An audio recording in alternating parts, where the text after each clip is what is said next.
go! One enemy remaining.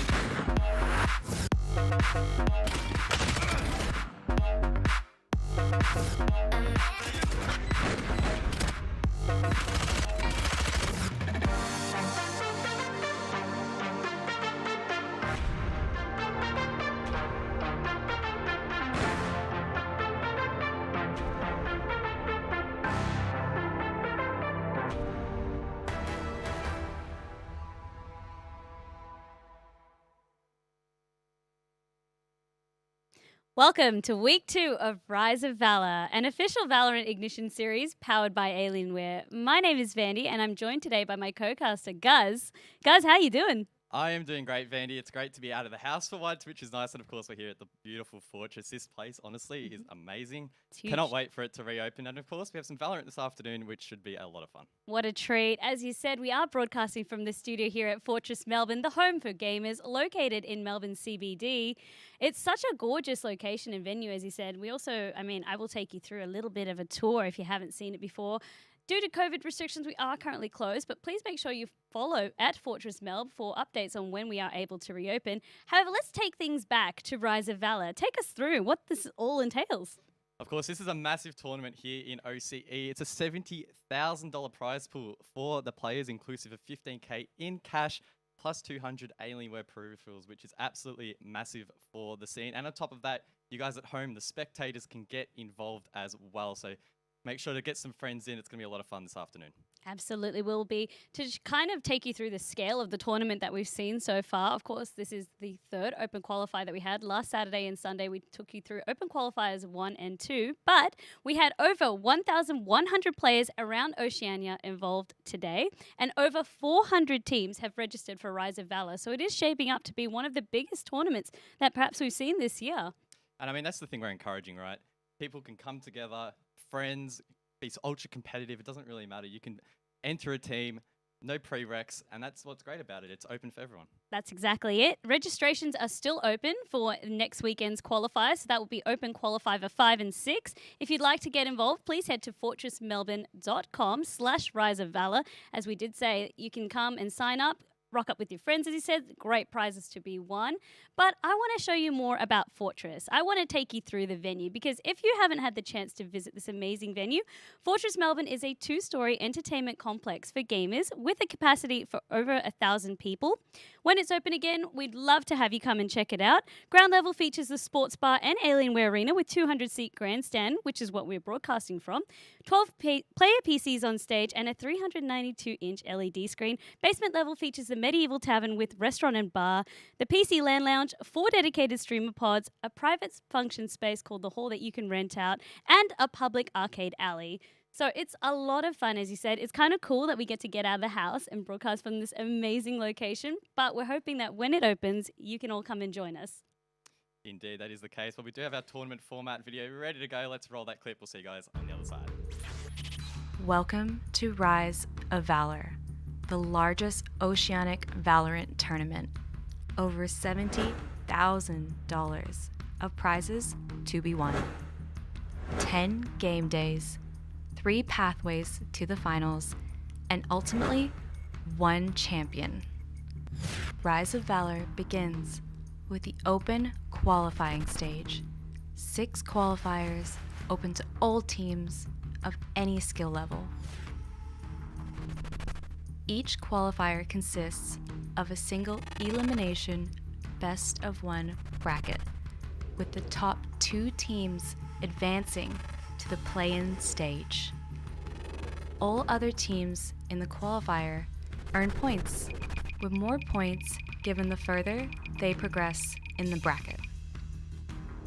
Every team can play in up to 4 open qualifiers, giving teams multiple chances to qualify and earn points. The top 12 teams from the open qualifiers will progress to the play-in stage. They will be joined by the final 4 teams from the Oceanic Valorant Open. The play-in stage is the first of 3 pathways to the finals. Teams battle it out in a single elimination bracket, with the top 2 teams advancing directly to the finals. For teams who finish 3rd to 14th, the journey is not over. They advance to the last chance qualifier, the second pathway to the finals, for teams on the cusp of competing with the best in the region. They are joined by the top 4 point-earning teams across the open qualifier stage. This is the third and final pathway designed for amateur and semi-pro teams. The top 2 teams in the last chance qualifiers will take the final 2 spots in the finals. We've now found our top 4 teams.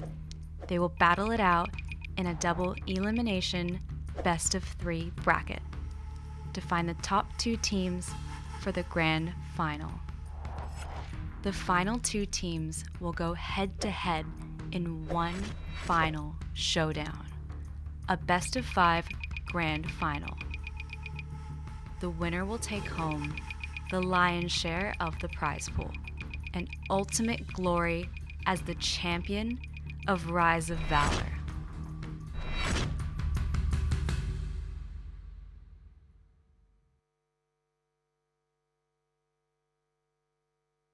Quite an extensive tournament format we have there, but what I really love about Rise of Valor is the multiple pathways that we have to be able to qualify for the play-ins. We already saw it last week in terms of teams being just narrowly able to try and get to the finals, missing out, but then netting a huge bunch of points. So one of the teams that definitely jumps to mind was Fury. They made it to the, I guess, qualifying matches both days in a row, but then narrowly were unable to actually get that ticket into play-ins. However, now they'd be leading with the points. So every time, the further that you can get in each bracket means that you are closer to being able to play in our last chance qualifiers, and then again, just going up to the real business end of the tournament. And I mean, that's really the unique selling point of this tournament, right? I can't think of too many others that have this point system. And yes, there are restrictions in the fact that you can only play 4 out of the 6 qualifiers, but it's really designed to not discourage teams. Maybe if they have one off day, they can come back, earn points, and they really could find themselves progressing deeper into this tournament. Exactly, as you said. So I do love to see it. However, of course, we are going to be focusing on the journey towards getting into play-ins, towards playing in our open qualifiers, match number 1 and match number 2. If we wanted to also recap, if you're unable to watch the broadcast last week, that's what we're here for. We want to take you through some of the results and some of the notable teams playing today. I already mentioned one of them, Fury. So they managed to reach the final match. They lost to McTeam. Even before that, I believe they lost to Mystery Inc. as well. Oh no, Mystery Inc. lost 2 quarterfinals against teams that would qualify. So Mind Freak and Rip and Tear. Mystery Inc., I believe they are back playing again today, but that's definitely a team that I didn't really see much in terms of even previous tournaments, but they're really starting to make a name for themselves in terms of a really impressive roster and lineup. Yeah, of course. I mean, a bit of a rough run for them, right? Having to take on Mind Freak and Rip and Tear, who, as you mentioned, made it through. But again, with that point system, surely we'll see them come back and they may well accumulate enough points. And I mean, looking down, one of the other really big results from last week was Direwolves. They had a pretty dire, excuse the pun, result. They got knocked out in the second qualifier from a team that the Cho Stars, which I personally don't exactly know who's in that team and if they are maybe an emerging team in OCE, but to knock out Direwolves is a very impressive result for them. It was, but Coach Avril, of course, was unhappy with that result. Direwolves are sitting today out, but they will be back playing in open qualifiers tomorrow and then also on the weekend after. So we're keen to see Direwolves really put their best foot forward. As you already said, one notable organisation, Mind Freak, has been able to qualify and secure their ticket for the play-ins coming up. Another team that I noticed was Coffee. They managed to play and really impress a lot of people, including myself, in the previous Valorant Ignition series, placing themselves quite well. So they're back as well and also looking for an organization to hopefully pick them up.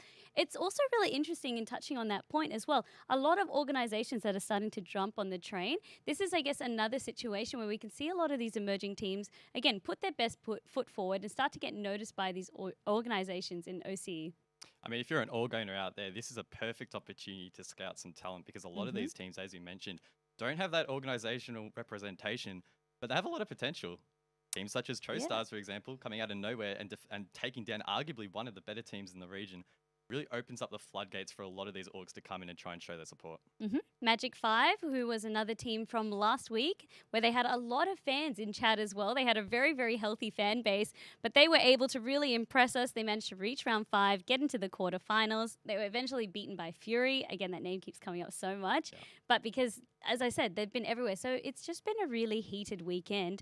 Teams that we also saw some fun ones, some really food-themed ones. If you know anything about me, I am just a glutton, right? I love snacks and things like that. Some call-outs to some creative names that we saw. So the Snack Pack, Chicken Nuggets, Squash Pasta, HSP Boys, Milk Tea and Ops, Rice Bowl, Ice Cream Biters, Cookies and Cream United Gyoza. Everyone seems to be having food on their minds in terms of lockdown.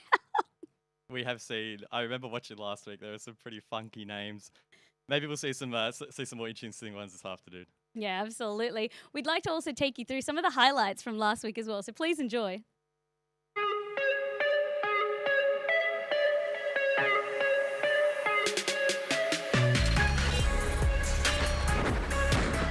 B through mid. That's been the play. Reb is going to just watch from one side. Quick triple kill for Rebkrez with a Spectre. Spotted him, crossfire coming out, so had to take it. But of course, being pushed into that situation, it's very awkward. Oh, this could be a 3K composed. If they stay composed, it's a 3K indeed. Quick triple headshot. Then you start to see a lot more like utilities coming into play. Oh, Skits, that was just clean. Is out. Finally now, they're going to be pushing through Heaven on B side. 1-for-1 trade, and finally it is looking like 3 Kings Esports are going to win a few of these trades. Swag goes down. Tipsy Potato, the Cypher on B. What kind of is separating them from some of the other jets that we've seen that just stick to primarily operating? Yep, that's going to be Carter again. Utilizing the dash from the jet with the shorty combined, immediately going to push over to Vents, where, of course, from this sort of position, the shorty is amazing. We've got a 3K from Kaito, cannot be stopped right now. We've got 50 seconds here in this round. They're only 3 rounds away from match point. They don't need much to really go their way. They just can't get anything to work. KZR. Look at KZR. Double kill with the operator on the back of A site, and it's all to the credit of McTeam, who have been playing superbly on their own defense. That's 3, that's 4. Oh my flawless. goodness.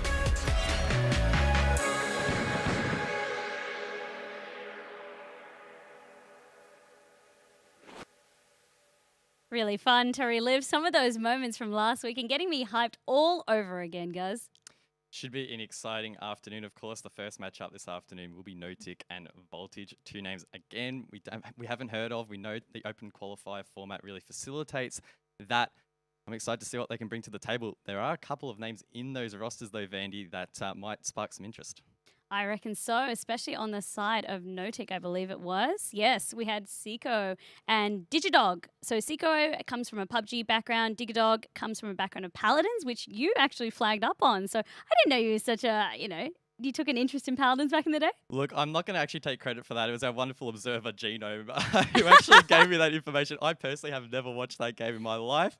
That makes sense, because I was like, I'll pick you for that. You come, of course, from a Rainbow Six background. Yeah. So, I mean, maybe some of the skills are transferable. I'm sure any esport you really play can, transform, and those skills do transfer across to Valorant. Even if it's communication skills, it doesn't even necessarily have to be the mechanics. So expect him to come up big this afternoon, I think. Yep, and Calmsy as well. So Seiko and Calmsy on the side of Notic, both of them come from PUBG background. Again, I can't quite take credit for that tip. That one came through from Xenox, who you saw broadcasting with me last week.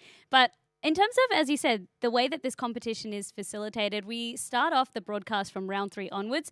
This has actually been whittled down. We're in the top 64 now, but we actually started the day off with 225 teams. So, of course, as we said, the scale of this competition means, unfortunately, we don't have time to broadcast all of the matches, but we try to broadcast from round 3 onwards where the competition starts to warm up a little bit, right?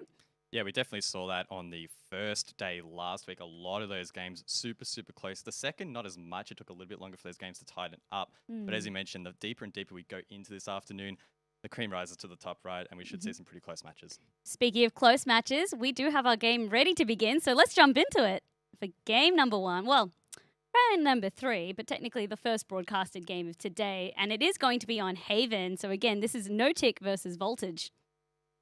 Haven, of course, the only map in the pool that has the 3 spike plant locations. That is its unique selling point.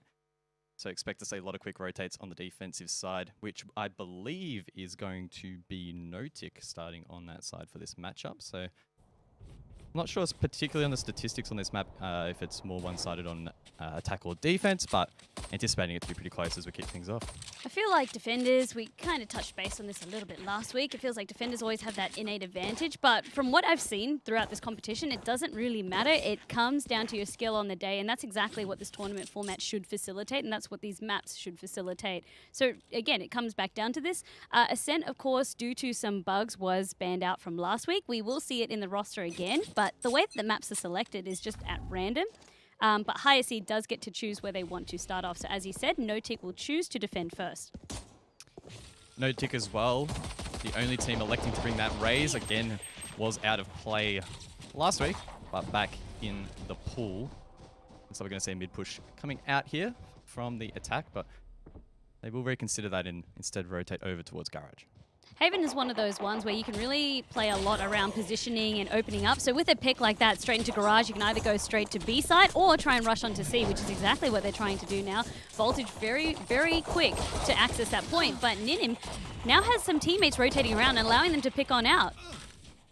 Bodies dropping, headshots flying, and Notic will get round number 1. A good start for them on the pistol. Help boost up their economy. Voltage, expect them to likely save here in the second round. Some teams will force the point, but more occasions than not, they'll play pretty safe. Especially when it's early days. I know this is a best of 1 format, but we're not going to see the force buy just off the out of the gate. Sorry. Really, for a lot of these teams, it's about scouting each other and figuring out the weaknesses and the strengths of everyone. For Voltage, even though they got that pick in Garage, we could see the rotation was coming very, very quickly from the side of Notic. Ninim rotating back onto site meant that the rest of the members could join them, and they didn't get overwhelmed by numbers. Raze, of course, picking up that 3K, so impressive stuff on the retake. No more charges left. Voltage attempting a slow walk down A short, have been detected. Seiko gets aggressive again, bringing that Raze, can put out the intel, but the timing will cost him his life. Alanoid with that opening pick. That was very aggressive from Seiko. Yeah. A little bit overconfident perhaps, and not able to really come up against the rest of the members of Voltage. So again, this is looking good for them. They open with the pick. They have the numbers advantage. Where they're down is already what you touched base on, was they don't have the economy. They're not being able to buy. So any guns they recover have to be off dead bodies from Notic. Spike now will be transported towards mid. At least 3 players make that 4. So all the members bar 1 for Voltage are playing this location, but Diggy Dog in a great position to potentially shut this down. Finds the first and the second.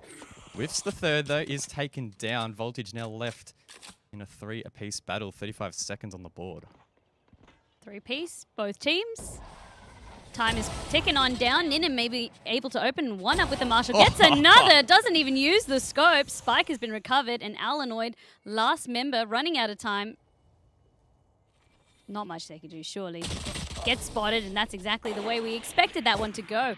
It was a nice hold as well on the side of Notic. Yes, it didn't go into their favor with Seiko getting a little bit overconfident, but rest of the team able to just play slow and also use their advantage in terms of having those guns. Marshall so deadly on round 2. You can see Ninim really utilizing that.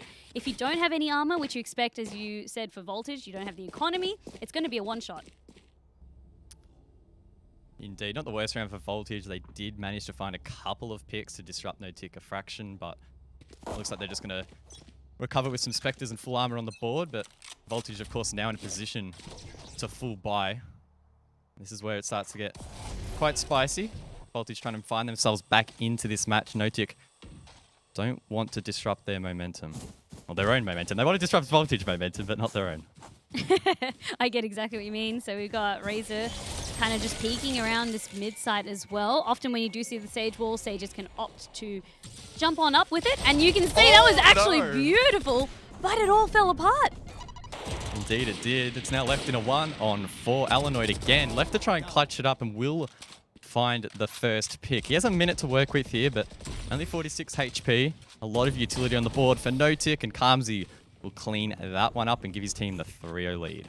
Again, I love the idea from Voltage to go aggressive, use the wall, noting that there's generally one member anchored on B site for the most of the time. They could open things up with the stage. They didn't expect the location of it, though. They all kind of filtered in, and it just went down south for them. But again, I commend them for at least trying to think these through and coming up with different strategies. The biggest thing on Haven, as I said, it really does allow you to try different strategies. I mean, you can kind of test out on one side if that doesn't really work, go a different side. You can do lots of jukes and things like that. Haven is one of those maps where it just is such a big map. Again, it enables just lots of different styles of play. I mean, so far, Notic have been quite dominant. First 3 rounds, in their last 2 matches, they went 13-0, 13-1 respectively, so they're looking extremely powerful in this open qualifier number 3 as more bodies continue to drop. Voltage unable to get these executes off these choke points, proving deadly, and again, will be Cypher left in a 1-on-4 pixel box. Trying to hunt him down, will surely find the back of his head, misses that shot initially, but there we go, Niven will come around with the operator, and that's the round over. Torb just trying to dance, trying to save the gun, but didn't really have the numbers to back them up. And from Voltage, yes, I know that that was a save play, but to just run in one after each other, it was almost like lemmings in the garage. It really didn't facilitate the type of gameplay that they were after. We also start to see now on this side of Notic, look at the economy starting to really build up for them as well. That's when things start to get a little bit scary, and maybe they can start to really snowball that in their favor. I do like this operator picked up from Alanoid because they know that Ninim has one. It's going to be able to really combat that, but we have to see how effective it's going to be. They need to really slow down their play. The scary thing for Voltage as well is Notic have 3 ults on the board, and I believe Seiko was 1 point off his as well. So we're expecting Notic to likely take this round as well. That will give them a 5-0 lead if they pull it off. And as you mentioned, Vanny, that snowball effect will really start to occur, and then it turns into a mental game for Voltage. They need to try and remain positive, try and stay in this match as they, again, just try and feel out this early stages of the round and try and find some sort of opening. Right? I mean, again, Alanoid, you could see what they were trying to do, go against the other operator there, unable to really get the snipe. So now that's the operator gone, and if the Voltage is unable to recover that, that's 4,500 credits down the drain, and they're already quite struggling with their economy. We're really seeing Voltage struggle to get this garage entry, but that's a great flash from Razor to kick things off. And finally, some positive signs for Voltage, but Ninum, my goodness, this operator is doing some work at the moment. He could well find another narrowly. Missing that shot, but it looks like Voltage are a little bit scared by that. Will rotate out. It is a 2-on-4, and the odds really are up against them in this round.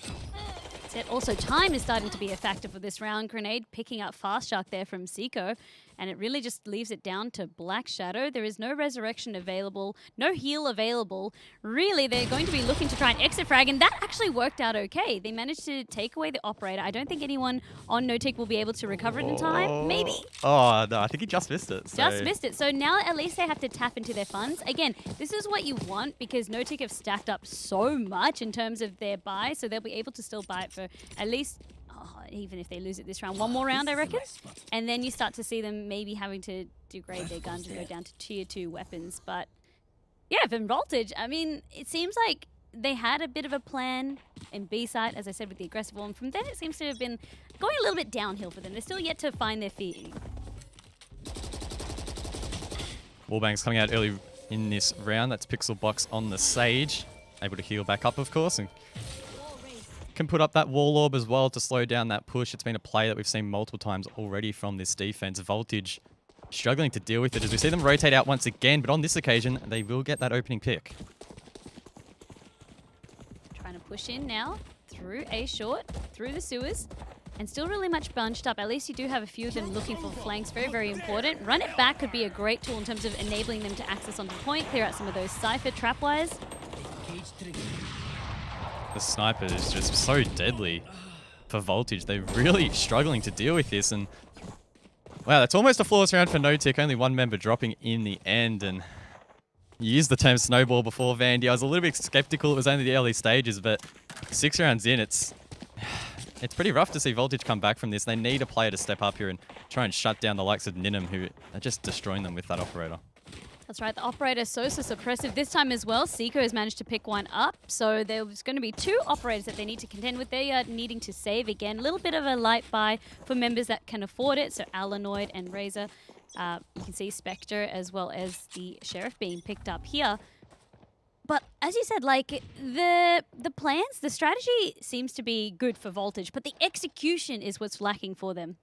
Get out of my way! Yeah, I'd have to agree with that. Seiko getting aggressive with an operator of his own. This is a risky play for the defense, but Seiko falls back on this occasion. We did see him overextend in one of the previous rounds, and he's learned from that. We'll fall back towards side, and there we go. He's rewarded. He finds that opening pick onto Black Shadow. Seiko, you also expect with the operator to be playing up in heaven. You can see they're playing onto site. The smokes were trying to force them out. At least now Alanoid managing to get another pick, but it had to be at the expense of an ultimate. So it's a big, big price, a big, big utility used. But if you can get the results, I mean, you need to be able to use these. Pixel box hits of res, so Notic 5 on 3. Another round looking to go their way. Someone from Voltage needs to step up. It could be Alanoid who's pushed the garage. Now he's in that window position and might be able to catch Notic off guard. He gets the first. That's Diggy Dog. Had no idea he was there, but there is a refrag to come out. Voltage really struggling to get any sort of presence on site. Ninim will ult, thinks better of it, and hits the no-scope in the end. Fast Shark, my goodness, you've been deleted, my friend, and Notic now have a 7-0 lead. Ninim! I mean, call it what you will. Maybe a little bit of luck, but that no-scope, would you say it was more luck-based or skill? Skill, right? 100% skill. What are you talking about? Don't discount it, Vandy. I'm not. Amazing. That's amazing. No RNG at all. Yeah, exactly. Obviously tried to go in with the ultimate, with the knives, missed them all, instead relied on the operator, and means that they can hold on to that. For Voltage as well, they kind of had that plan. As I said, no smokes available. They really heavily invested before, so no smokes are available. This is the thing that I maybe like to see Voltage. If they're able to, you know, adjust their game plan in a way, I want to see them being able to hold on to a few of those smokes when they can commit to a site, using them more effectively to really work against these operators. Diggy Dog gets that opening pick, a good boost. We'll find him that kill. Again, stalling out Voltage, who seem quite strong in dedicating to rotates, but unable to then convert that into site presence. It looks like it will be a mid-push on this occasion, but there's so many members of Notic to clear out. Seiko gets the first, Torb getting lit up as well, and my goodness, the utility dumping at the moment really not in favor of Voltage. That's it. Voltage is struggling to find any cracks in Notic's defense. Yes, they get 1 or 2 picks, but being able to try and push into the side, you can see the crossfire was there. Spike has been fully recovered and comes. He's going to go for that last cleanup onto Torb. And Voltage, I mean, you'd be feeling a little bit disheartened now, but they need to hold on. They need to be able to keep continuing on, because if they can just get a few rounds, that's all they really need. I mean, maybe attacking just isn't their forte on Haven, right? We see teams, especially if they're newer teams and they're kind of learning their footing in the competitive landscape, they might have a preference for attacking or defending. Maybe that could be Voltage's case right now. Maybe they do really prefer defending first on Haven. But if they let this go any further, it's going to be easy for Notic, even when we swap sides, just win one more round, win the game. So that's what I mean. They really need to put the brakes now, because the game is rapidly spiraling out of their control. It's a force buy from Voltage in this round. They need to try and find some picks onto A. Looks like they're pushing short. Calmsy is there to try and shut this down. The Drain spotted, and his position revealed, but he can wide swing this surely with the Vandal and find some picks. He finds the first. The spike is dropped. The wall comes out as well. And again, Notic able to shut down this initial push. I love Notic's team play. I really do. The rotations from them are really, really nice. You still have one member, as you can see, anchored on B site. Oh, no. And then you do have the rotation coming across, so Ninim was already ready with that in terms of being able to keep their line of sight there. And Diggy Dog from the flank. So they're going to be hitting you from front and back. No one was able to really deal with that pressure coming through.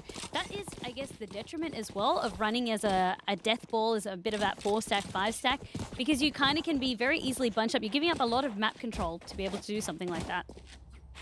It's really up to Voltage on the attack to initiate these pushes and put their best foot forward, and it seems like they're trying to, right? But every time they do, Notic is there ready to shut it down. And Notic has an answer for it, and Notic are doing very, very well so far. I mean, this is kind of how we expected it to play. Maybe not so one-sided, but Notic coming into this, I mean, we recognize a few of their players from different FPS backgrounds and competition backgrounds. So it's cool to see that they're really utilizing that, and they're working so well as a team today. I'd love to know where Ninim's from. Maybe he's been sniping in some other games because he's been on fire so far, and he's been holding a lot of these long angles, particularly on that C site, preventing Voltage from pushing that. Yeah, completely shutting down. So for Voltage, I really like that point that you made. For Voltage, you go up against A site. Okay, Cypher's really choking us out of that. There's too many trap wires, the cages. We can't push through successfully. Then you have Ninim on C site, as you said, with the operator unable again. They have multiple operators too on no tick. So it's not just one operator, but Ninim, of course, being the biggest thorn on their side. If we give up too much, then we have the Omen flanking around us. So for Voltage, as you said, you can see they're still unsure of where they should be able to go. They're just kind of still only able to really play safely around their spawn. The timer keeps counting down. No tick, of course.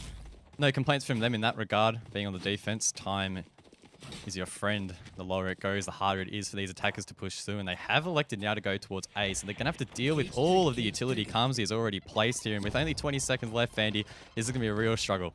Not everyone was invested into the push. Of course, you do see one member of Voltage, the Sova, playing around B side, trying to catch anyone on the rotation. Seiko actually opening up things, but with only 10 seconds on the clock, they need to gain access to that point. Refrags coming out again from No Tick. Voltage left on the back foot. Alanoid finds one, but it's too little, too late. No Tick, the first team in the double digits. It's a 10-0 lead.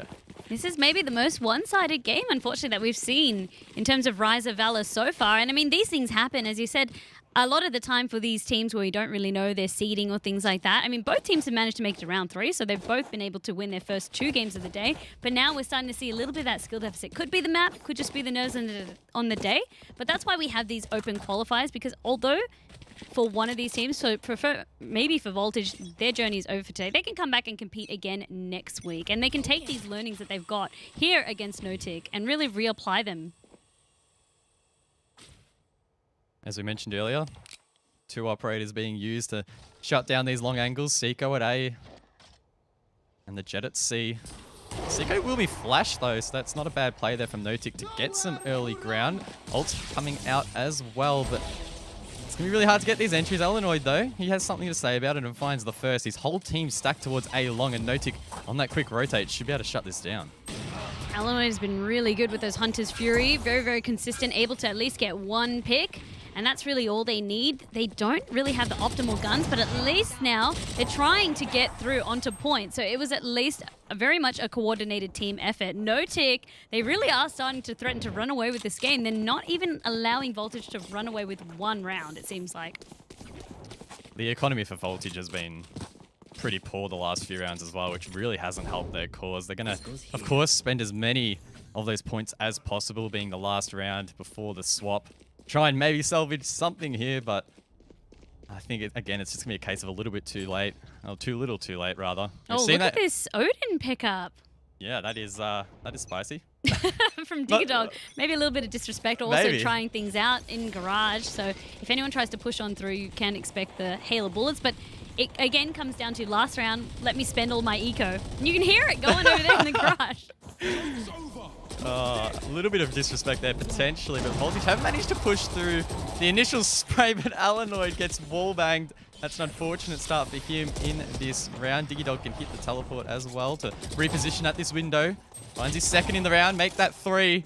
Surely he can get the ace here. He finds 4. Can he find the 5th? No. Oh. Pixel Box will steal that one. Really wanted it. It is the 12-0 for No Tick as we end out the half. It didn't get it with the Odin, though. I don't know if we have to take off points for that, but still an impressive play nonetheless. Either had pre-bought a gun with the excess money over there and juggled over the Phantom there, or had swapped with teammate Sage. So again, just really nice team play on the side of No Tick. For Voltage, again, like I said, maybe they're a team that prefers to defend, but this is going to be match point. As we said, it's going to be a really hard journey. They need to win exactly 13 matches in a row. I just don't see them being able to pull it. But at least let's try and get a win on the board. You know, at least you end not disheartened that you got flatlined 13-0, right? I think Voltage really need to look at the bigger picture here. If they get 13-0, that might put a bit of doubt in their minds for the rest of the qualifiers if they are going to participate in those. If they can salvage something and get a couple of rounds on the board, at least then for the remaining qualifiers, they might not be as disheartened. So they just need to take as many learning experiences from this as possible, try and get a couple rounds on the board. No one wants to get 13-0. That's it. But even if you do, plenty more chances to come on up for them, for this team. And I hope at least they enjoy the experience of being able to at least play competitively, have themselves broadcasted. Maybe not in this light, but, you know, it's all for a bit of fun at the end of the day. Spike has been planted in the meantime. No tick with utility to try and defend One the retake. member It's left on already a Voltage. 4v1. Oh no, Fast Shark gets taken down, Vandy. And that is a 13-0 victory. We expected to see it at some point. Unfortunately for Voltage, they were our first 13-0 of the tournament. At least broadcasted. They probably were plenty more off, especially in the earlier stages of the bracket. They put up a valiant effort, but they couldn't quite manage to really chip against Notic. I really, again, want to capitalize, however, on Notic's team play. They did so well, phenomenally, and being able to really utilize their anchoring, the way that they utilize the operators. So Ninim, really a highlight there, as well as just, again, the way that they were able to rotate and really support one another was really awesome to see. I definitely feel Notic are a team to watch for the rest of this tournament, Vandy. I mean, looking back at the results before the broadcast, the first 2 rounds, they only dropped a single round. So they've continued that streak of only losing a single round so far, which is very, very dominant. I'm expecting them to potentially go all the way this afternoon. Have to wait and see. We will wait and see. I mean, we'll keep an eye on them now. They've definitely piqued our interest, and that's half the fun of this tournament. We're going to jump to a quick break, but don't go anywhere. We have plenty more matches to bring you.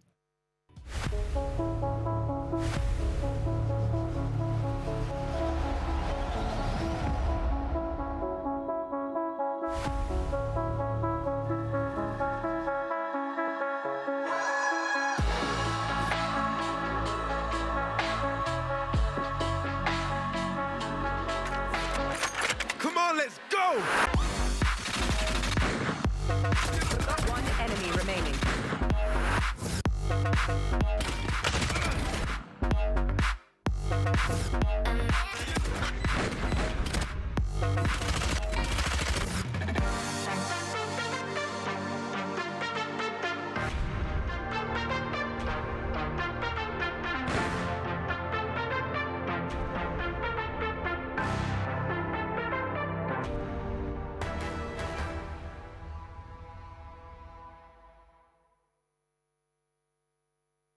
Welcome back from the break to Rise of Valor, an official Valorant Ignition series powered by Alienware. I mean, guys, we just saw that really close game. Nah, just kidding. It was unfortunately a bit of a stomp between, it was Notic versus Voltage. It went 13-0. It was at least very, very interesting to see, like, one team, as I said, we haven't had that in the tournament for the broadcaster matches just yet, where one team was so dominant. It just showed that Notic were the better team on the day. But of course, before we jump into the next game, what we do have, last week we did tease a little bit of a competition called OCE Rising Plays. This week we do actually have our 2 first winners of the competition. Take a look.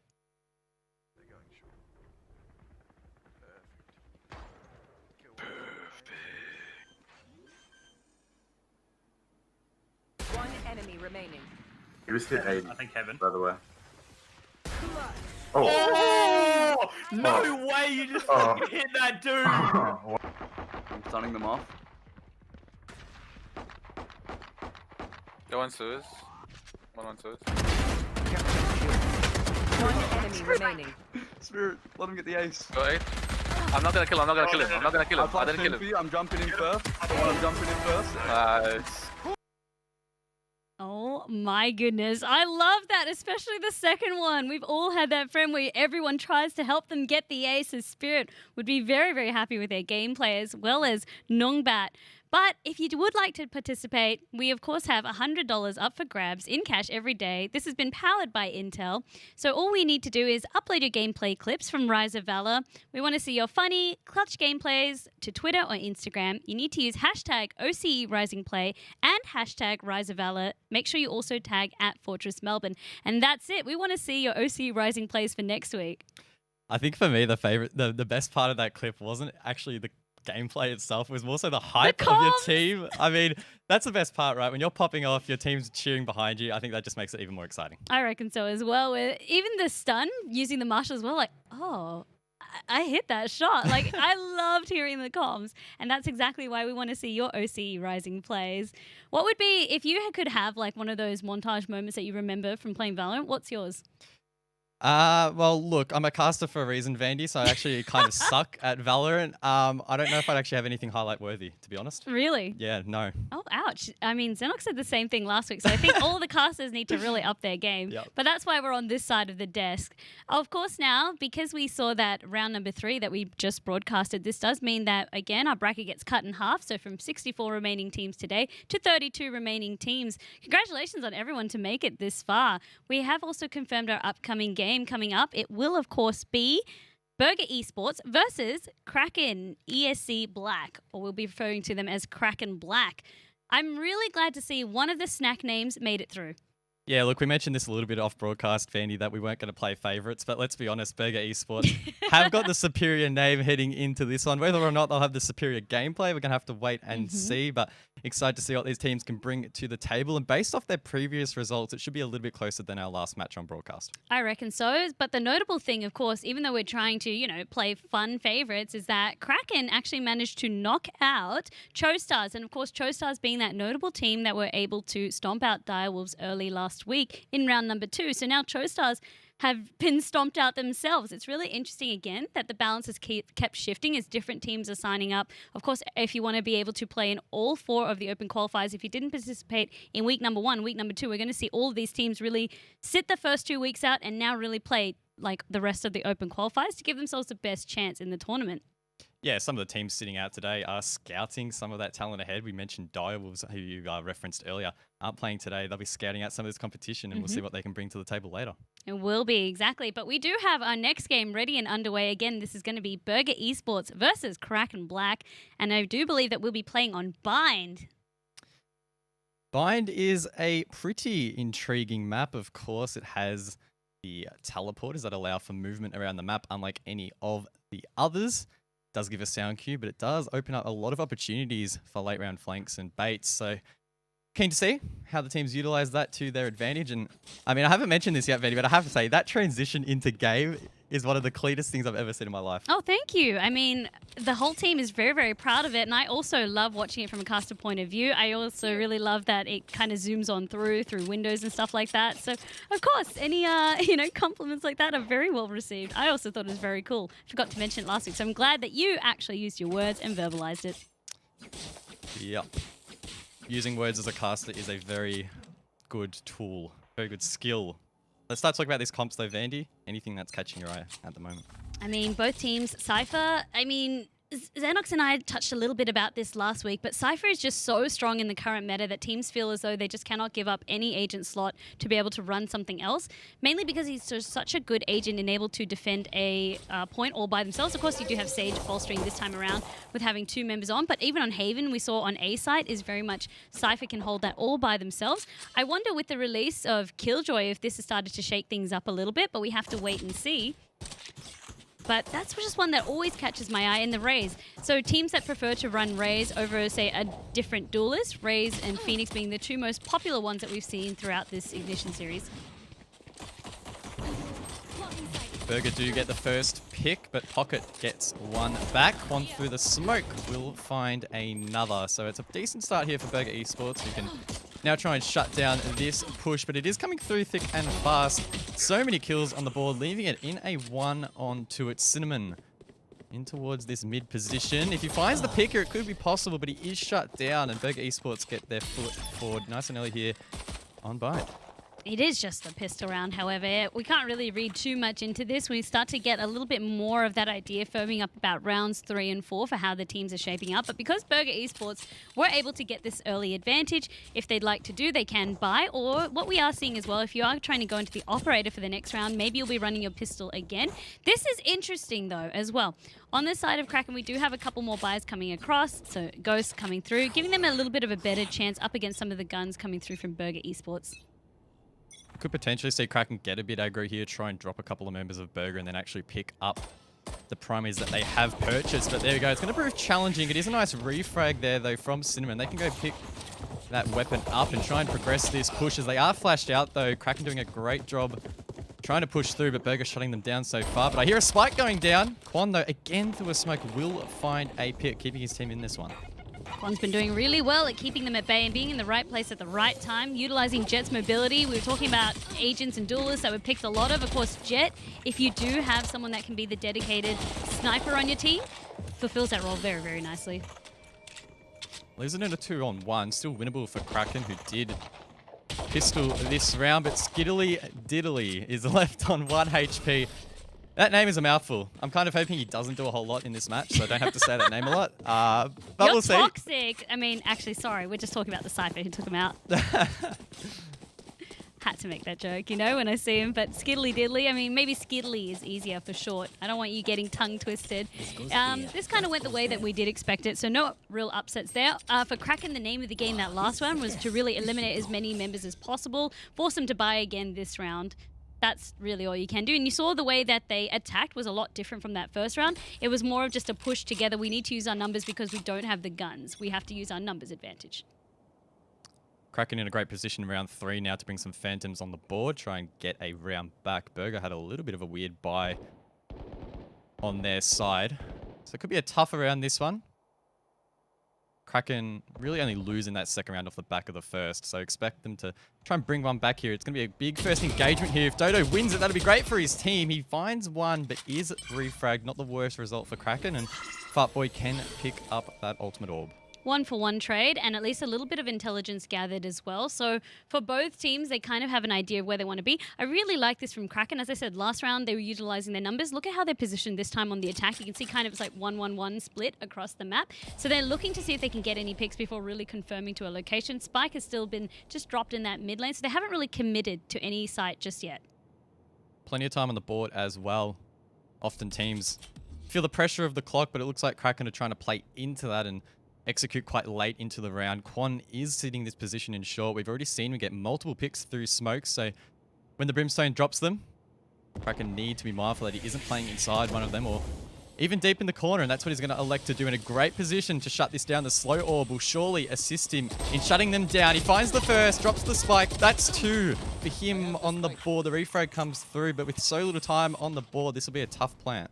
Quan Kuchi helped by the smoke from Omen, allowing them to get that 2K, as you said. But Craze, before they plant, trying to get at least one more frag. Winky rounds the corner, meaning that they can't plant, meaning that Burger Esports holds on to another round.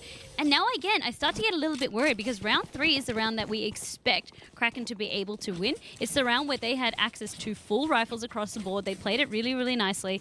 But again, just not everyone pushing together. They only have 1 or 2 filtering through. The smoke as well coming out from Angelica really helped Quan because otherwise that should have been an easy access onto point, rushing in and opening up the site. So maybe just like a little bit of that extra confidence for Kraken and really respecting Burger Esports, but it worked in Burger's favor. Definitely the closest Kraken have been to taking a round, but it hurts them in the end.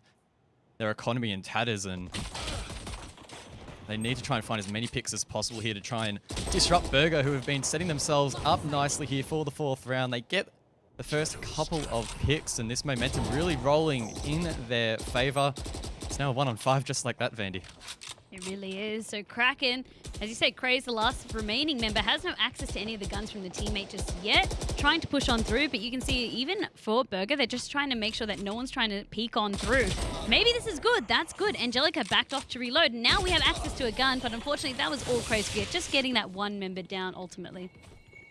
No charges left. Intrigued to see how Kraken's economy is going to look heading into this round. It looks pretty strong. 4 Phantoms and the Operator on the board, so they might be able to get something working here. But again, if they fall short like they did in the previous round or the round before that, and again, that momentum continues to build for Burger. And we saw it in the last match, Vandy. Once that momentum starts to build, it can be difficult to disrupt. That's it. Rounds 3 and 4, as I said, are the most clearest ones to me in terms of how this should swing. So Burger are well in charge of this one, especially on a map like Bind. For Kraken, they did save that last round. So this is where they need to punch on through. Or as you said, the economy starts to become undealable with. You can see plenty of funds still on the side of Burger, but this is where you need to start hurting it, forcing them to keep buying. I mean, for Kraken, at least they're getting 1 or 2 picks, but it doesn't seem to be enough just yet. But they are adjusting. You can see they're still trying to come up with good battle plans. Again, trying to play for picks, not overly committing to any site just yet. Pocket will send out that boom bot. scout ahead for himself. And the sound cue of that likely giving away his position to the Sage, and that slow orb will disrupt that push momentarily. But as you mentioned, they're not really committing to anywhere at the moment. And Burger looking to play into that, just wasting as much time as possible. That's it. Really allowing Brimstone needs to really help the team. I suppose that's why you do have these smoke characters. I mean, if you're not playing Brimstone, you have Omen, so that's really what Burger has opted for in their composition. It's just kind of like who can really set these smokes on up, and Dodo actually trying to push on through, gets traded on out, the Neural Theft doesn't connect. 30 seconds on the board, the plant will need to be committed to. Quan's in a great position in the U-Haul to try and deny that, but that's spicy. That's a res on the board. Cinnamon back up, immediately taken down though, leaving it in a 2-on-4. It's going to be an incredibly easy retake, you would think, for the defense. And there we go. Burger will be able to defuse the spike. Quan leaves it at half. Another teammate can get back on that And an operator. and get a point on the board. And yeah, an operator as well. So 5-0 lead. It's looking pretty dire now for Kraken.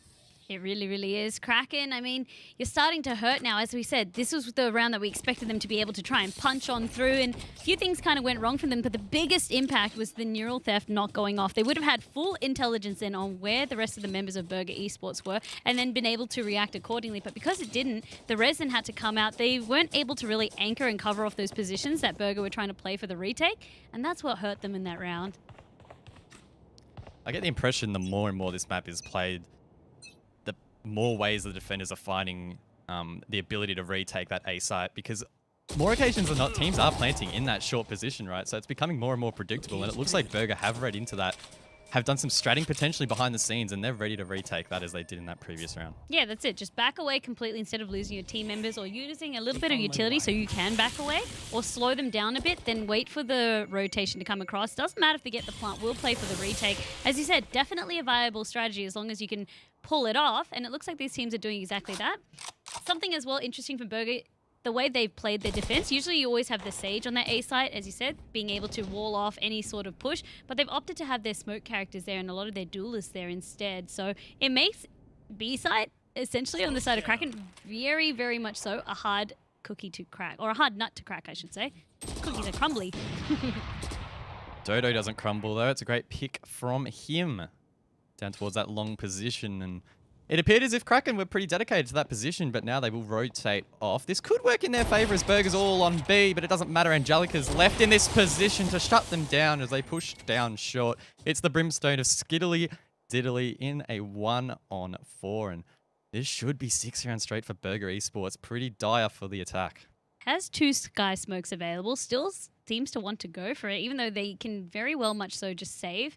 The economy is the biggest thing that I guess both you and I are worried about on the side of Kraken, because it's these rounds that they're needing to pull up for. Now, again, we're going to start to see a save. And this is even what we saw last round, where you do have Burger Esports. They're driving the car. You know, they're well in command. They're well in charge, and they're dictating the pace of the game. And it gets harder and harder for Kraken now to come on back. Kraken not really... Well, they are fond, I guess, of close matches. They had a 13-0 and then a 13-8 earlier this afternoon. So potentially, if they can get a couple of rounds back and it tightens up, maybe they'll be a little bit better when their opponent is under pressure. But at the moment, all the pressure definitely on their shoulders. Being on the attack just amplifies that, I feel, because they are forced to make these moves. And again, it feels like every move they make is being read into. It does, and that ties in again to what you said was preferred by teams and players. So the defense seems to be a little bit easier to play out. You can get a little bit of that lead, and as you said, because you're waiting for the enemy team to make moves onto you.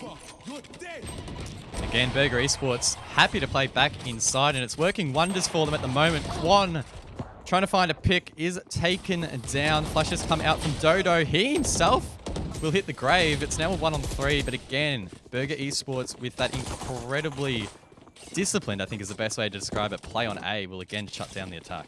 Disciplined, but a little bit messy. You could see some of them getting a little bit overconfident. We saw a couple of whiffs coming across from the ultimate of Jet, and then also from the side of Kraken as well. A little bit messy, both of those teams that last round, but it had the desired results. And what does that mean? Burger Esports now up 7 in a row, and we need to see the breaks being put. For Kraken, they're investing a lot into this round. If they don't get it, again, it's back to another save, and the story kind of repeats.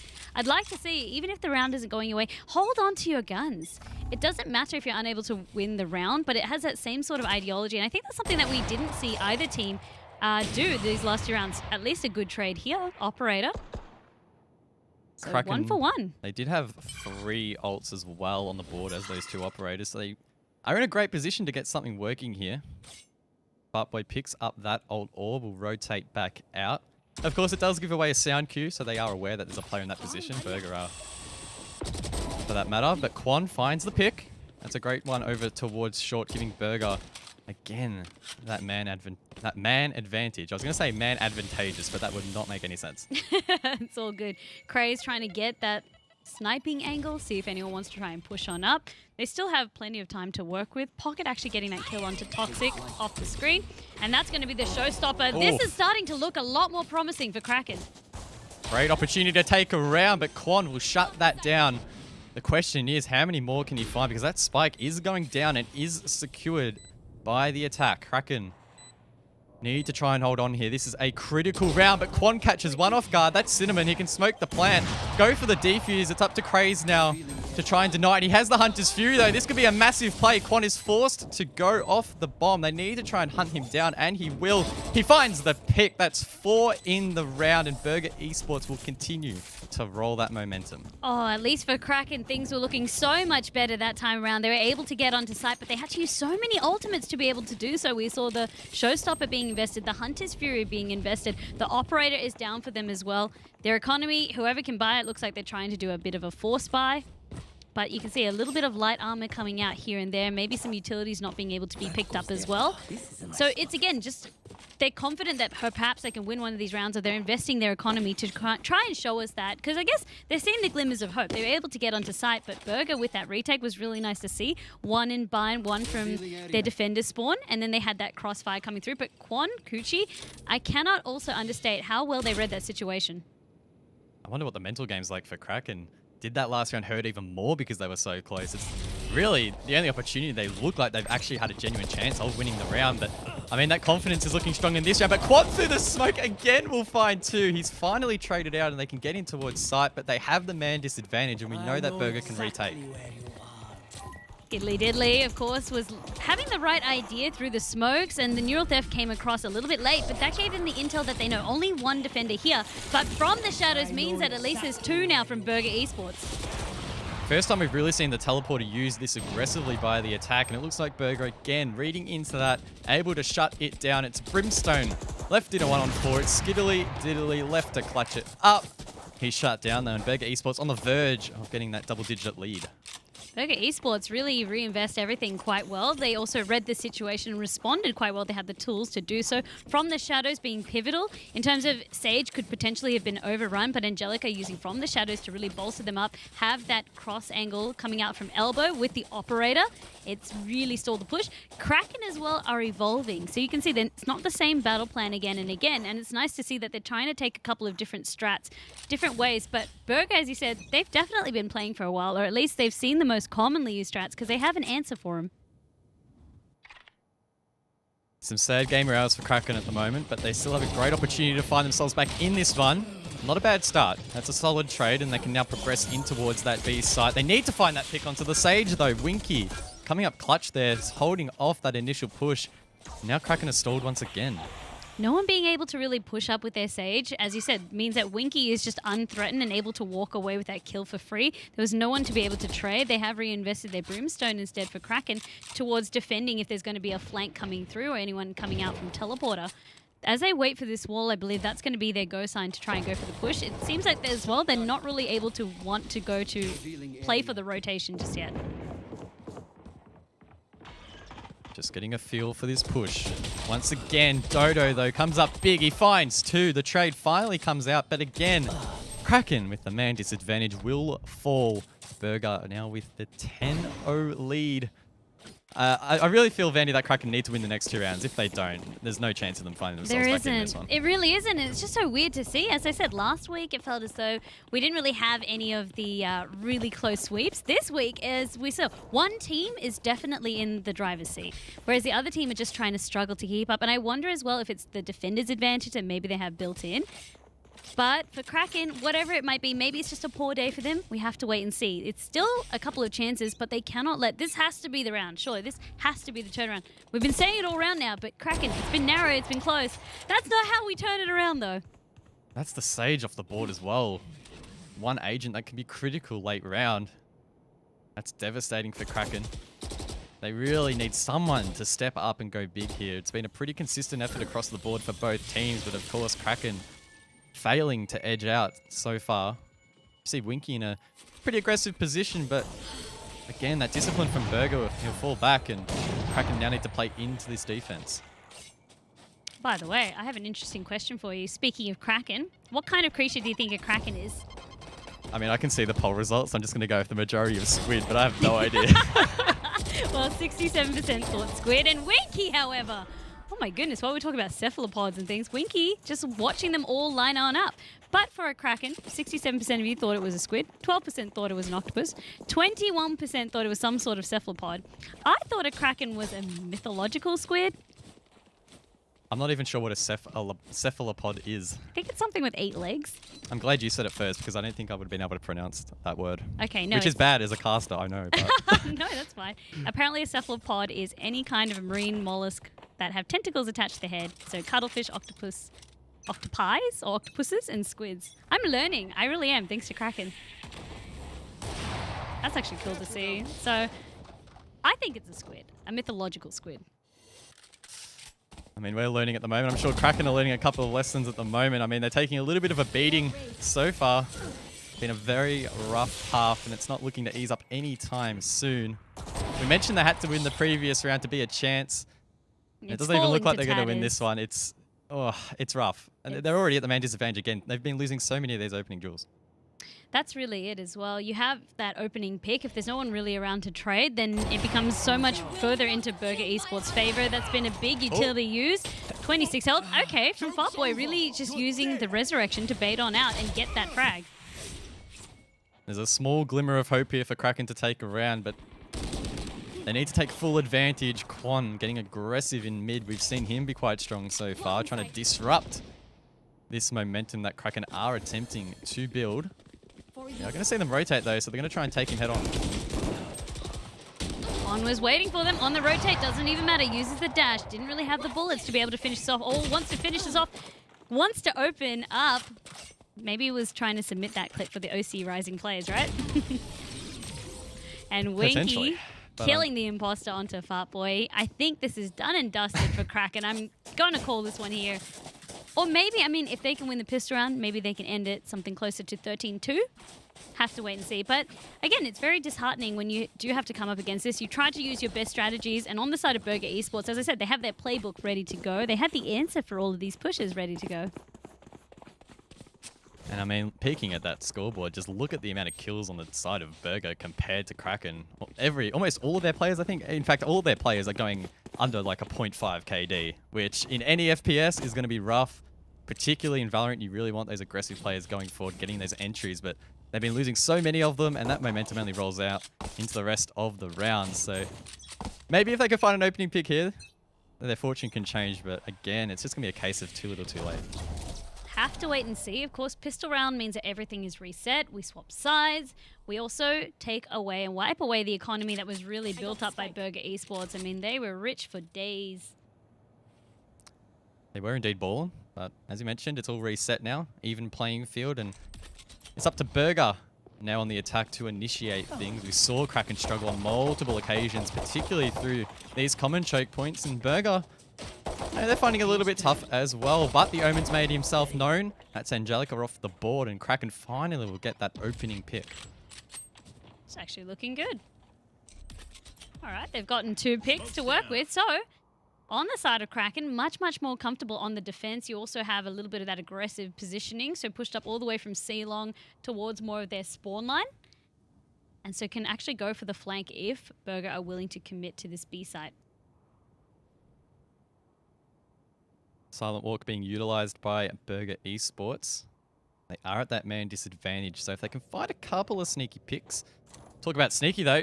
That is a very nice camera there from the Cypher. Cinnamon fully aware that they're coming through long, and surely Kraken will be able to deny this. The flash comes through, but doesn't hit its mark. The spike will be planted. I mean, getting the spike down is not the worst result, right? Because you get the bonus from that, but it's an instant retake, and Kraken Well done. They didn't get 13-0'd, so they can be proud. Yeah, it's really good to see Kraken at least able to give themselves a point on the board. Now we have to see, can they kind of bring it back? We've seen stranger things happen in terms of Rise of Valor. We've seen teams completely dominate. I think it was like 8 rounds in a row that Fury won, and then they got reverse swept. So we've seen different things like this kind of happen. Kraken, though, as I said, this is where the stress becomes quite real, because if you are dreaming of doing a reverse sweep, that needs to be 11 rounds to go to sudden death and then another round on top of that. You cannot drop a single round. I think I'm a little bit pessimistic in the sense that I'm not expecting Kraken to bring this back, but you did mention, you know, stranger things have happened. Maybe if they can get a couple of rounds on the board, then Burger Esports will start dropping their heads. But again, I mean, as I said, you cannot drop a single round. That's the biggest haunting part to me. I mean, if they were able to get 1 or 2 rounds off Burger Esports, really start to maybe have the score a little bit closer, it becomes to look a little bit more doable. But this is a huge job, and you can hear that rotation coming across, utilizing the teleporter. So this time, just taking it a little bit faster now. Burger Esports will force the point, and they find themselves on the point without really anyone contesting them. Kraken, though, find a couple of key picks. Dodo, though, he has something to say about it. The spike has been planted. Oh, that was close from Craze, but it doesn't really matter. It's left now in a 1 versus 4.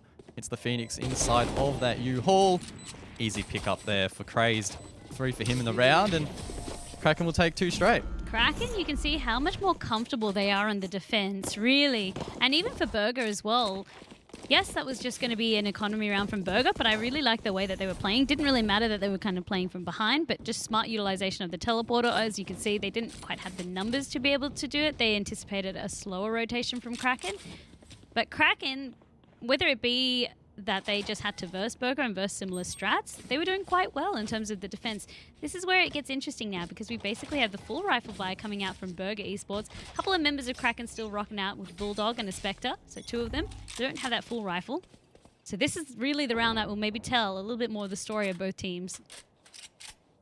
Exactly right. Outside of really the first pistol round, it's the best opportunity that Burger Esports do have to finish this one.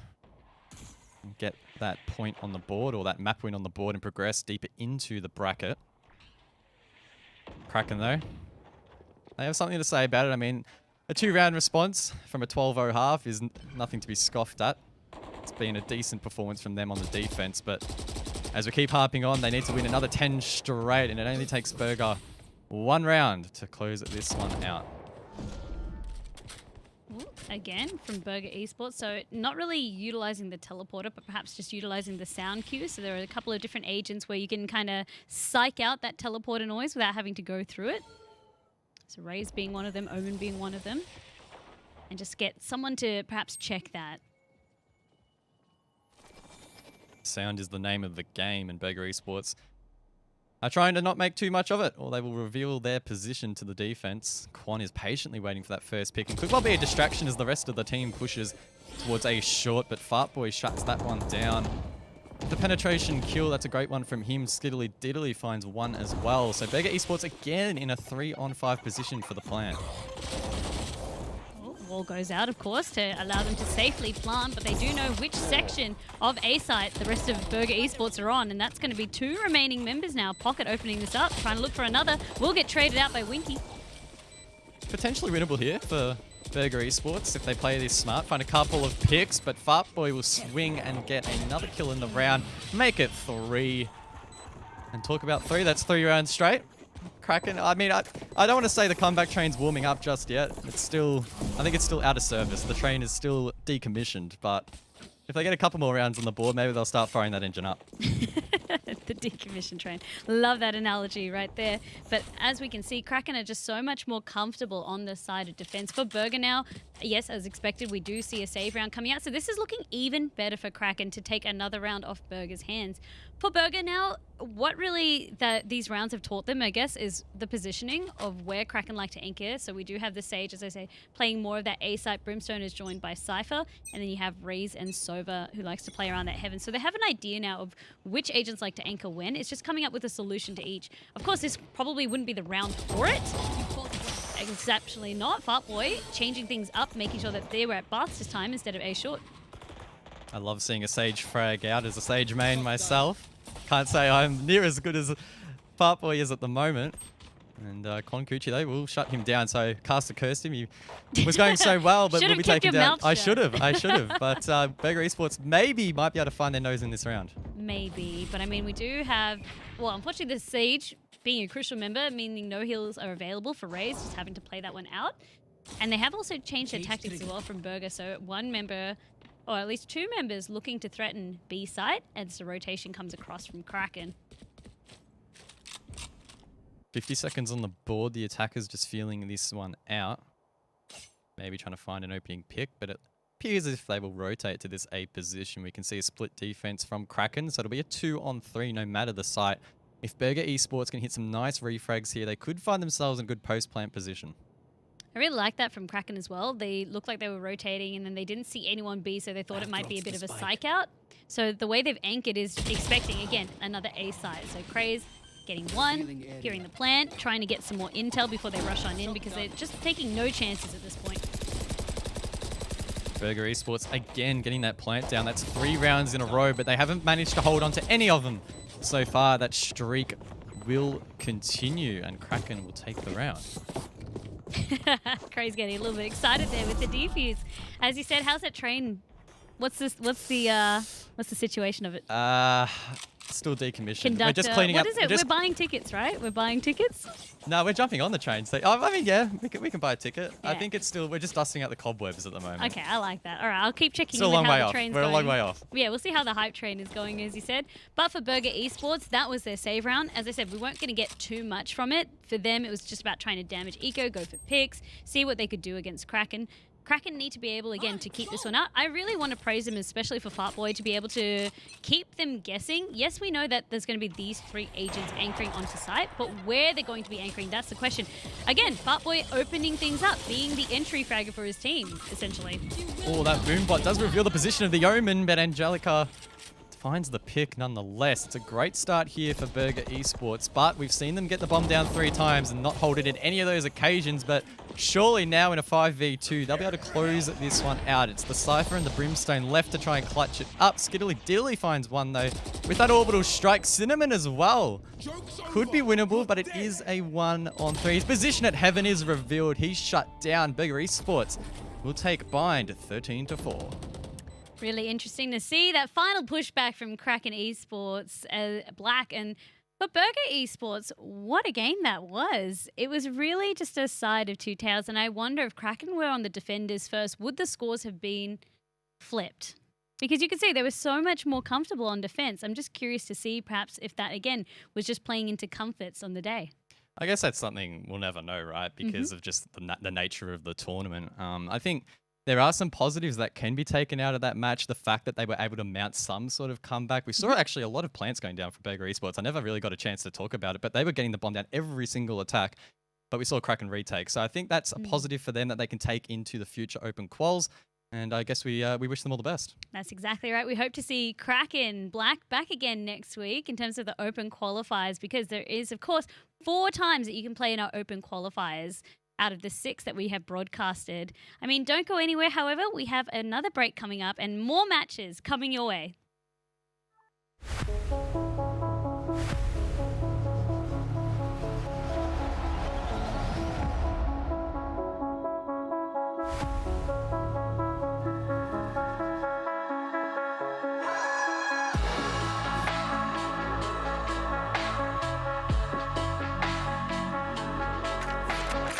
Come on, let's go! 1 enemy remaining.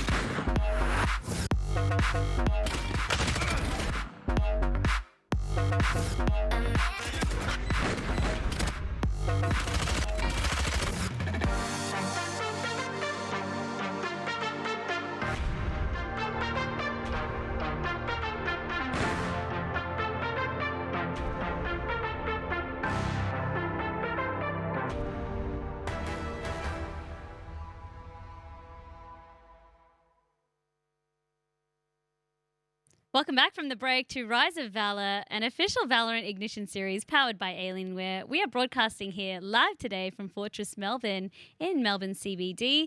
Of course, we are featured behind the Alienware Arena, which is awesome. I wish that the grandstand was able to have people, but unfortunately, because of pandemic, we're being really, really safe. You and I as well, 1.5 meters apart from each other. You're so far.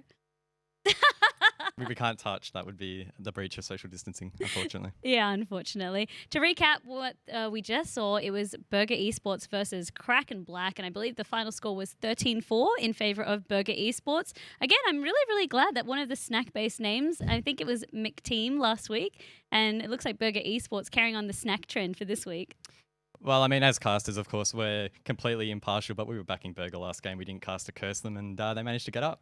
That's exactly it. So we are, of course, now down. It's really interesting how the bracket halves so easily. We started the day with our top 64 for broadcast, then we halved it to 32. Now we have the top 16. I mean, let's have a look as well at what this next matchup is going to look like, because we do, of course, have Blank versus Upper Yip Yip coming right up. And Blank has been one of these teams that we've seen again in Open Qualifiers 1, 2, and now finally Open Qualifiers 3. So it looks like they are taking the strategy where we're going to really join in earlier instead of waiting for the last end, where perhaps a lot of the teams that were waiting on the sidelines were waiting to compete.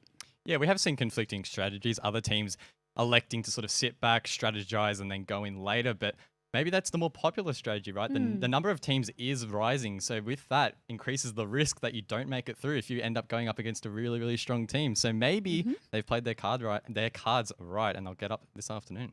Upper Yip Yip is a funny team name for me as well. We actually called them out in terms of a team that had an interesting name. We haven't yet seen them be able to play, but again, they've been very, very consistent. I know that they definitely played Qualifier day number 1. I don't know if they came back for day number 2, but then they came back again for day number 3. So maybe they're doing like the one-on, one-off approach. Unsure about that. Can confirm that afterwards. But what really drew me to their name was, of course, it was a fun one, right? But having a look at some of their team names as well. A couple of names that I think I recognize from certain different places. So waiting to see what happens there. For Blank, to kind of recap on how they went as well. So Mind Freak on day number 1, they had a very, very tough opening match. And then to go up 13-4, so they didn't get the best performance against Mind Freak, but it wasn't a 13-0. Yeah, and they're also coming off the back of a really close match. In fact, this afternoon it was a 13-10, so they've managed to get through that hurdle. Question is, can they get over the next? Have to wait and see. Of course, the game is ready. Let's just jump straight into it. This one is going to be on Ascent, a map that we haven't seen for some time due to it having a bit of a bug. But for you and I, we both agree that for solo queue, this map feels a little bit harsh. Yeah, Ascent is rough. The sites are difficult to get control of and then difficult to maintain once you have it. But solo queue, Vandy, is a little bit different from what the quality that we're expecting here. As you mentioned, this is the top 16 teams. Both of these teams have some pretty good form heading into this one. So I don't think they'll have too many issues. They seem to be pretty happy to head to Ascent, so we'll see what they can bring to the table. Absolutely, and I'm really glad that you brought that up. Although both you and I feel like this is an absolute terror on solo queue, the reason for me being that mid control is so important. If your team doesn't feel organized at all, Ascent is one of those maps that busts it wide open. And it's really been interesting because the trend of today has been that one team has felt so much more dominant and in charge. Ascent, again, will highlight why that is. If you cannot gain mid control, really the only access you have onto points are through some really deadly chokes. So B main, A main. It can be very, very tough. So again, this is why strategizing and being able to really team play with your team is so important. We've seen the defense prevail so far this afternoon. Some really strong starts to the half, and it will be Blank on this occasion on that defensive side. It's up to Upper Yip Yip now, or Upper Yip Yip. I'm going to keep. Is it Upper Yip Yip or Upper Yip Yip? I mean, I think I've heard in the cartoon the way both, so it's just how your accent is really. So whatever floats your boat, I reckon. Well, I was going to say they might be on the back foot, but they are getting aggressive already in round number 1. They are shut down, however, just like that. It's a 1-on-5. It's the Sage left to try and clutch it up. But Culves, he'll find 4 in the round, and again, we don't want to get too excited. It's only the first round, the pistol round. But if the trend continues from what we've seen so far this afternoon, Blank are in a great position to get an early lead. Blank, I really like their pickup as well on a map like Ascent. They have chosen, in terms of their composition, to run a double smoke composition. So as I said, in a standard kind of lineup in terms of all of the other maps that we have in rotation, you really see either the Omen or Brimstone. When you want to run double smokes, you see both of them coming into play. What that means is, especially for that mid play, which I highlight around Ascent, it makes it so much easier to convert control and create one-ways where if you are the attacking team, you're getting funneled to where Blank wants you to be, essentially. Great that you bring that up. Blank not electing to bring the Sage, an agent that for the longest time was really considered a staple, but Blank seemingly confident, not needing those healing orbs or wall orbs on their side. Of course, the slow orbs as well can help in really stopping those pushes, but Blank with a confident first round, showing that maybe they don't need that. And already this second round going their way with Appa Yip Yip really struggling to find an opening.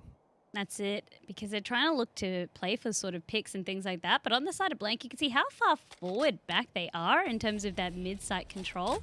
So they'll be waiting for Appa Yip Yip to come to them. Kayhoon trying to stop this push. There's not a whole lot he can do. Puts up his wall, the molly as well, but it doesn't really stop the progress of the attack. It's Appa Yip Yip trying to get control of sight, but once again, just being mowed down. Leaving it in a 2-on-4. Make that a 1-on-4. That's a great shot there from Bead Dog. Heaven control forfeited, and again, it was a decent start for the attack, but just shut down on the rotate. For Appa Yip Yip, I mean, it was a valiant attempt. They didn't really have the weaponry that they would have liked coming into this one, and Blank, as I said, they could play this one out. They have a lot of funds as well for Blank, not all of them choosing to buy for, say, a tier 2 kind of gun. They had a couple of stingers, things like that they were playing with. So you can start to see a little bit of leeway now for this one coming through. Operator as well being picked up. DJ Brandicus on the jet being the dedicated sniper for this match. So Blank, I mean, the way they play, it's very, very strategic, as I kind of also touched in terms of their history. So they were able to beat Chostar on qualifier day number 2. Then they lost to Tilted, and of course Tilted made it through to the actual qualifying match versus Rip and Tear. And they got that one pretty close. So when they lost to Tilted, I believe it was like 13-5 or something like that. So for Blank, they always are able to take a few rounds, but then maybe if they can't solidify enough of a lead, that's when things go south for them. So it's really nice to see them taking the aggressive play here, really trying to build a little bit of that lead. It is up to Appa Yip Yip to try and disrupt the consolidation of that momentum. Again, we've seen time and time again the defense able to do so without a whole lot of trouble, but Appa Yip Yip, at least initially, are able to get in towards site. They just need to work a little bit harder at trying to get that spike down and position themselves for the post plant. Very patient though on these pushes.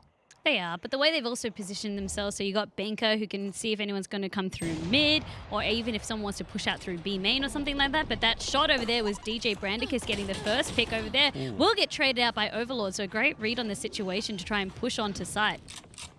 Appa Yip Yip on the attack, have site control again, but we've seen them falter in the last 2 rounds. It's up to them to try and hold on to this one. The spike has been planted for long. A couple of players will retreat to that position, and in fact, it looks like it will be a 4-player retake of the Heaven objective. Benko Hoots is in a fantastic position to hit a flank. He could mow down 3 here. Surely they don't let him do it. He finds 1 and 2. Make it 3. No, it's not. Unfortunately, B-Dog gets that trade back, but they've done enough to secure the round, and Appa Yip Yip find themselves back in this one.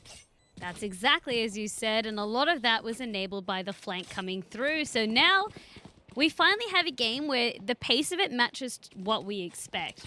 Round 1, whoever wins pistol wins the second round. Exactly what happened to Blank. Then for Appa Yip Yip, they managed to pull through and win that 3rd round. This forces Blank into economy round, and then we go into round number 4. So really, really interesting to see, again, because of the way the day has been shaping up. We're not going to really have that one-sided stomp, it feels like today. It's just going to be whichever team can really play to their strengths a lot better. And for Blank, something that you already touched on as well, the lack of Sage, the lack of Cypher, it's something that we don't really see a lot of teams being able to do, but they're opting for a double smoke on this map, which I'm wanting to see whether it has paid off. So far, it has made pushing up very, very difficult for Appa Yip Yip, but if they can get through the smokes, you can see there's not really a lot of utility otherwise than to really keep them off. Ooh, that's not a bad pick. Good way to start things off for Culls. He'll be feeling confident. Oh, that would have been bad timing if he had jumped into that, but he thinks better of it and will rotate back. And I think going back to that smoke point, right, the second that those smokes dissipate and have already been used, Appa Yip Yip are using that to then push through. We've seen them play patiently. So I think they've read into those smokes, the double smoke that is, and now they can just push into site. There's no more smokes on the board, really, for them to worry about. And there we go. The picks come through. Blank at that main disadvantage. It's a 2-on-4, and it's going to be incredibly tough to retake the site. That's exactly right. Only one member left. B-Dog trying to get anything done through the window in Garden, and Benkahoots will take them out. So really nicely done by Upper Yip Yip, tying up the score now. And this is where we start to see the buys. Like, this is the one that we really want to start to pay attention to, because again, it's going to show an indication of who has the advantage for their economy. But I also think, as you said, Upper Yip Yip, they're starting to really adjust to that situation. You can see Upper Yip Yip already starting to have quite a few funds across the bank now that they're starting to stack up. Blank forced into another rifle buy. If they lose this one, surely it'll be an economy round coming out from them. And of course, we are edging closer to many of these players having their ultimates available, which will shift the playing field once again. So many players are only 1 point off, and I think you're right, Vandy. This is a critical round. If they can get those ults out, win the round, that gives them a really nice boost for the remainder of this match. Spawns tries to hit that wallbang, but fails. Happy Yip Yip again, just wasting so much time. I wouldn't say, actually, wasting is a bad word. I think they're playing into the time well. Using time to their advantage maybe is the way to say it, but it's not often we say that the attackers taking their time is a good thing, right? So, but on this occasion, it seems to be the case. Oh, I definitely think, especially the higher into the tournament that you go, utilizing that time can be a good thing. Where I think it starts to become a little bit worrying if you're running down the clock every single round, which we also saw some teams doing, especially when it got to the later stages of the round, where you're just panicking, you haven't found a pick, but you also don't know where you want to go, you don't know where anyone is. Gets to the last 20 seconds, you get forced into a play like this. But we do have Run It Back, able to try and open up this site and really just open frag. That recon bolt did force them to push through, but it doesn't really matter. They're able to get that pick and should have site control. 5v4 as the spike is being planted, but we know the B bomb site can be very, very tough to hold on the attack. Its retake ability is incredibly high. Overlord, though, he wants to prove me wrong and gets that pick back. So Blank now with 3 members left. Need to try and get something working here. With that market control, though, it's going to be incredibly tough for the attack to try and reposition themselves here, but it doesn't really matter. They're shutting it down from their spawn location anyway, and there we go. It's a 1-on-5. Make it flawless. Not a bad way to start things off. Oh my goodness. You can see a few members of Upper Yip Yip almost going down, but being the Thorns ultimately in Blank's side. What does this mean for Upper Yip Yip? As I said, their economy was already starting to look very, very healthy. Blank now, they need to play catch up. So this will be perhaps another economy round that they need to come out with. But then if they lose that again, we start to see that trend where you only really have 1 round of rifles, then you got to give up a round to economy, 1 round of rifles, give up 1 to economy. Playing defenders helps a little bit, but not if Upper Yip Yip are really going to use their numbers to really bully themselves onto site, because at the end of the day, the pistols are no match for the rifles in a situation like that. So it then changes this out from Blank. You can see the way that the positioning, a little bit more aggressive, trying to see if anyone's going to be, I guess, confident enough from Upper Yip Yip to push on out and give him a gun. We did see a little bit of a strange buy with a couple of members buying full armor. I think there was one that bought half armor as well. So Blank are trying to back themselves in here. Maybe try and find a couple of picks and pick up those weapons. We know they have a lot of ults on the board. They can try and reserve those for the next round. But as I mentioned, the key piece of that puzzle is finding these picks. They didn't find the first. In fact, it went against them. And this momentum should roll on for the attack, but this short position has been compromised. K-Hoon there with a great flash. Is flashed himself as the res goes out as well for the attack, and there we go. He gets shut down. It's a 1-on-5. Blank unable to really do a whole lot this round. It was a good try by K-Hoon as well. You could see the flash was good. Couldn't quite peek out to actually get the member there, and then the push-up was there. Benkahoots has been doing so much work on the side of Upper Yip Yip. It all really started with that flank into heaven, onto that A site, and then from there, Benkahoots has just always been right place, right time, and really just clearing out the lesser used parts, I suppose. Where everyone else is on site, he's really playing flank, cleaning up the flanks, anticipating where the members of Blank could kind of push into and push up from. It looks like DJ Brandicus actually used his ult on the Jet, or their ult on the Jet last round. That could prove to be a little bit wasteful considering it really didn't pay off. I mean, I generally like to see that coming out on the economy rounds anyway. I think it helps a little bit more, especially because you can reposition. Knives being one of those really unique utilities where, of course, if you are flying through the air, it gives you still 100% accuracy, whereas with a gun, it's a little bit less. And spawns as well, getting Benkahoots. So this is nice. Benkahoots, as I said, has been a really big thorn in Blank's side. This is working out well. Maybe the resurrection will come across, but you can see Sage is nowhere near. Actually, sorry, there is no Sage on Oh, no, sorry. No, there is. Sorry. On blank there Just isn't. looking ahead of myself, yeah. No, that's fine. No, but Sage was nowhere near the corpse. I think, did Una use the... Yeah, he used the... they Yeah, used the there we res go. last round anyway, so... Which makes sense why they weren't positioning to go Yep. on back. Okay. They're going to now try and push through mid towards market, potentially into B. There is only a single defender on that site. You see Culls, though, roaming around that defender's spawn in a position to rotate between them. He hears the sound cue. 3 players running through market. That slow orb, though, will prevent him from initially pushing through. And now it is that Sova left all alone. Oh, no. He still finds that pick, though. Not sure how he did that. Is immediately retraded, though, and that spike will be secured. Kelvs fell off screen as well, so that's another defender. So this really comes down to the retake from Blank. They have no one on site anymore. Got to play from outside it. Kayhoon, it's trade for trade. Still 1-for-1 at this point, but finally Nook getting the last frag onto DJ Brandicus, finding themselves a 3K for the entire round, meaning that they can win this one. Up a Yip Yip, setting themselves up so nicely into this first half. And if you're just joining us, we've seen the first 2 matches on broadcast so far this afternoon be incredibly defender-sided, whereas this one so far on Ascent proving to be an attacker-sided affair. So Appa Yip Yip are bucking that trend.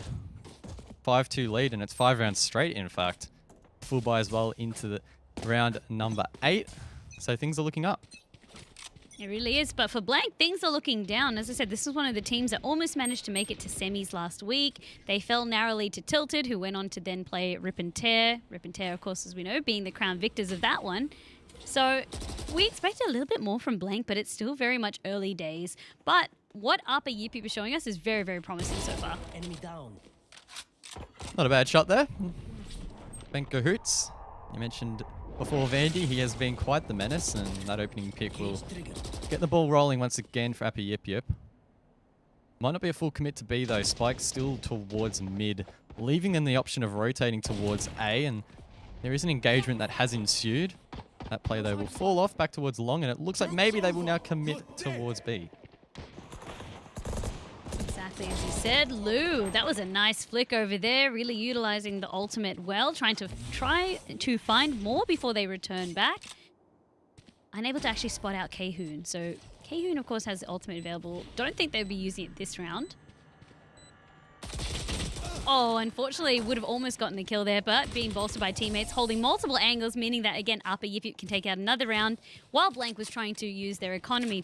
Now, this is where it's really interesting. So Blank's composition, as I said, they were trying something different in terms of utilizing double smoke, but all of their utility is very, very light. What I mean by that is that there's not really any hard slows, there's not really anything that can snare you or anything like that. It's all about gaining intel and slowing you down through smoke. You can push through smoke. You can't really do the same for Sage's slow orb, for example. Like, you're trying to, but you've been slowed. That's what I mean by harder CC. Even with Cypher's traps, the same thing. You need to take a moment to really slow yourself down, shoot the trap wire, continue on. And I feel like Appa Yip Yip are well aware of that, and it's actually hurting Blank in the long run. But for attack, maybe this is where their composition really can shine. We'll have to wait and see. Blank, though, don't want to let this one fall too far out of reach. Plenty of opportunities to get some more rounds on the board, but I get the impression that 2 won't really suffice heading into that attack rather. So they need to try and find a couple more here on the board. Appa Yip Yip, meanwhile, setting up for an A-long push. Spike being held far back, so it doesn't reveal its location. Both teams in a decent position here to take the round, really, when you look at the setup. Blank with 2 on side and 1 ready to rotate. Utility will come through. The execute now being committed to by Appa Yip Yip. That slow orb on Heaven, though. DJ rather, unable to pick, and when he does, he's taken down. The orb wall as well will make things very challenging again as they try and retake through Heaven. Look at all that CC that was utilized as well to really keep Blank from trying to be able to do the retake. There we go. There's the run it back from Kayhoon, opening up onto Una. Oh, that missed. Okay. I thought Kayhoon, that yeah, would have got hit. Overlord. Oh, it did. Okay. It's a good drop there from S-Spawns. Cypher just left on the board now. Needs to clutch up, but he gets shut down by B-Dog. Another good round here for Blank. Oh, Not another good round, in fact. It was a good change of momentum. Good for Blank. It's changed hands exactly as you said, and a lot of what went right for them was Kaehoon using the run it back, creating a lot of distraction. The showstopper, unable to net a kill, really is also what stopped that push coming through from Upper Yip Yip in terms of being able to hold successfully. Blank finally catch a break. They've been given a lifeline. As you said, it doesn't really matter if the composition might be better for attack. You still don't want to be dropping too many rounds in the process. So it's good for now that they can finally make Upper Yip Yip dip a little bit in terms of their funds. You could really say that the showstopper was a showstopper there. Just not for the other team, unfortunately. I mean, that's what Riot recently reworked about Raze as well. So they kind of changed the wind-up time for when she can actually get the rocket launcher out, but also the trails, so the visual trails around it, they've reduced a little bit of the particle size, so she is a little bit easier to see. And as you can see, perhaps in this instance, and actually those changes worked out. Happy Yip Yip, meanwhile, pushing through mid quite heavily. B-Dog's in a position to hold that cross in towards market. There is a player quick peeking that. B-Dog will miss those shots. Full push coming through. Now rotate to follow from Blank. Again, that slow orb, though, will compromise them. Yuna finds that pick. Orbital Strike doesn't quite hit the markers they would have liked there on the defense, leaving it in a 2-on-3. We know the B site can be taken back, but with that man disadvantage, Appy Yip Yip should be in a position to frag this out. Critically, though, S-Spawns is still lurking around, and Appy Yip Yip may not be aware of his position. Spawn's really playing those blind angles towards the back side, spots one out, and that actually gives the cue to Sage. Will take out Yuna, so Spike is down, and he knows exactly that, wants to desperately trade out Benka. DJ Brandicus does not have line of sight, has to trade on down. Here's the cue, knows that Benka Hoots will be very, very low. So close. Not a lot of time here for the Cypher to keep faking this out, and there we go. He'll be punished in the end. Always looked to be DJ Brandicus is there, full health and armor, up against the Cypher, who didn't have much to work with.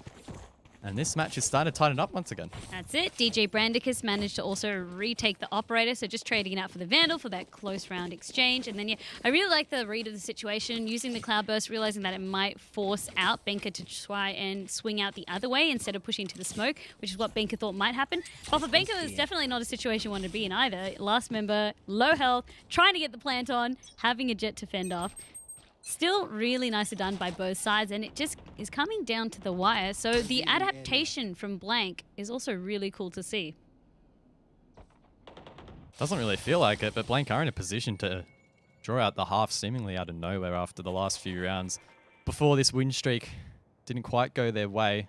Momentum, though, is well and truly on their side now. And with that opening pick, that will only continue to mount. Kaehoon there. Phoenix on Phoenix finds that pick, but there we go. He will be immediately res, leaving it back in a 5-on-5.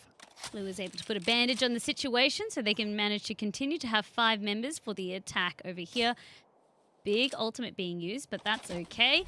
If it gives him a chance of being able to win this round, that's it. So both teams just making sure that they're really utilizing their ultimates to the best of their potential.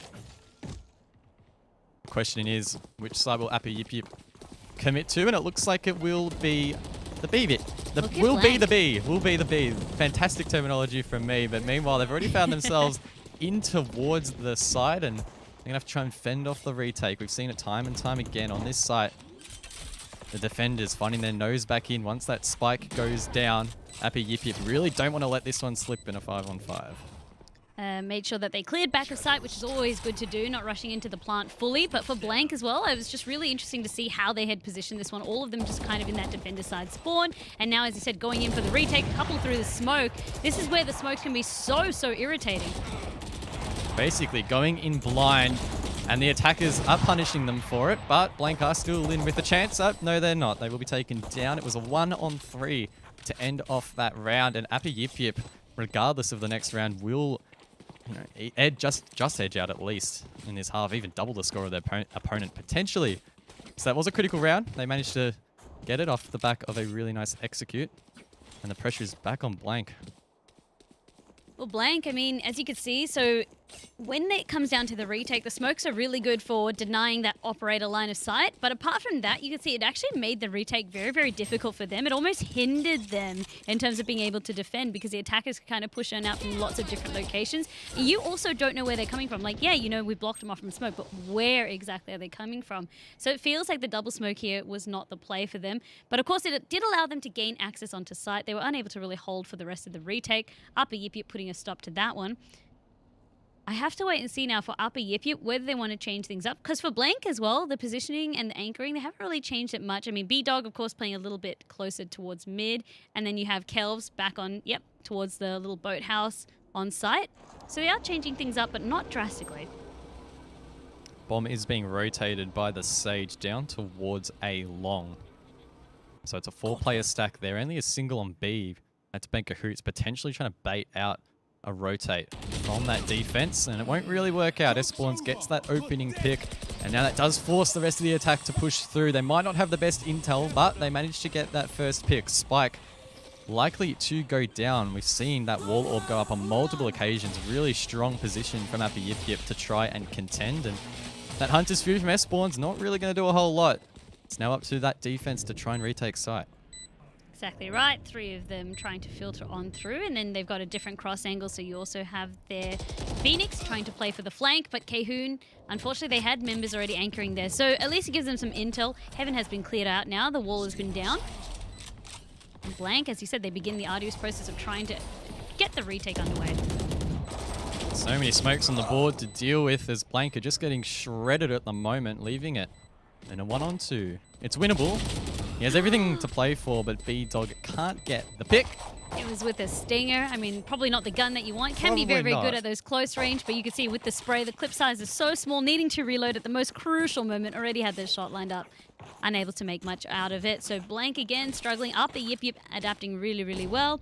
Didn't matter that there was an opening pick from Blank onto A side. It just kind of gave them the intel. All right, let's just start to go B side. So they really, for attack, again, you see this a lot from teams. No one's really going to be like, okay, it has to be A side. We're only going to attack A side. They try and wait for the picks and then adjust accordingly. Or even if you lose a member, where not to go. We know 2 members are there. Okay, let's go somewhere else. The field will reset here. Heading into the second half, this will be, of course, the first pistol. They're not gonna get an inch. You know, the only one to go out and buy a classic, or rather buy armor and keep the classic. Everyone else picking up ghosts. Totally have to with Sage as well. You're a Sage main. You know how expensive her utility is. You're the one that doesn't get to rock out a fancy ghost half the time. It's the worst thing about being a Sage main. You're expected to frag, but you're always just stuck with peasant weapons because the loadout's so expensive. I haven't heard them called peasant weapons before, but I'm loving the terminology. Yeah, I'm trademarking that. Yeah, please do. Ooh, okay, so already one being spotted by Overlord, making sure that they can't really rush on through, dumping a whole bunch of utility, thinking about the Boombot, manages to get Kehoon with the back of those grenades. Boombot was shut down, forcing the defense to rotate back towards Heaven, it appears, but the push is coming through. That's B-Dog. Great opening for him, but as that smoke dissipates, Yuna will push through, but another one will appear. He needs to be mindful that he doesn't reveal his position to these players on site, but it doesn't matter. The Phoenix will assist in getting that first pick. Culls, though, will retrade 1, make it 2, leaving it in a 2-on-3 in favor of Upper Yip Yip. In favor of Blank, rather.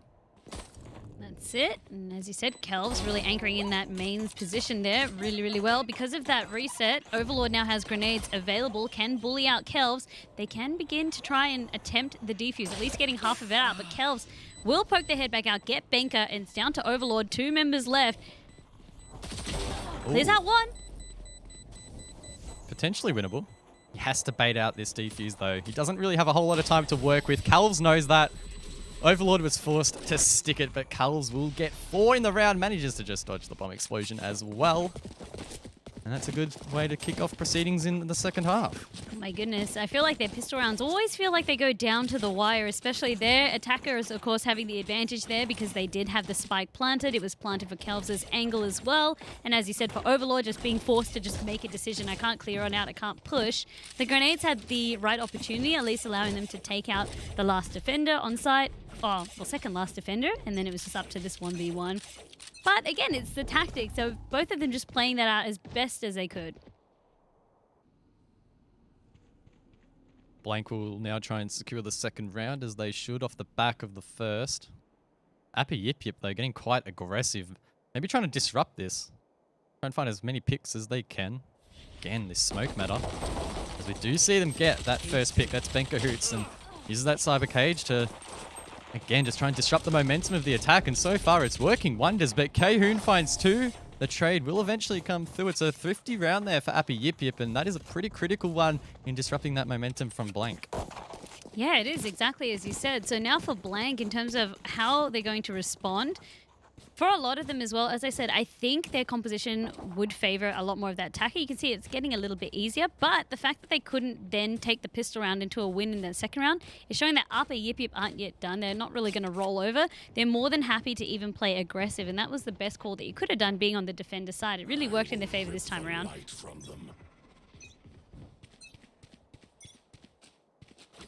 5-9 as we stand. Blank had a little bit of a rough map in that first half, but so far in the second, it hasn't been the worst. Either team really could walk away from this one with that W and progress further into that bracket. Lou gets that opening pick though. That's pretty devastating for Blank, who really want to continue rolling this momentum, but the trades do come through. It's left in a 3-on-3. Diffuser in the hands of the Sova. That's S-Spawns, who now progresses in towards that side. He looks like he is going to stick the plan, and Appy Yip Yip will need to retake. That's it, playing for the retake, trying to see what picks they are able to do. They are getting a little bit bullied and held behind here. The Molotov, as bombs ticking on down. Appy Yip Yip trying to regain the side, and you can see Benkahoots, last member, loves to play these sort of flanking angles, but Overlord bolstered them up, meaning that they could sweep out Blank and get this round. Upper Yip Yip, the way that they play, the teamwork again, is really nice to see. So they're always making sure that they have members on multiple angles for the retake. Yes, they did get kind of held up in that treehouse. Didn't really matter because they bought enough time for Benkahoots to kind of come through heaven. Overlord coming through from B main. No, sorry, it's A main. I hate that the map always like flips. And then just play for the retake of the point. So it was really cool to see. Blank, what would you really want to see them change up? I don't know. It's tough to say, right? A lot of these executes have been quite chaotic for both teams, but as you mentioned, Appy Yip Yip are bringing that discipline to the board. They're not too concerned in letting Blank have the site. They're just like, yeah, take it. We'll take it back. No worries. You've got 45 seconds once that diffuser, once the spike goes down, to counter diffuse it. So they're pretty comfortable in that regard, and Blank need to do a better job of setting themselves up in that post-plant position, or this could just keep happening over and over. Okay, but also Showstopper coming on out. Doesn't look like it's been able to get anyone, but Nook taking that opportunity to get some frags for himself. Nice 2K from him. Blank now on the back foot well and truly. Really struggling to be consistent with their momentum in this map. B-Dog, though, as I say that, will find one back. It looks like Appy Yip Yip aggressively holding the site on this occasion. Maybe Blank will be able to refrag this out, but again, with so many smokes on the board, this will prove so challenging. Nook could be on for the ace. He finds 4 in this round and make it 5. First ace of the afternoon will go to Nook. A great round from him, and Appy Yip Yip now super close to actually taking this map. Appy Yip Yip inching ever closer towards that important match point. Nook, as you said, really the star of that last round, but it was a team effort. You could see even the Showstopper shepherding a few members into there. Blank being stubborn, not wanting to play for the rotate, figuring that maybe they had enough smokes for it, but through that main smoke that Nook had set up, they were just kind of at a dead end. They just needed to really run into the clock. And as I said for Blank, really, I mean, what I want to see them try and change is not really much, right? But if you are going to be making plays like that, at least have a strategy. If you're going to push through together. There was only like 1 or 2 members that kind of wanted to push through. You weren't able to use your numbers. You were just filtering on in. Mid-control forfeited to Blank, who will take full advantage, but Blue with the run it back tries to gather some intel and will do so. Yuna getting the opening pick actually on that Phoenix as he spawns back. So that's unfortunate for him. And Appy Yip Yip now in a great position to head themselves to match point. Oh, Blank actually positioning for that middle take as well. Unfortunately for DJ Brandick is unable to make that connect. Cover going out. Still a lot of them positioned around mid. But the smokes keeping them at bay as well. Oh. Hello. Yuna taking the opportunity to really clean out the backside of Kels, who was already very, very low from that earlier exchange. It's a 1-on-4. B-Dog might be able to find a pick or two, but he only has a ghost in hand. Orbital strike as well, but he's just going to save that. That's it. They're going to need that utility for match point, Vandy, because that's where Appy Yap Yap find themselves on. They're doing it. Arthur Yip Yip. They're finally doing it. They managed to bring this one out for Blank. We thought things would get better on the side of attack for Blank. It wasn't the case. They're still finding it very, very difficult to punch on through Arthur Yip Yip's defense. And Arthur Yip Yip, as I said, their composition, it's what I've seen more commonly in this. Blank perhaps taking a chance on Ascent, utilizing that double smoke, hasn't really paid off for them. At least they were able to save in that last round. Most of them are able to do a full buy, except for Spawns having to use the Bulldog. But it's really now or never for them. Indeed it is. We've seen so much smoke play on this map, and it's no different towards mid where we see the spike being carried by the Sova. Utility dumped by both teams as they hotly contest that part of the map. Jeez, that's a very early wall orb there from the Sage, but that will deny Blank from pushing that immediately. Perhaps feeling threatened, not knowing if everyone had shift walked up to the middle of the map, quietly tiptoeing, so just going to make sure that the utility is used rather than dying with it up. Often the case, right? But if you could have held on to it a little bit longer, would have been ideal. Overlord has been kind of like the guardian of Treehouse. Like, I'm getting Gandalf vibes where you shall not pass. So much utility being used, but this is good. This is good. Getting bored perhaps or waiting for someone to kind of spot on through. Kels is able to open that one up, and the rotate needs to come through from Upper Yip Yip. As I said, they're not fussed giving side over to Blank. They can play for retake. We've seen Nook get one ace, but he won't get one in this round. Shut down in that heaven position. B-Dog, oh, that's some poor timing. Maybe Yuna heard that sound cue and will actually hit a res as well. Upper Yip Yip could well take this round. They have the 4-3 advantage, heaven control as well, but there are a couple of players below. Blue with the flash though, manages to flash one and will get that pick. Blank need to try and hold on here. Might not be possible though. It's Kahoon left in Hull. He finds one, but he needs to find one more. Can he find the pick? Oh, he does a lot of damage, but the Cypher will shut him down. Appy Yip Yip will get the defuse, and that will be the map going theirs. 13-5. Well done by Upper Yip Yip. Again, it came down to Benka Hoots, well able to clutch out for his team. And it was a nice, valiant last-ditch effort from Kahoon to really stall the push, trying their best with the classic pistol. Wasn't going to be enough. And I guess for Upper Yip Yip, as I said, not much was known about them. We saw their team as one of the teams with the fun name, but now they're just more than a fun name, right? I was really impressed by their team play and how clean they were at most of their executions, especially on the defender's side. For Blank, as I said, by rolling to do a little bit of a different composition, go a little bit light on some of the crowd control that we've seen otherwise. Double smoke is not a new thing to me, but by having no real hard CC, I think that was the first time I've seen a composition like that being run. And I mean, that's the structure of this tournament. We'd like to see different strategies, maybe needing to rework that one a little bit before they come back to play in open qualifiers number 4. Yeah, I think Blank probably needs to go back to the drawing board a little bit. Bringing the Sage was a pretty big play, I feel. We haven't seen a lot of teams do that. Maybe the roll of the dice didn't pay off on this occasion. Maybe they'll be able to incorporate it a little bit better in some of the other open quals if they come back. But that match was a failure in the end. I mean, it wasn't the best result. It was a 5-13. They almost got back into it, but it was too little too late once again. Yeah, a couple of rounds where we saw glimpses of hope. But again, this one felt not so much in terms of, you know, outgunned or anything like that. It just really, to me, felt like composition. They didn't have a Sage. They didn't have a Cypher. And yes, I think the way the game is designed is that you don't necessarily need these agents, but you can see you're at a disadvantage if you don't have either one, right? Especially on a map like Ascent, where you can see the utility coming out from both Sage and Cypher on the side of Upper Yip Yip, netting themselves that win. But anyway, we could discuss this a little bit more, but we're not going to. Instead, we're going to jump to a quick break, but don't go anywhere because as always, we have a couple more matches to bring you.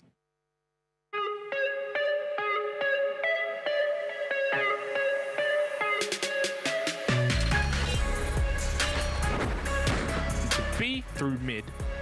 That's been the play. Reb is going to just watch from one side. Quick triple kill for Rebkrez with a Spectre. Spotted him, crossfire coming out, so had to take it.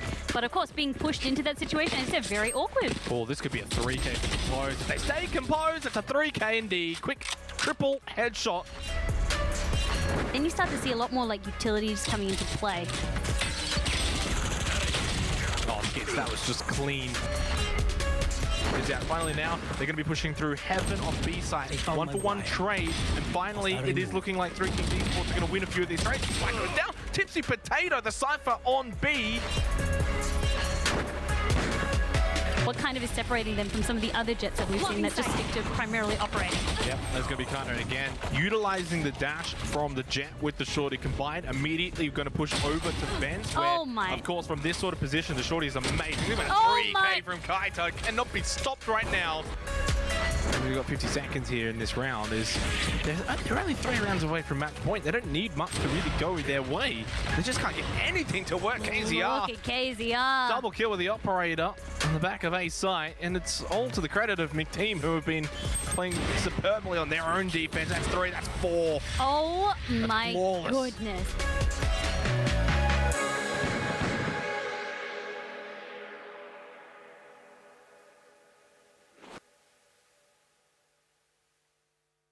The arena is insane. The colors, the huge LED screen.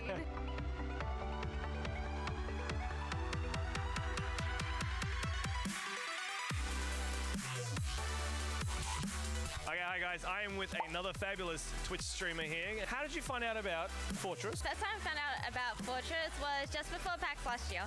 It's quite mind-boggling, eh? Like compared to the photos and like the 3D models you saw online, like it does not compare at all. Honestly, the PCs here are amazing.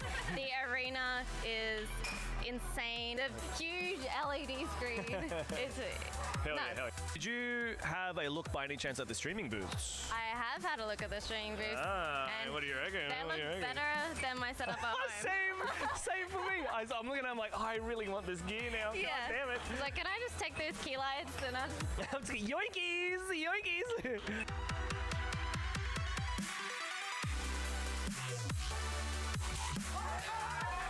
I want to have my birthday here, so that'll be a lot of fun. We're all invited. There you go. You heard it here first. We're invited!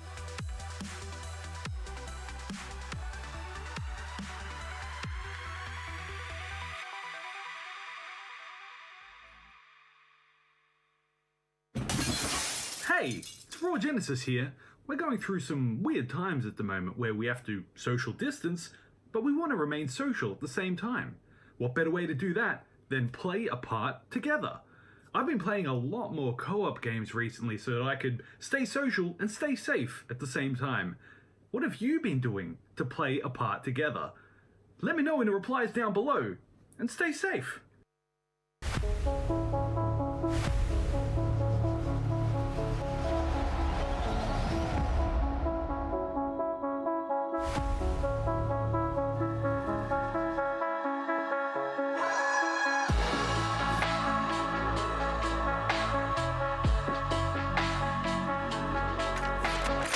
Come on, let's go!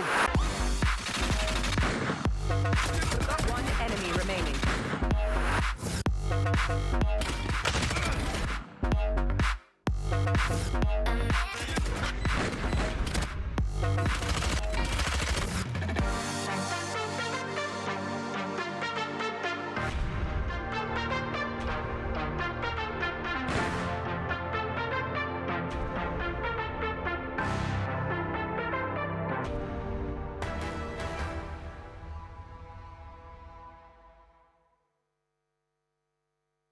Welcome back to Rise of Valor, an official Valorant Ignition series powered by Alienware. We are broadcasting, of course, from the gorgeous Fortress Melbourne studio, and behind us is the Alienware Arena. Guz, what a couple of matches it's been. It's been quite a day now with these 3 games under our belt. We've had a couple of stomps and then almost a close one, but ultimately it seems like the theme of today is that one team is super dominant.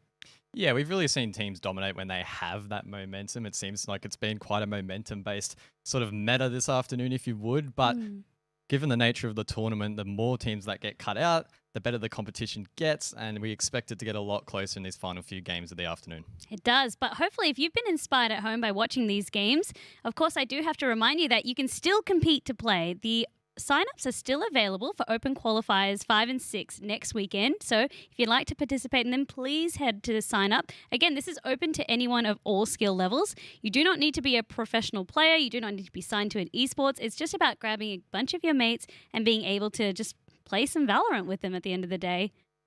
Yeah, that's exactly right. We've seen a diverse range of players come into this tournament. We've even seen some caster stacks. I don't know if Conky's going to be coming back into this one. I hope you do, mate. Because they provided a really entertaining game. I think was that a 13-12 in the end? Yeah, it went so that was really close. Sudden death. So yeah, you can definitely jump in, give it a red hot go. And of course, the one thing as well to remember is that the points you earn from these tournaments can actually get you a buy-in to the later stages of the tournament. You don't necessarily need to win one of these qualifying afternoons. But of course, for those of you who aren't competing, or perhaps for those of you who like to be the cheerleaders behind the scenes, we did promise some watch and win prizes, and that's exactly what we'd like to refresh you all on. So we have a secret code word that you can enter. So all you need to do is make sure that you in chat on Twitch, !watch and win, and enter code RISING on the Gleam URL that comes out, and that will net you a couple of entries. You can win a share of $30,000 worth of Alienware peripherals. So again, it doesn't need to be all about, spectating, watching, stuff like that. You can literally win prizes just by watching at home. And I was joking to Xenox that this is my type of competition. Yeah, I mean, if you're not the strongest in the fragging department, you can still win something by participating. I mean, it's free to enter, so why not? Why not? Exactly. So again, !watch and win, and then enter code RISING. So, okay, we also do have our bracket. We've whittled it down again and again, so we keep halving it. We had our top 16. Now we're down to the top 8. This is what the bracket looks like now as we're kind of progressing through the day. Yeah, this really is crunch time, isn't it? We see the best of the best rise to the top. As you mentioned, it is the final 8 teams, and they're fighting to complete the run to the final 2, and they will qualify for the next stage of this tournament. Of course, as I sort of alluded to earlier, these teams, if they push really hard, they can still earn points this afternoon, Vandy, and that could become critical if they don't actually manage to win any of these brackets. Lots of familiar names in this bracket as well. So Team Pants Down, who I've seen competing in the previous Ignition Series tournament, I believe they placed 6th as well. So they did a really, really good run. Upper Yip Yip, who we just saw. Kraken White, we haven't yet seen any screen time from them, but if they're anything like their counterpart, which was Kraken Black, I mean, this one perhaps looks like it might be the main roster, the main team, and perhaps Kraken Black could be like the academy or junior team. No Tick, you were very impressed by them earlier today. I believe they got our first 13-0 of the broadcasting series. Magic 5 with Kaita, of course, one of my favorite Jet players so far in this Valour Ignition series. And then Tilted, who narrowly missed out. It was to Rip and Tear, I believe, at the end of the day. So good to see them coming back. And 1HP, again, another familiar name who have competed in the previous Ignition Series tournament. So a lot of these names, we've either seen them week to week in this tournament or in previous tournaments. Yeah, it's really been a balanced mix, right, of new teams and new names coming to the forefront. We're seeing old teams from the previous Valorant tournament coming to the forefront as well. And even we're seeing a lot of players coming from other games across to Valorant. And so far, we've seen those skills transition pretty well. I'm actually curious to hear your thoughts a little bit about that, especially because your background, it hails from Rainbow Six Siege. Again, another different style of tactical shooter. Do you actually feel as though players have an advantage coming from these different FPS titles into something like Valorant? Or do you feel as though at the end of the day, it's a different game and not a lot really can be taken from those other titles? Yeah, it's a tough question, isn't it? I don't think it's black and white. If you're good at one game, you'll necessarily be good at another. But I think the skill set that you can develop from playing other titles, communication skills, your mental game, your mechanical skill, a lot of that can transfer across. And again, we've already seen it this afternoon. We're seeing players coming from even the likes of Paladins, for example, doing really strongly. Yeah. So a diverse range of backgrounds coming into this tournament, and I'm keen to see how it plays out. That's exactly it. So I'm curious. Yeah, it's really interesting. It comes down to how you play on the day. And for teams that have stuck around for a while or maybe even competed in the other tournaments, as I said, you have a little bit of that heads up. It's not going to be a make or break, it feels like, especially because of the way the qualifiers are structured. Even if you miss out on your ticket to the play-ins, you can come back again up to 4 times in total. So it also rewards you with that point system to qualify for last chance qualifiers. Also in terms of updating how this day has gone, because as the broadcast, we can only really show a few matches on stream every week, but Notic managed to upset Coffee as well. So Notic, you were impressed by them for a reason. Coffee, one of the sweetheart teams, as I said, they're really the dark horse of previous tournaments. Kraken was also able to upset Fury, who we saw being able to make it to every single qualifying match that we saw them play in. So this will be the first day that they don't actually able to kind of get to that qualifying stage. But again, they'll be netting a huge chunk of points. Without further ado, though, we also do have this next game ready to go, guys. Let's jump into it. It will be Notic and Kraken White. Let's start talking about this one. It's going to be on Bind. We've already seen a bit of Bind play this afternoon. Of course, it's the map that does have those teleporters in play, and that allows for a lot of rotatability.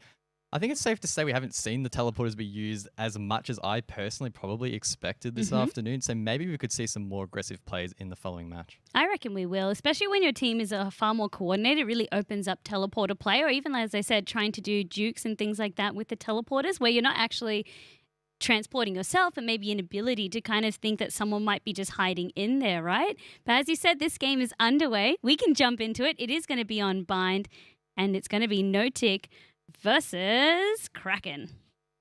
This should be a cracking game. Haha, see what I did there? Oh, there we go. That's my one joke for the afternoon expended. And now it'll be back to boring old Guz. But look, I'm sure these teams will bring the entertainment, that's for sure. We've already seen Notic in action this afternoon, and they were very, very, very impressive. In fact, it was a 13-0, I believe, Vandy, wasn't it? So, yeah, I'd be a little bit scared if I'm Kraken at the moment. Absolutely. But, I mean, for Kraken, as I said, they were able to upset Fury, one of the teams where they like to play a high aggression sort of style. They've made it into each of the qualifying matches that we've had on day 1, day 2. So to be able to come this far, I mean, they're feeling pretty confident. Same thing as well goes for Notic to upset, I suppose, another one of the favorites in this tournament. So, it, again, comes down to this best of one. Who can really show up right here, right now? Right here, right now. That is such a good song. You know, that made me think of the... You know the song I'm thinking of? I know the song you're thinking of. Right here, right now. That one? Yeah, that goes hard. Yeah. That would be my I love that you left pump-up me song. to sing it, though. I'm not singing a broadcast ever. that would be devastating. All right, chat. How many polls do we need to do to make Guz sing on cast? Definitely not. Opening, of course, into this pistols round, we want to really set the tone. We've both really stressed that pistol rounds don't really give us the full insight of a team. I mean, yes, it shows us things like how they're able to rotate, how they're able to position, how they're able to make quick decisions. Also some insights into their gunplay, but it's not the be-all, end-all. It just shows us a mere glimpse of the iceberg that these teams can be. Diggy Dog gets the opening pick. We saw him in action earlier this afternoon, and it was a little bit scary. So it's important that he is shut down as this push comes through. That's a nice tap there from the Jet to find that kill as the refrags come through. Spike Carrier has been killed. Ninum is popping off. In fact, he finds 4 in the first round, so not a bad way to kick things off. Ninum is absolutely doing great. It's wonderful to see that even in the glimpses that we saw of them earlier, Ninum, of course, on the Jet that time, playing that dedicated kind of sniper positioning, they've changed to a different duelist. It's going to be Raze this time, but it seems as though the preference for weapons is the same, picking up on Marshall now in this second round and becoming that sharp shooter of their team. I love this man. He's already jumping onto the sniper in the second round. We don't see that a whole lot, but he has been a sharpshooter from what we've seen so far. I mean, 4 in the first round is nothing to scoff at. I mean, generally, if you can afford it and if you are confident on the Marshall, it's a great pickup. The reason being, of course, as you know, if you don't have armor, it's going to be a one kind of tap, one shot, one hit, one kill. However you want to phrase it, that's what can happen. So if you're confident with it, it can be a great pickup. Ooh. See now how Kraken White want to respond. They did manage to spot, but it wasn't able to connect. Yikes. Illy does survive though, full HP, and can assist Jesse as he's already pushed down long. Diggy Dog, though, with the Spectre, shuts him down. Nice little pick from him. And now that Jet player, Ilu, inside of that hookah position has been revealed. Takes some damage. It is shut down. It's a 1-on-5. Brimstone, I believe, maybe an AFK at the start of this round, so maybe you're just going to chill back in spawn and waste some time. Yeah, that's it. So for Seiko, just trying to hunt on out, wondering where this last member might be. You don't really have much to save, but what you're trying to do, of course, is maybe go for a couple of exit frags over here. Trying to look for that last member. Wondering where the heck this Brimstone could be hiding. Revealing area. Still hunting for him. And unfortunately would get spotted out. Maybe it looks to be a little bit of a disconnect over here. I believe that our comms has told us that there will be needing to be a technical pause for a moment here. But I also wanted to kind of take stock of the situation. We saw a little bit of a double smoke situation coming out in that previous match. It didn't really work out. What are the must-haves in terms of bind for you? Like the must-pick agents if you were putting together a roster. This, of course, can be from your personal preference as well. Well, I think from what we've seen in this matchup, at least, the rosters are probably reflecting a little bit more what I would personally expect or personally bring to the lineup. I mean, we've seen both teams go the more traditional route of bringing that Sage, whereas you mentioned on that last one, they opted to go more for that double smoke combo, which in the end didn't work out. So I think in terms of the compositions that we have seen thus far, more traditional, both teams playing it relatively safe. Nothing really glaring to me at the moment, but it's really going to take some time once we see some more full buys on the board to see how that utility is actually interacting with one another, because we haven't quite seen that yet. Yeah, for sure. I mean, I actually like a little bit of that adaptation as well, to have the Jet swapped out for something like, say, the Raze, especially if you're coming up against a team for the first time. Jet, I love her mobility. If you are very comfortable playing the operator, you really patch up any of the operator's downsides by being clunky, being unable to move quickly, especially on that sniper. Jet, of course, patches that up. But to have Raze, where I feel like she's so much more versatile, you're like, yeah, you can still pick up the operator. But if someone's trying to do a bit of that rush push, or if you need to clear out a site, you have the grenades, you have the satchel charges, you also have the little Roomba, as I nicknamed the Boombot, to kind of sweep on out. Can be so much more versatile in that sense, where you can, if someone else is being able to do a lot of that smoking and stuff like that, Raze can sometimes fit what you need in a different situation. On Bind, I feel like she works a little bit better. Yeah, and I mean, last week, unfortunately, Raze wasn't available for pick, so teams sort of had to feel that out. But with her back in the pool, she seems to be slotting in quite nicely. We've seen her picked. I don't want to say 100%, but it feels like it's been a pretty majority pick across the board. At least one team has had the Raze. Yeah, and for the most part, it's felt like it's been quite impactful, quite effective, and teams are continuing to bring her to the table. On Bind, for example, I mean, one notable point that comes to mind would be the A short plant, right? Almost every time we're seeing utility just being flown over there, whether it be the satchel charge or the nade to try and deny that plant. Again, it's been pretty effective, so I'm expecting that to probably continue once again. It's almost like the role that, say, Brimstone would have as well. So I like that you're saying to deny post-plant, or even when you're trying to get the diffuse off. So Brimstone, we've seen the Molotov plays come out. You can also see stuff like the grenades coming out, where you're just delaying. Every second can kind of count, whether you need to get that spike planted down or retake the point. So it's really cool to see those sorts of strats coming across. So I really like that you said the A-site strat. That's probably going to be one that we refer to a lot more as castles, because it's been like, yeah, just like, to the point where we've seen it so much that it feels like this is a play that we can name and everyone kind of might have an understanding of what it is. But I guess for any newer viewers, because of course, as we said, this tournament is catering to all levels, do you want to kind of explain what it is? Yeah, so sure. So the typical sort of push that we're seeing most teams execute on that A bomb site is taking that short control and then trying to work up to, I think teams have lots of calls for it, but basically they're trying to plant it right on the edge of the border there, where they have pretty good protection. Often we'll see sort of like the orb wall or the wall orb come out from that Sage to deny anyone coming directly from sight. A couple of players holding that U-haul, and then once that plant's down, that's not over yet though, right? Yeah. We talked about this earlier. It's a pretty predictable strat at this stage, and it feels like the defenders across the entire tournament are getting a decent feel for that, and they're putting themselves in a great position to retake. It's almost gotten to the point where the defenders are like, just surrender. Just put the plant down. Yes, you might get the extra bonus points, but that doesn't really matter because we're going to be able to retake the site with full force, and we have seen that. Absolutely right. So it's just kind of, as you said, you split the point in half. You really control that side. It's way easier to have just access to that U-haul, to lamps, as you said, and then kind of just filter on out once the wall gets taken. So it is becoming like a playbook kind of strat to kind of keep you all updated in terms of what's been happening. So yes, I can confirm that a player did unfortunately disconnect. So what will be happening is that when we do boot back into game, defenders will be given a 1-round lead because, of course, that took place on broadcast. And then we'll be jumping back and resuming play from that point once the players are ready and back into it. And that would explain why the Brimstone unfortunately was just kind of stuck there. Obviously, if they could move as the player, they wouldn't be there. Yeah, I was going to say it was a very interesting strat to be sitting in spawn for that long, but unfortunately, tech issues happen. I'm going to take this back in terms of OCE Rising plays and obviously a moment that my friends have had, because you actually reminded me, I had a friend, we were playing ranked, they disconnected as the Reyna. Of course, when you come back, they didn't get to buy, they just had a pistol. There was a Sage, obviously on the enemy team, who was hunting. We all had to spectate them. We all did. A Sage that was like, I'm going to pad my kills. Okay, spots the Reyna AFK. I'm going to go for a knife kill. Our friend reconnected, saw the Sage slowly walking up to them with the knife, and we're like, don't move, pretend, like really lure them in.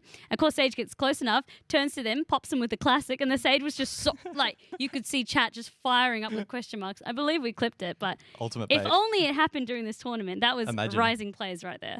I mean, we have seen some bait plays. I mean, we've been talking about, defenders letting attackers take the side. That's probably a little bit more complex than the bait that you're talking about. I don't think we've seen a whole lot of meme play this afternoon yet. No. Have we, unfortunately? I mean, we've seen one ace, we've seen a couple of 3, 4Ks here and there that have been pretty nice. Yep.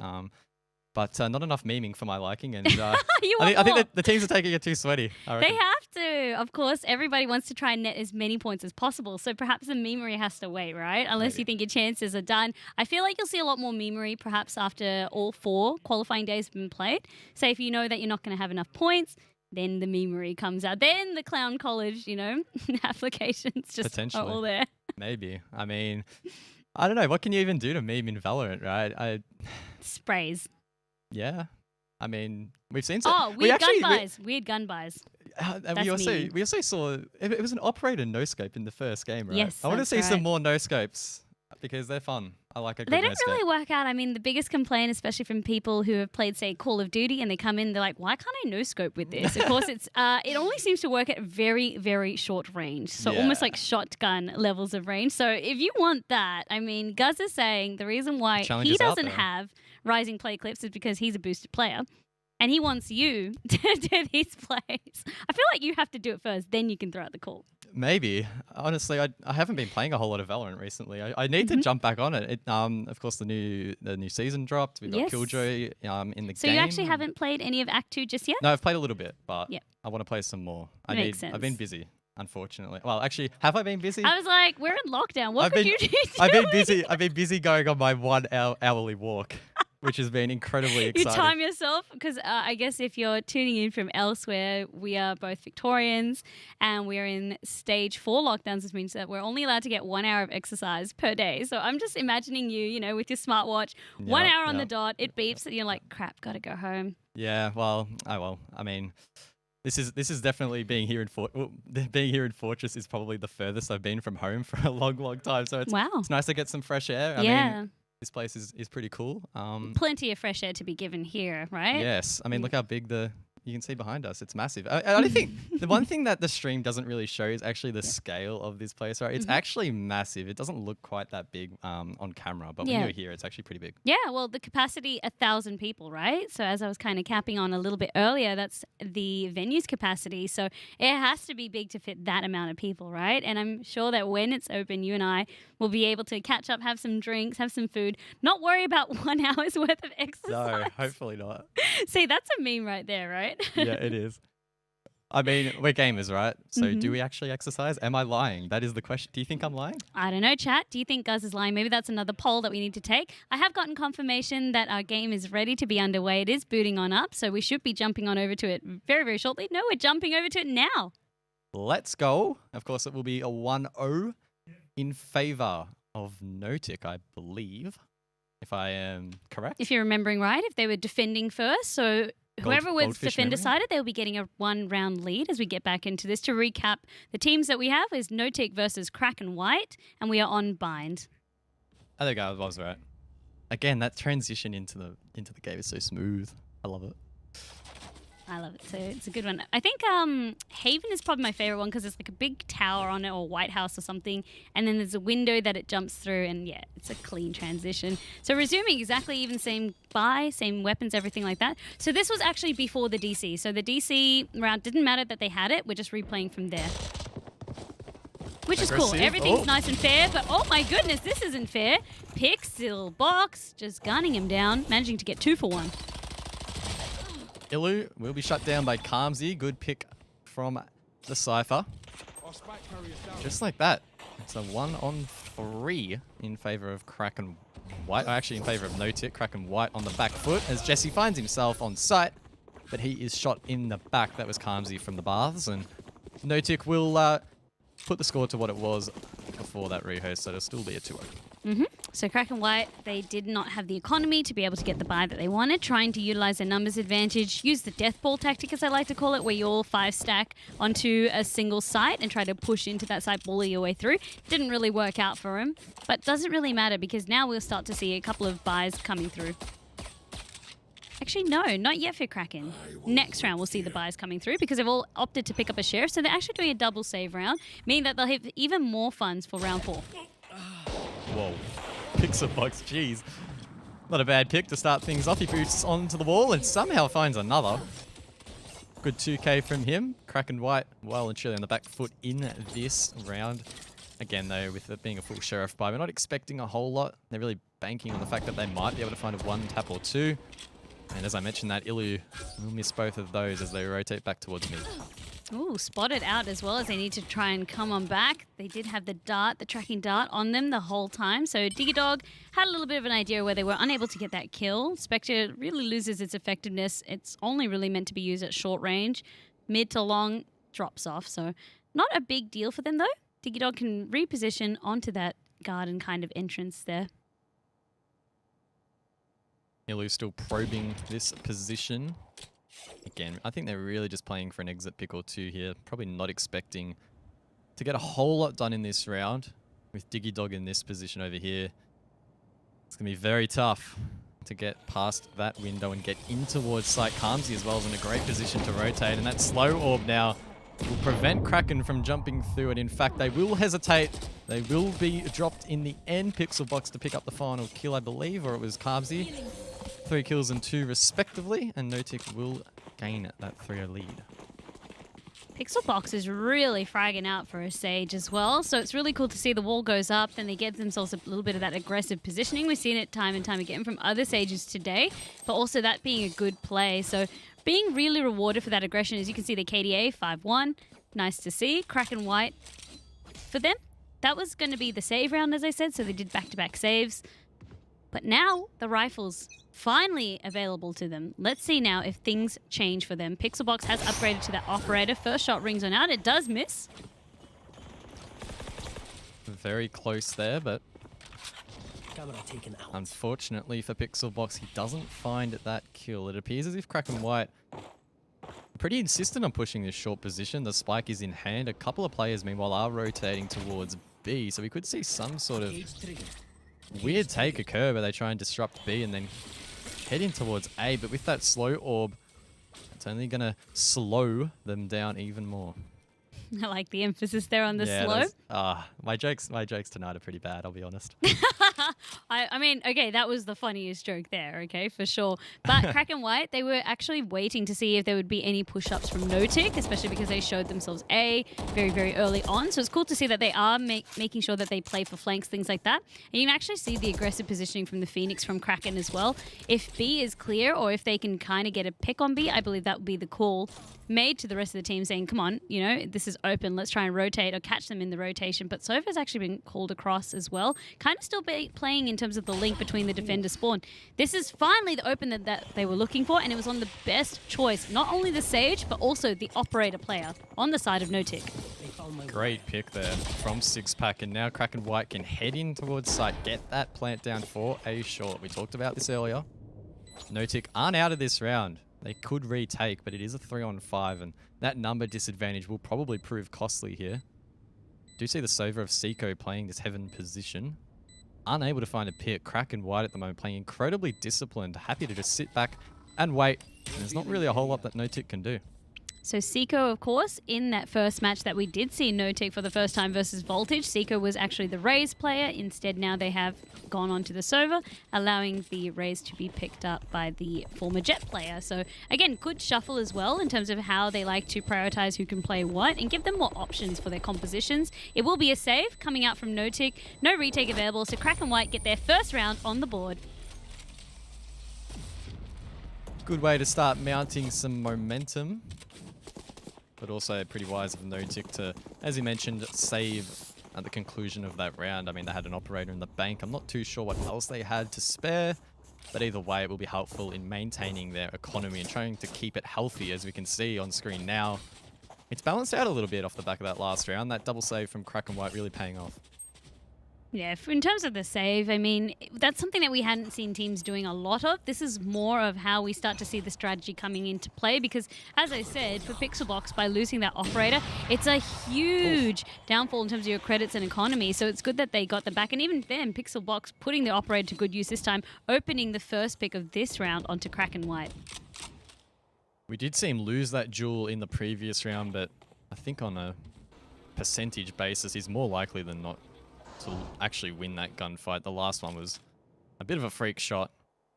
That position in heaven with an operator is pretty hard to clear out, and it proves to be the case here in round number 5. Meanwhile, it looks like the spike has been carried up to this B long position, but Pixelbox, he's there as well. Apparently he's everywhere at the moment and finds that second one. Anticipating. I mean, with that first kill, it's also good game sense, perhaps realizing that they would try B site and then going to be maybe rotating back after giving a little bit of utility. That's kind of the play. They can keep bouncing between one and the other, but you have these constant anchoring members. So Pixel's really the only one that can play that rotating anchor spot, whether it be on A site or B site. So 3-on-5 as we stand at the moment. The defenders with the advantage, or the attackers rather with... No, the defenders with the advantage. So the defenders are on the left side, yep. I'm confusing myself. I always do this. I don't know why. It's okay. Valorant, I know, can be a little bit confusing, especially because it is just a newer game and there has been a few bugs with the observing tools here and there. So don't worry. Well, Pixelbox, he finds his third in the round. We could well see another ace here if he can find a couple more picks. Great recon bolt. But no, we won't. Ninum will pop off and find the last two. It's a flawless round for No-Tick, and again, really just snatching that momentum back. And momentum, we've been mentioning it a lot in this broadcast, but it seems to really be playing into how these teams are going for these strats. It's like if we could theme different weeks. This is the theme of the week, right? Everyone do your homework on momentum. Just snowballing a game and really making it very difficult for the opposing team to try and come back off of that. They have invested quite heavily for Kraken White into this round. You can see that operator coming out from Ilu, at least giving them an operator of their own to play with now, and Prime needing to rock out with that pistol. Sorry, not pistol, with that Spectre, meaning that they have opted to go full utility. You can see the full purchase there in their kit. And surprise, surprise, Pixelbox is in that first encounter, again on top, finding that first pick onto the Brimstone.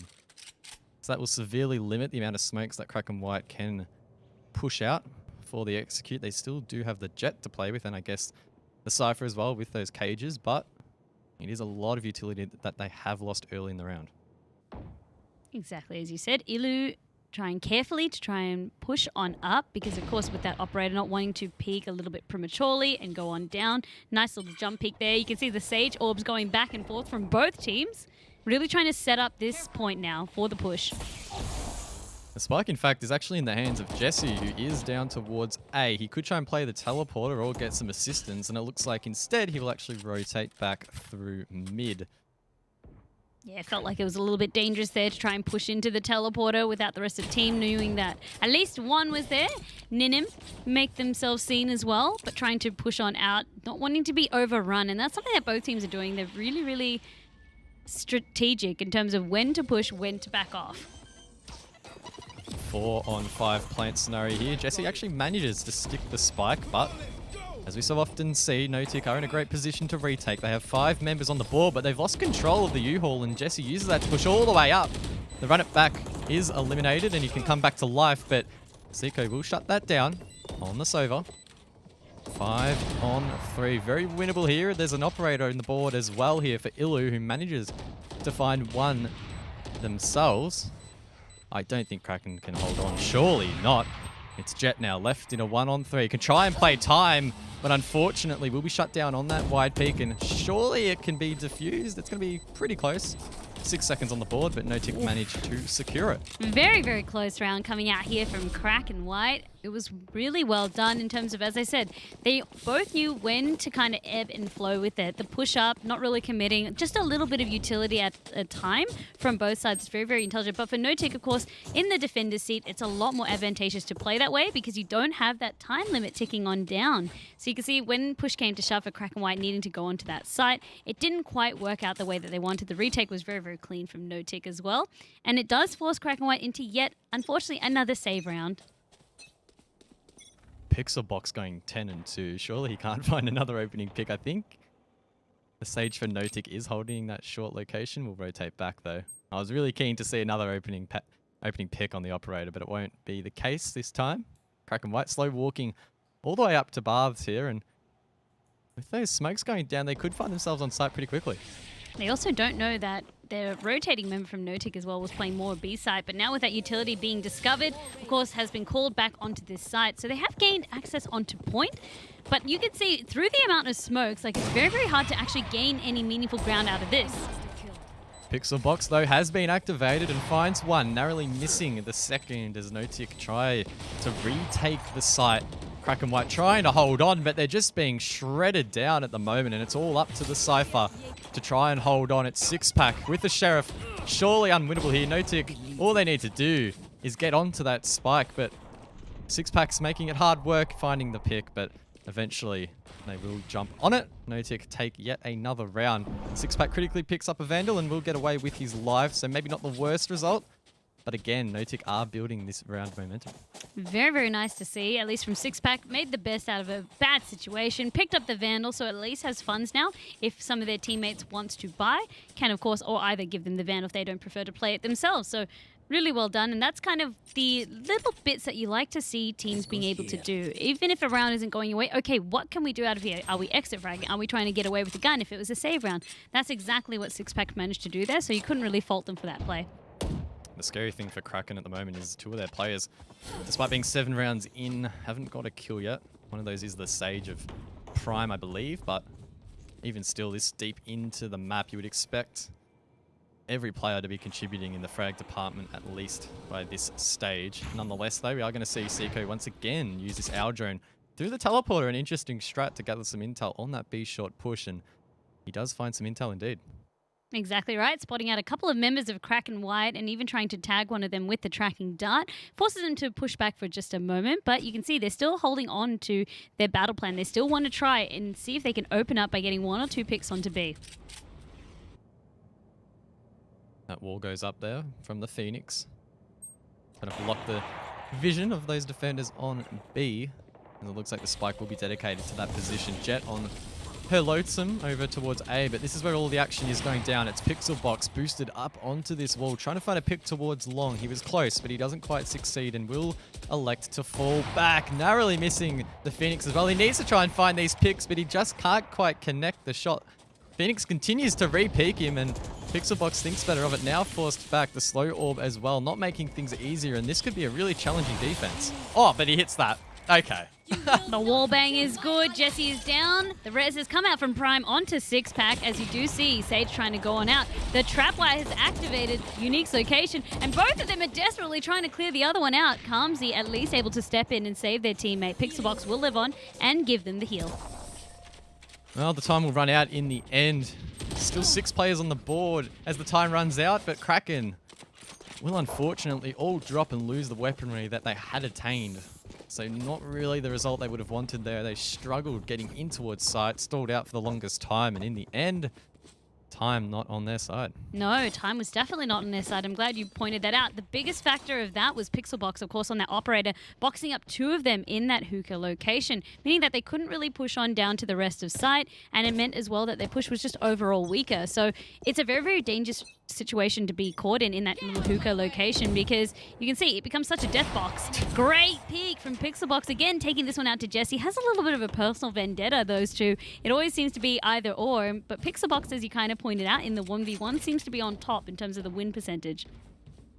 I just have to shake my head a little bit. It's become a predictable play for Pixelbox to be going for this pick. And Kraken White are struggling to read into that, or maybe just overestimating their ability to shut down what is such a powerful angle. They probably need to find a better way at disrupting that, maybe use some utility to block that line of sight, because what they're doing so far is not consistently working. With that said, Kraken White have found some ground here on this short position, but all this utility being dumped is slowing that down, and Sixpack is forced to go through that teleporter. That's it. Ninim, of course, doesn't know if these shots are successful because doesn't get the confirming kill, but on our feed, we know how low. Sage has managed to drop on down, completely bullying them from that little advantage location that they had. Ninim trying to bait the push here. Orbital Strike, though, will make that challenging. Oh, he finds himself in a very, very, very safe position there. Oh, no, surely not. Oh, he finds two. Finally traded out. I don't think they're expecting him to be hidden in the corner, as Pixelbox will continue to pop off, finding one. But Kraken White aren't going down without a fight. It's left in a 1-on-4. Brimstone with a lot to do here. 10 seconds left on the board. The best he can try is to find some picks, but Pixelbox will find 3 in the round. And this man is absolutely popping off. Probably the best player we've seen on the operator this afternoon. And it's funny because it's a Sage. It's not a Jet. Like I said, usually you do see the Jet, and the reason being for that mobility, but it doesn't really matter. Pixelbox is doing what they need to. If there needs to be a wall, we'll do the wall first, then go off to heaven, play these different angles. Happy to be a little bit aggressive as well. But it also shows for Kraken, even though they're trying to put pressure, they're really utilizing a lot in terms of dealing with Pixelbox, and it's not really working for them. So that you're dedicating like 2-3 teammates worth of resources to Pixelbox. You're still unable to kill them. Then where does that leave the rest of the members trying to plant for Spike and dealing with the rest of the members of No Tick? It's really just coming to shambles for their battle plan. 15-2 is impressive on any agent, but the fact that the fact that Pixel is also playing the Sage as well, quite impressive. It's not often you see that sort of support agent so high on the leaderboard, never mind by this sort of margin. At least on this occasion, Kraken White won't try and outpeak him, and instead will opt for a safer route towards short and try and feel it out a little bit more. But Ninim, he's disrupting that in this Lamp's position. As I said, happy to use the utility if it means holding them back at bay. It doesn't matter if the Cypher cage is there to try and stall out some line of sight and some vision for them. Jesse clearing out the Cypher cam as well, as the rest of his team is going to come and join him for the rotate. Digger Dog pushing up a little bit, has already preemptively smoked up in that hookah area as well, so it really filters them down to one area and can refresh it as well. Diggy Dong has been a little bit quiet, but he hasn't really had to do a whole lot. But now this could be his time to shine. Jesse, though, with that flash, will disrupt him momentarily in the firewall as well. Will block his line of sight. In the meanwhile, Kraken White have found themselves in on towards sight and have got that spike down. It's a 3-on-4 post plant, and No Tick now need to really go hard here and try and reclaim sight. Jesse's already retreated back towards long, as Ninim will progress through towards window. 3 members of Kraken are stuck on site. Pixelbox hits the res as well, and just like that, this looks a whole lot more winnable. Ninim with a great pick through the wall, does find the Brimstone, finds a second on to Prime, and surely Kraken White can't hold on here. It's Jesse left all alone on the window. He has one more flash to use. He executes, he jumps down, but Ninim will shut him down. The defuse will be stuck, and No Tick somehow will take the round. Digger Dog happy to continue going through the defuse there. Really trusted the teammates, and numbers was what it came down to. They were so systematic for No Tick in terms of being able to approach the retake, even the res over there. I feel a little bit bad for Kraken White because, as you said, things were looking very, very winnable. Where it all went wrong was that no one was able to kind of cover that elbow section, and no one was then really able to then assist anyone stuck in this garden area as well. They took advantage of the initial distraction that they created onto point to really go onto site and then bully and plant, but then they were unable to really set up and unable to use the guns that they were able to scavenge on the side of No Tick. This is some aggressive play right here out of the ball from No Tick, though, on this round. Not only does Ninim find a kill, but does a lot of damage as well. At least for Kraken White, it is the Sage and the Phoenix, both of which can heal themselves up. So it's probably not the worst result But it is one less player on the board and 2 smokes, or 3 smokes rather, that can't be utilized later in the round, which for this sort of style this team is electing to go for and to get themselves in on towards site by using those smokes. It could prove to be quite difficult. Exactly it, making sure that you utilize all of your smokes. That was a very, very aggressive wall as well, even if they wanted to go to bars. Just really separating much of the team. And Kamzi, Ilu looked like a duck in sitting water over there, trying desperately to get away. No dash available on that one. Ninim tasked with holding this lamp's position again.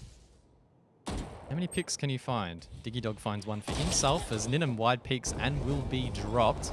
Kraken White now in a 2-on-4 will try and progress towards site. They have time to work with, but not really the manpower, as Seiko will find Prime from behind, make it 2. And No Tick will now be the first team in those double digits, and it's 10-1. One's really blown out. It's interesting though that the score says one thing. Like Kraken White has had small opportunities where they were able to maybe get that plant and things look really well, but they're unable to actually get the round wins. And you can see as well in terms of their buys, like they have had to sacrifice a few eco rounds here and there. For Kraken White, if they're able to lose this round, then No Tick goes up to 11. They're ecoing into the 12th round, and then for match point, they're able to then have a final buy. But that's not the position you want to find yourself in. So for Kraken White, have to wait and see, because of course this is the last round before we switch sides as well. So you really do need to be able to spend all your funds, but more importantly for Kraken White, you don't want to be going into this next round 11-1. No Tick as well, with 3 ults on the board that they'll be using for this last round of the half. Pixel Box getting aggressive once again. Will he be able to find a pick through a smoke? No. In fact, the player has pushed all the way in towards site. That's Ilu. Very well played by the Jet, as the plant will now be secured. No Tick really looking quite weak in this round for the first time so far in this matchup. As you said, a lot of this push was enabled by Ilu, very, very low, waiting for the Sage heal to come up, but actually there is not going to be any heal because Sage was lost a little bit earlier in terms of being able to get onto site, so has to reposition out. A lot of the members, in fact, all 5 of them intact on Kraken White, approaching the retake now from many, many different angles. Well, it is the last round of the half, so No Tick will fully dedicate to the retake and see what they can muster. Kamzi does find the pick onto 6-pack, but he's about to enter a crossfire, and there we go. Jesse to close things out. It's a 10-2 half in favor of No Tick. Kraken doing really well that round, and a lot of it was because their teammate Ilu came through bars and then started to clear out that section, leaving them finally a good kind of situation to be in. If there's going to be the rotation coming across from the defender side, you can see they were waiting from them, and then even if there had to be a flank, like this time they could position members where they wanted to, and then really broke up No Tick's retake. It was great to see. We've swapped sides though. They're not out of the pot just yet, I guess. They're still like very, very close to that match point, ebbing ever closer, but has to see how they go on this pistol round. All it really takes is for No Tick to win this round, and then they'll be able to force the or not even force, but at least by Spectres for the second, and that'll be all she wrote. But if Kraken can hold on, take this round and then the next, then it starts to get a lot more real, that comeback. It appears as if No Tick are going for an aggro push towards Baths. With the spike in hand. Prime's in a very, very critical position here. Needs to try and find these picks. Instead, will use that wall orb at the perfect time to force that Bath push. Wall orb goes out. You can see from No Tick, they're just trying to at least punch a hole through it to begin with, but unable to commit because, of course, there was a smoke on top of that as well to stall them even further. Quite a few of them positioning themselves in that Baths and the offending smoke. Again, really just plugging up any holes, making it even harder, running down the clock at least for a little bit longer. That Brimstone smoke is stalling out the attack momentarily. Keep in mind, there are still 10 members in the server, no one yet to drop, so it will be quite a hectic execute as both teams try and feel it out. Oh, I hear a spike going down, so somehow they've actually found themselves in towards site, right on the border of the plant boundary, and the counter defuse is already coming up from Ilu. This is a very big play, but that nade from Ninim will be massive in denying that, and that could be a critical mistake from the defense. Potentially, as you said, because now you also do have Jesse coming through the teleporter, trying to really bully their way through Bath, and you have 6-pack coming through A short. And that will be actually a flawless attack round from No Tick, and they played it really, really well. Ninim playing the way you said, utilizing the grenades to really store any type of, defense onto that. You're not going to be able to touch my spike. Like, you leave that well and truly alone. I was a little bit startled when Kraken managed to actually get that spike down, but it didn't really seem like Notic were. Immediately, they were repositioning quite confidently for that retake, and as you mentioned, that nade was perfect in basically winning them that round, because from that point onwards, it was really a struggle for Kraken to even get towards the spike. So Notic now, with a very convincing lead, we're expecting them to probably take this round as well, and then they'll be on match point.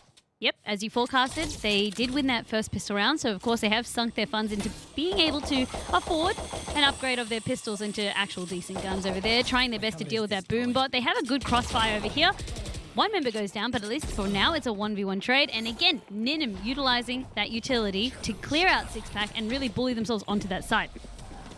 Raze proving to be so destructive as Kraken find themselves trying to hold on here. Diggy Dog going for the plant as the Brimstone will manage to find one and pick up the Spectre.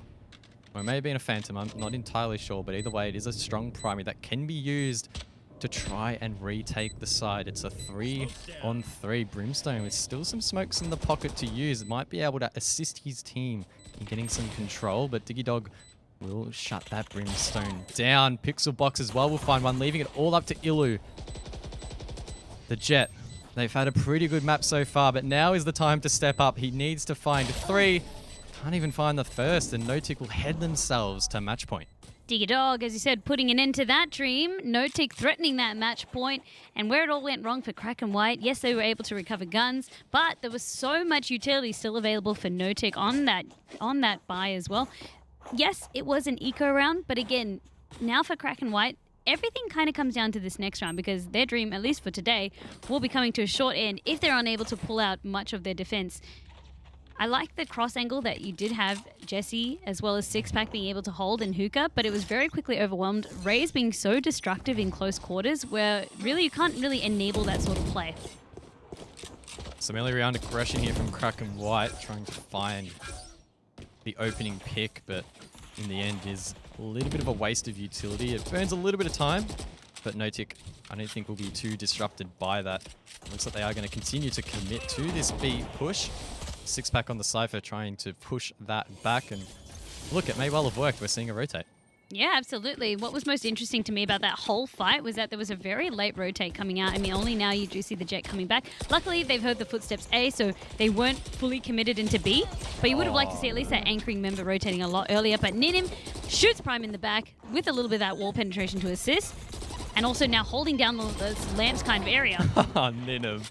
So deadly on the Raze, and unfortunately, Ilu, despite finding a pick, will be immediately traded out, leaving it in a 3-on-4 post plant. Kraken White, it's their final opportunity, really, to hold on here.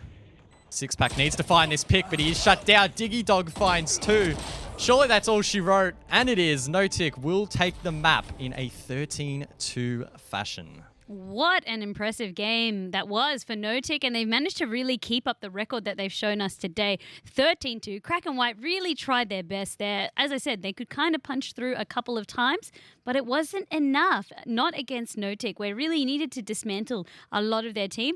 Notic is another one of those threats where even if you, say, get rid of Pixel Box, you still have the rest of the team to contend with, and that's where I feel like Kraken White just didn't have any answers for, at least not today.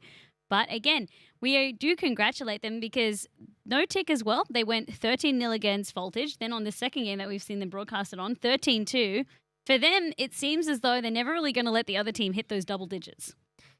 Yeah, this is scary. If I'm versing Notic later in the tournament or maybe even in another open qualifier, I'm a little bit scared. They're not giving any team a look in, and that's probably the most important thing. Their opponents are not given any opportunity to gain any sort of momentum, and that's pretty hard to play against. It really, really is. But congratulations to Notic because they will be able to play in our next qualifying matches. Of course, we have 2 of them today to bring you. We will be jumping to a short break, but as I said, after the break, we will begin by showing you the first qualifying match of the day.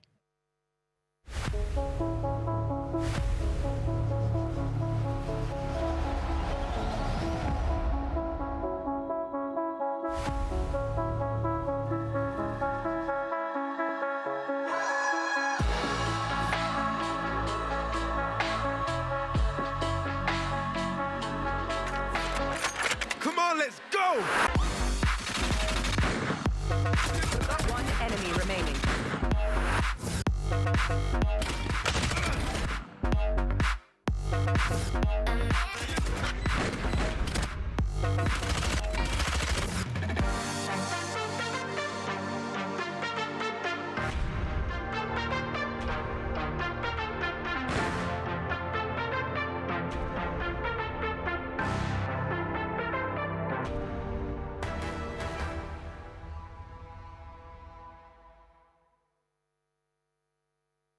Welcome back from break to Rise of Valor, an official Valorant Ignition series powered by Alienware. We are broadcasting live here today from Fortress Melbourne studio behind the gorgeous Alienware Arena. Guz, what a day it's been shaping up to be. It's been super exciting. We've had a couple of close games, some blowouts as well. But as we enter the final stages of the Open Qual number 3, I'm expecting some very, very close matches. So I'm pretty excited. I do have to remind everyone at home as well, if you do feel like you've missed out this week, not to worry. Although registrations for Open Qualifiers Day 3 and 4, so of course Day 3 is what we're broadcasting now, has closed, you can at least sign up for the next week. So of course that'll be Open Qualifiers 5 and 6. If you'd like to do so, as I said, registrations are open. Head to fortressmelbourne.com/Rise of Valor. So let's take a relook at the graphics. Sorry, not the graphic, at the bracket graphic coming up, because we want to revisit some of these teams. Especially we saw just then we had Kraken White up against Notic. Notic has had a very impressive run today. Of course, they went 13-0 a little bit earlier, and then now 13-2. So we were just joking between us that any team that comes up against us isn't able to get in the double digits. But for me, Team Pants Down, if there was a team that was going to challenge them, it has to be them.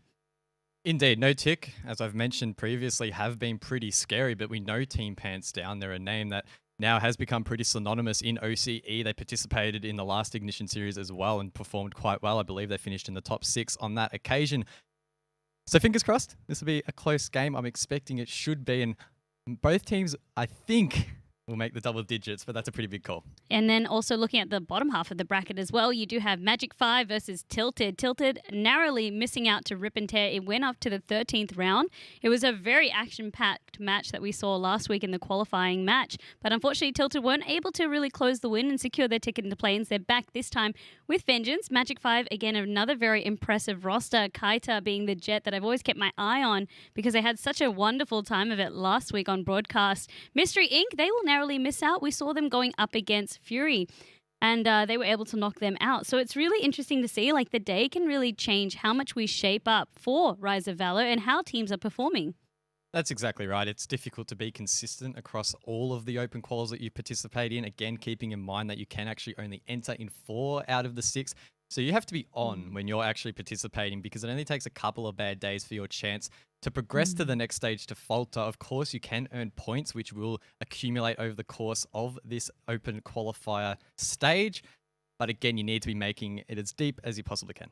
Exactly right. And something that I haven't also alluded to in terms of being able to put your best foot forward, we want to hear what you think of Rise of Valor. Of course, if you'd like to join in on the conversation, maybe have your tweet displayed on screen, as you can see some of them below on the ticker. Please use hashtag Rise of Valor to make your voice heard, because we want to think what you've thought of the game so far, what you think of this upcoming game so far. As we did say, it is going to be Team Notic versus Pants Down coming up shortly. But while we get that ready as well, guys, what do we think of both of these teams? Who has the advantage coming into this one? We've joked, Notic, no one's been able to take them up to round number 10 or onwards. But Pants Down, they're coming with an impressive track record. Yeah, it's a little bit difficult to gauge, I guess, the form that Team Pants Down are in currently, at least today, because we haven't seen them on broadcast, whereas Notic, we have, of course, that 13-0 and then the 13-2, I believe it was, that we just saw. So Notic looking really, really good, but I made this point off camera just before. Maybe Notic had a little bit of an easier run through the bracket. It's a little bit difficult to gauge just how good their opponents truly were, whereas Team Pants Down, despite their results being a little bit closer, maybe took on tougher opponents, and that could actually gain them some nice momentum heading into this one. That's it. I also did see a tweet from one of the members of Pants Down, so Magnet Brain, who's been a core member of that team, perhaps then using a sub, needed to go to swim practice instead, season being open. So it's called seeing it, not only competing on Valorant, but other things in life. So maybe that has also changed a little bit of Pants Down's rosters. We do have the game ready, so we might as well just jump into it. This is going to be our first qualifying match of the day. Of course, we have another one to bring you after. Again, this is going to be Team Pants Down versus Notic. We are going to bind yet again. You were crying for split. You wanted some split action today. Yeah, look, I know this probably isn't going to be the most popular opinion out there, and I mean, it's the case most of the time with the competitive teams is they don't want to head to split, and today just hasn't been that day. I know last week, Vandy, you were expressing just how excited you were to head to split almost every match, but today's been a bit more of a bind day. Was that me? I could have sworn that was my co-caster Xenox, but all right, I'll take that. Xenox is a little bit weird though. So Bind is my map of choice, so I don't know. That must have been a different Vandy, different timeline. But this is the timeline that we're currently in. We do, of course, also have Team Pants Down first to try against the attack. Actually, Magnet Brain has featured on out, so maybe Swim Practice featured out early and gets to play in the first qualifying match, which is cool to see. No subs being utilized, which is, again, very, very good. If you, especially coming down to your qualifying match, you want to make it to play-ins. This is the round to do it in. Of course, these teams are trying to make the play-ins, as you mentioned. They need to win this map to progress through. So it's all on the line here. Both teams will be putting their best foot forward to try and secure that coveted position. There aren't a whole lot of them out there, considering the hundreds of teams that have been entering. It is only filtered down to a few as Nimmin. Oh, he's been popping off with the raise, but unfortunately the boost doesn't quite pay off. He takes a little bit of damage as Team Pants Down find themselves in towards the side again. It's a plant for short, and it's up to Notic to try and retake. Exactly said. Spike very, very easily being able to escort themselves onto site, onto that sort of short plant that you talk about, and Ninim being overrun this time by 3 members as Pants Down are still managing to clear out lamps. Pixelbox trying to go for a little bit of a flank, but with only 1 member here up against 4 members of Team Pants Down, it'll be a very, very tough job. And it will prove to be an impossible job. Pixelbox, despite being a very, very strong player, stuck in a position that was basically unwinnable. So we do see the attack take around number 1. Is it safe to say, Vandy, that the defense has taken the first round of every map so far? Yeah, yes. I was actually going to bring that up. Today's felt very defender-sided, and that has been the story. And that was also something that I wanted to bring up, where teams were preferring to run defense, try and rack up as many wins as possible, and then kind of just finish it, as we've seen time and time again. This time, Pants Down, they want to change the narrative. They managed to pick up the first round, and it is going to be on attack. And on a map like Bind, as you said, it doesn't really feel as though it's going to be defender or attacker-sided. It feels pretty equal. What kind of changes in this map is the ability to really rotate through large sections using the teleporters. Westy getting aggro towards Baths. Trying to find that pick on the Sage that has arguably overextended, but right here. That Sage actually manages to heal. Surely. Oh and no. Actually gets You're out. kidding Bunny me. hops away. Westy unable to push that, putting so much respect into their opponents, but lost the chance. And it was funny because you could see that headshot going and connecting, but unable to do that. Westy takes out their frustration on Seiko instead. At least they found a kill in the end. Ninim pinched, will be taken down by Super Trooper, and Twiz will be able to stick that spike. It's a 5-on-2 post plan, and Notic again find themselves in a precarious position. Both players are in that defender side spawn. Super Trooper ready to line them up. Finds 1. Can he make it 2? Not quite. But they know exactly where that Cypher is positioned. And yeah, Team Pants Down. They'll be the first 2 rounds going their way pretty convincingly. You can already see as well for Super Trooper, just to have that angle also bolstered by the rest of the teammate. For Kamzi, a shorty is not really what you want to be able to approach in this retake with. Looking to perhaps get an exit frag, but you can see no one's going to be willing to check this one out. And even if they're recovering the teammate's gun, it's just another shorty. So for them, nah. Couldn't recover anything, has to just wait. And it's not really a save per se, but you're not going to be winning that trade at all. So better than throwing your life away needlessly. Well, this map will be an attacker-sided affair so far. Team Pants Down with some clean executes on towards that A bomb site yet to attempt B. So keen to see if they maybe switch it up on this round. We are going to see Notic now use all of their credits for a big, big buy here. Full weaponry and armor. If they lose this round, then again, we're going to see that momentum continue to build up for the attack. And Team Pants Down, they know how to utilize that momentum. I mean, that was kind of the theme of the day that we were kind of joking about. Magnet Brain really punishing Pixelbox for pushing up there. And these are the angles that really aren't working out so far for Notic. They've worked so far up until today, but Pants Down, they know how to read this like the back of their hand. They're not going to rush on through. It's all about playing for picks for them, opening picks. Seiko trying to clear out Baths. And again, what you kind of touched on was that you really need to be winning this round if you're in Notic. There's really no reason that you shouldn't be, especially because you have the rifles, you have everything there. Yes, it was a small misplay from them very early into this round, but I want to see them really bolster it up and just pull it back from here. However, this does mean, of course, that there's only going to be a maximum of 2 defenders on each side. Well, I mentioned earlier that team pants down, yet to execute on towards that B site, but it's looking like that may be the case. We see 3 players towards hookah and 2 down long as they set up for this execute cover. To start things off, we'll send out a grenade trying to dislodge that Cypher, who is taken down. Kamzi left with his pants down as they execute on towards the site. Notic only have 2 members left up against the 4 on the attack. It's going to be a very, very challenging retake. We know Ninam is quite strong, but without much utility, surely he can't do a whole lot. The spike is secured. They resort back down towards long, and again, Team Pants Down should secure this round. Look at the way that they use the smoke as well to then be able to back off of sight and play around garden. They knew kind of where to anticipate the defender's rotation. So from Seiko in this defender side hallway, then you also had Ninam in that elbow kind of area. So it has actually forced them to save. They know that they've rotated off site. They're holding more hookah and also in that garden area. It's, again, very, very strategically done from Team Pants Down. And this kind of raises the discussion that we said. So we know Notic's background. We have 2 PUBG players with a background there and then a Paladins player as well. But we were kind of asking ourselves, like, does that kind of give you an advantage heading into Valorant? Like, the fragging can only take you so far up against a team like Pants Down that has not only had the fragging, but also lots of practice on execution strategies and gameplay.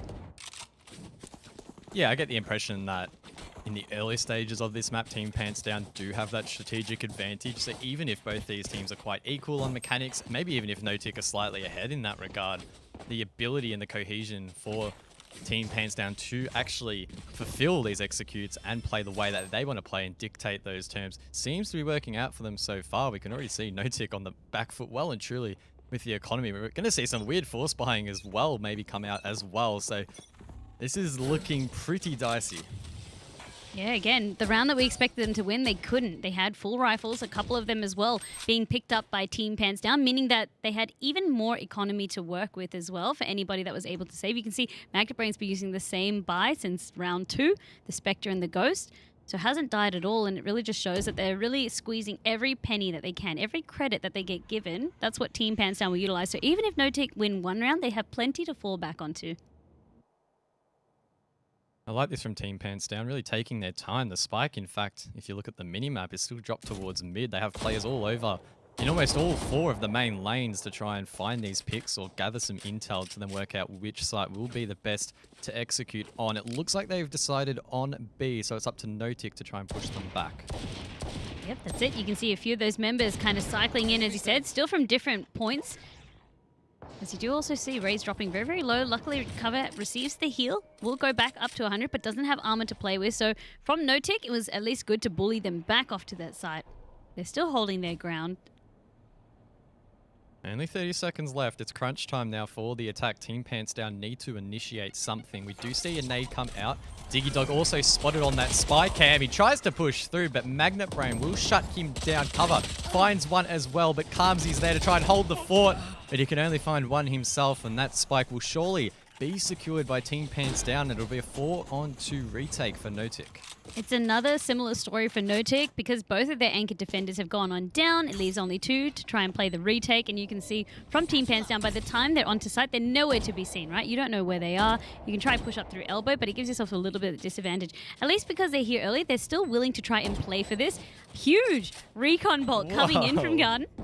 And it forces them back off. They're not going to try and mess around with that. Having an idea of at least where some of the members of Pants Down will be, opting to save instead. Because for Notic, they know that their economy, they cannot afford to be losing these guns. That's exactly right. Notic are clearly quite disciplined in that regard and are more than aware that their economy is critical as the spike will explode. Super Trooper will find the exit. That's Ninam taken down. And only one gun from Notic will carry on to round number 5. This is another thing that we're starting to see now that we've had teams being able to practice and play for a while and strategies develop. What you also see is even if you're trying to play safe, for Team Pants Down, they will send 1 or 2 members to try and sweep out the other side. Of course, not everybody, but half of whatever they've got. So maybe it could be 1 member. In that case, it was 2 because they had 4. And what they do is you're trying to seek out these people trying to save because you know that they're trying to hold on to their economy. They're trying to save it. You can exit frag them instead. You can play hide and seek and hunt them out. It doesn't always work, but because you've got such a big lead for Pants Down, it's worth the risk there. On this occasion, Team Pants Down, at least in the early stages of this round, setting up for A is Pixelbox. He's finally been activated on the operator and somehow manages to get out Magnet Brain, failing to hit that refrag, but Super Trooper manages to get the res as Pixelbox finds yet another Magnet Brain. Unfortunately, has to pay the price as Team Pants Down will now look to rotate over towards B. It's good to see Pixelbox really just making sure that they've shaked off any of those nerves. Knows it's still early days and just fragging out the way that they usually would. So just another day for them. Such a confident operator player. It really just gives them a little bit of breathing room as well, because for once now they also have the numbers advantage. They can finally play with 5 members as opposed to 4. And this time Pants Down have to play with the 4. A couple of players pushing hookah, but critically the spike is still down towards A short. So Team Pants Down are trying to bait this out and rotate back, but they only have 30 seconds to work with. And Notic haven't really brought into that. They've still got 2 on each side, and Ninum will find the first. This is a great opportunity for Notic to finally get a round. They just need to hold on for a little bit longer. Exactly, as you said, the wall goes out because I know Ninum is there. It will at least bounce them out. There's no more utility to try and bust up the wall, but that's okay because the cross angle there from Seiko means that they can take them all out. And finally, Notic managed to hold the defense. They hold the line. And a big enabler of that definitely has to go to Pixelbox for that early operator play. First flawless round, I believe, of this map. And I mean, for it to come out from Notic is quite impressive considering they were on a 4-round lose streak. So that hopefully will instill them with some confidence and maybe put some doubt in the backs of Team Pants Down, but I don't think they'll be too upset. Still plenty of credits in the bank, and they will be able to full buy once again. They did so well in those early rounds. As he said, they still have plenty banked up for them. So for Team Pants Down, they're not really feeling threatened just yet. Can do another full buy. But it's, again, giving respect over to Team Notic, as we really do have a game on our hands. For Notic, this is the first team, I suppose, from today that is putting up this much of a resistance, this much of a fight for them. So you could tell that they'd be hungry to really just show the scoreline and really end it here, make it another 13-4 game in an ideal situation. But for me, this one surely will be a very, very close match. Oh, Pixelbox is in a very powerful position to shut this down, but he elects to use the wall orb, and that will slow down that Bar's push. He almost gets taken out from short, but meanwhile, the rest of Team Pants Down have actually found themselves in towards site. Seiko finds 1, narrowly misses the second, and also dodges the operator. He uses a shock dart to try and deny this plant, but the spike will be stuck. That's a misplay there from Notic, unable to deny that, but they could well retake side as Seiko does find 1. But that slowdown is going to make things very, very challenging on top of that Molotov. But Kamzi, he doesn't care. He'll just melt them down. And now it's the Cypher left all alone. But Pixelbox will clean that up. And Notic will get 2 rounds straight. Seiko, I feel almost like it was watching a cat with 9 lives. Like, they got so close to death a couple of times, but those smokes really helped them out, especially the Omen smoke in Bart's really helping them out. The rest of Notic were there, and Seiko did what they needed to do, just really stopping much of the push. Yes, Spike was planted ultimately, but Seiko didn't really lose their life, and that was the more important thing to have there because they had a huge numbers advantage when it came to the retake. So for Pants Down now, that's 2 losses that they managed to cop out from Notic. So Notic are starting to really adjust to their level of play. And you can see they're not being as aggressive as they were. They're not playing these short angles anymore. They're playing more towards back of sight. And that's really the evolution that you like to see. The reason being, if you do need to give up sight and play for retake, it's easier to do that instead of just anchoring up close, dying early, right? Indeed, as we see quite a few ults on the board now heading into this 7th round. But Kamzi, I don't think he needs his just yet. Finding that first pick onto cover. Magnet Brain again, narrowly missing a shot with the operator. We've seen him struggle a little bit in this short position, but if he can push forward and maybe get something going here, the rest of his team will be able to push through. But unfortunately, that smoke will delay that momentarily. As I said, really hungry to try and get any of those picks, but constantly just being met with the smoke, just completely denying them out. So it has to play the waiting game. Can still hold these angles, however. Even if someone from NoTech wants to push on up, they can hold against a flank coming from the shorter side. Magnet Brain just really trying to get a feel for this short position. He's aware that there might be a player there. It's Mimim trying to bait out the shot and try and find the frag, but he actually will fall back. But Magnet Brain will push through that nonetheless, finds the pick, and this is where it all starts to pop off here for Team Pants Down. Sage will try and stick that plant. NoTech will need to try and retake, but the spike carrier is killed. That's a fantastic Hunter's Fury from Seiko. And NoTech might be able to hold on and prevent that spike from going down. Seiko, again, this is the second round now that they've been really clutching up for the rest of their team, enabling to disabling the push completely. Magnet Brain has to hold that close angle, and Pixelbox will put him down. So that is the operator loss now for Team Pants Down, and NoTech, they only lost one member during that push. It was Ninim. A lot of that, again, being enabled by Seiko. Great timing on the Hunter's Fury, and it really just shot down Team Pants Down and the offense that they had. What a boost there from Pixel. NoTech had no right to be aggressive at that stage of the round, but he sent it and it managed to work out. And I don't know how we've gotten to this stage, Vandy, but I mean, NoTech are now one round away from evening this out, and it definitely hasn't felt like NoTech have been, you know, massively swinging the momentum, but the scoreboard does show that, you know, 3 rounds straight is quite a strong indicator that they're doing well. Well, they absolutely have, and the most important thing to get out of that as well was now Team Pants Down. If they lose this, they'll be forced into their first economy buy since Pistols, of course, because you can't really buy anything else. So it's, again, NoTech really trying to swing the pendulum back into their favor and carry out this momentum, because that's kind of been the story of today. They really have found what works for them as well, and a big enabler of that is, again, Pixelbox. So consistent with their snipes. Does get that pick, and walls out as well. Slow orb to follow, and that could make the spike play quite challenging. The boost from cover is punished, leaving it now in a 2-on-4 as more frags come through. It's the Brimstone left all alone, but there's nothing he can do, and NoTech will even out the scoreline. And again, Pixelbox going where they were most needed. It was not going to be that A push, already being on B site very, very early, changing things up as well, reading the situation coming out from Pants Down. This will be the first economy buy coming from them. So now Team Pants Down, after winning 4 in a row, have been completely shut down. Surely they'll be giving over another round over to NoTech, but then it comes down to how they respond on the round after, right? When they actually have access to funds again, they can do another buy. If they then lose that, we start to see a little bit of that snowball happening, but this time it's going to be NoTech literally driving the carriage this time around. We were talking about the train metaphor before. Pixelbox, the 1 for 2. Look at that. There's not much you can do to counter that with Team Pants Down forcing the pistol buy. And Pixel will find 3. Can he make it 4? No, it will be Seiko through the box. NoTech now with the lead, and Team Pants Down caught on the back foot. Something I really like as well, the way that NoTech are playing, and I've said this before, their team play is quite strong, right? Is that even if Pixelbox wants to push up with the operator, like say there's going to be someone else with them to kind of hold these angles. So if someone pushes on up and they can't quite get the snipe, we saw it a little bit earlier as well, like Calmsy came on and was able to gun down that attacker for them. So it's kind of cool that someone's always pairing up with Pixelbox if they're in a little bit of a hot spot or a little bit of a trouble. So that's patching out, because you don't have the mobility, you're not playing Jet, you're playing Sage. It takes a bit longer for you to rotate. Having an extra teammate there to cover your back really helps. We actually do see the defense playing quite aggressive at B long, so the Sage not playing that short position, instead playing near that teleporter on the B site.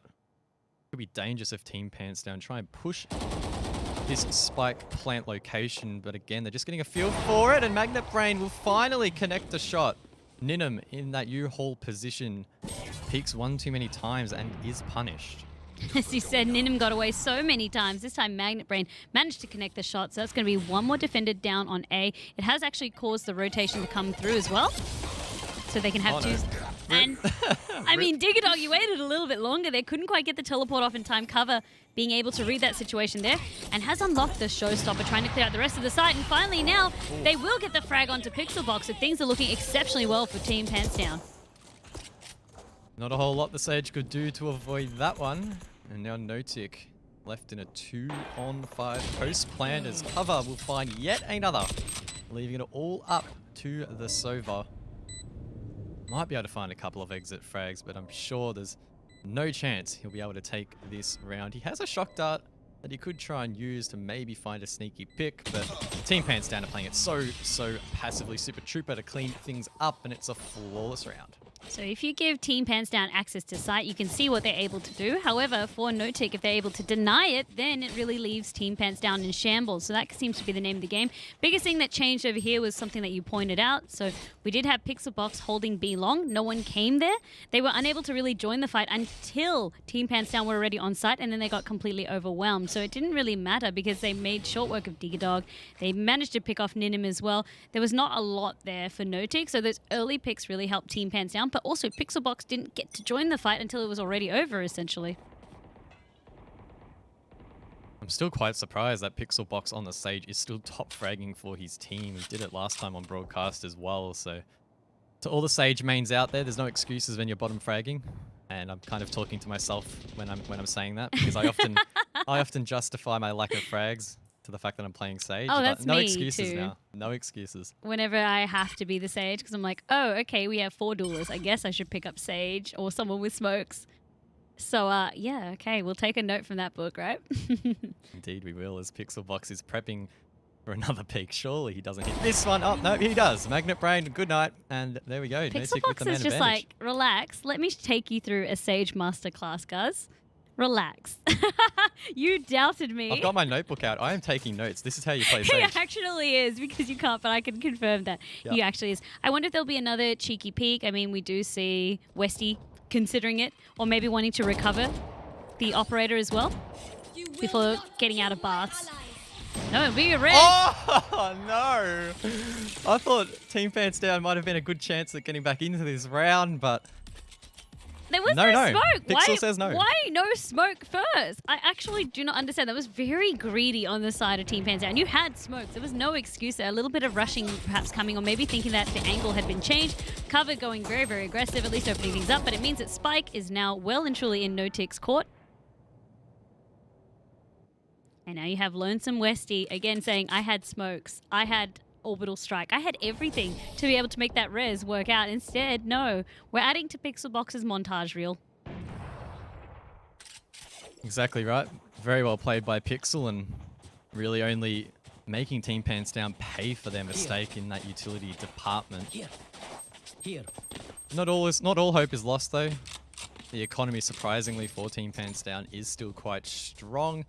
And they should be able to commit to a decent buy this round. Full armor and primaries. Magnet Brain again sticking that operator. Really want him to try and step up at the moment, because he is being outfragged by Pixelbox on the enemy side.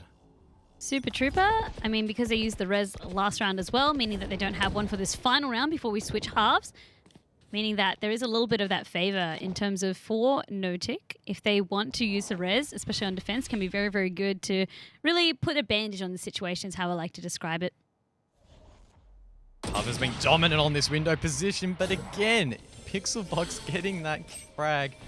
I don't think anyone will want to take Notic to this map after this performance from Pixelbox this afternoon, because across both maps he has been very dominant.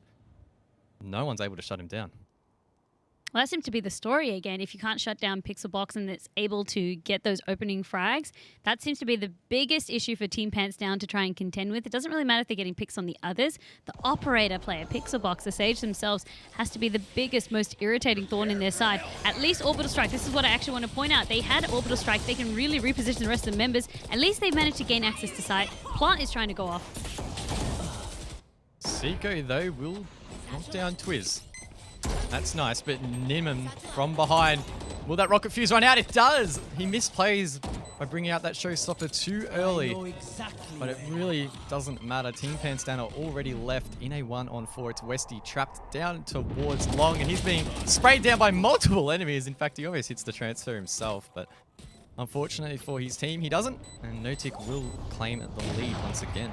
As you said, Notic claiming the lead heading into the second half, but what a half it was. This has been the closest game that we had on broadcast all day, and it had to be, because this is going to be the qualifying match over here. The winner of this, of course, will progress into the play-ins, which will be played on August 29th, but it secures your spot. You don't have to come back to any more of the qualifiers. You've done your hard work already. You can kind of take it easy and just watch the broadcast at home from now on. So that is what both teams are desperately trying to do, secure their place in play-ins.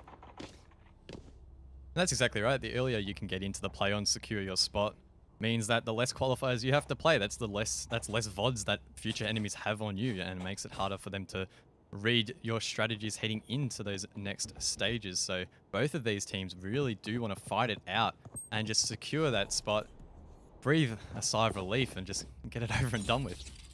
Hands down, I mean, they still did very well. They didn't let the round go completely away from them the first half. They managed to at least end it very, very close. So even if they win this pistol round, they can very easily tie up the score. Again, we expect to go 7-7, but it gets a little bit dangerous because if No-Tick win this, then they can get another 2 rounds, make it look more like 9-5, right?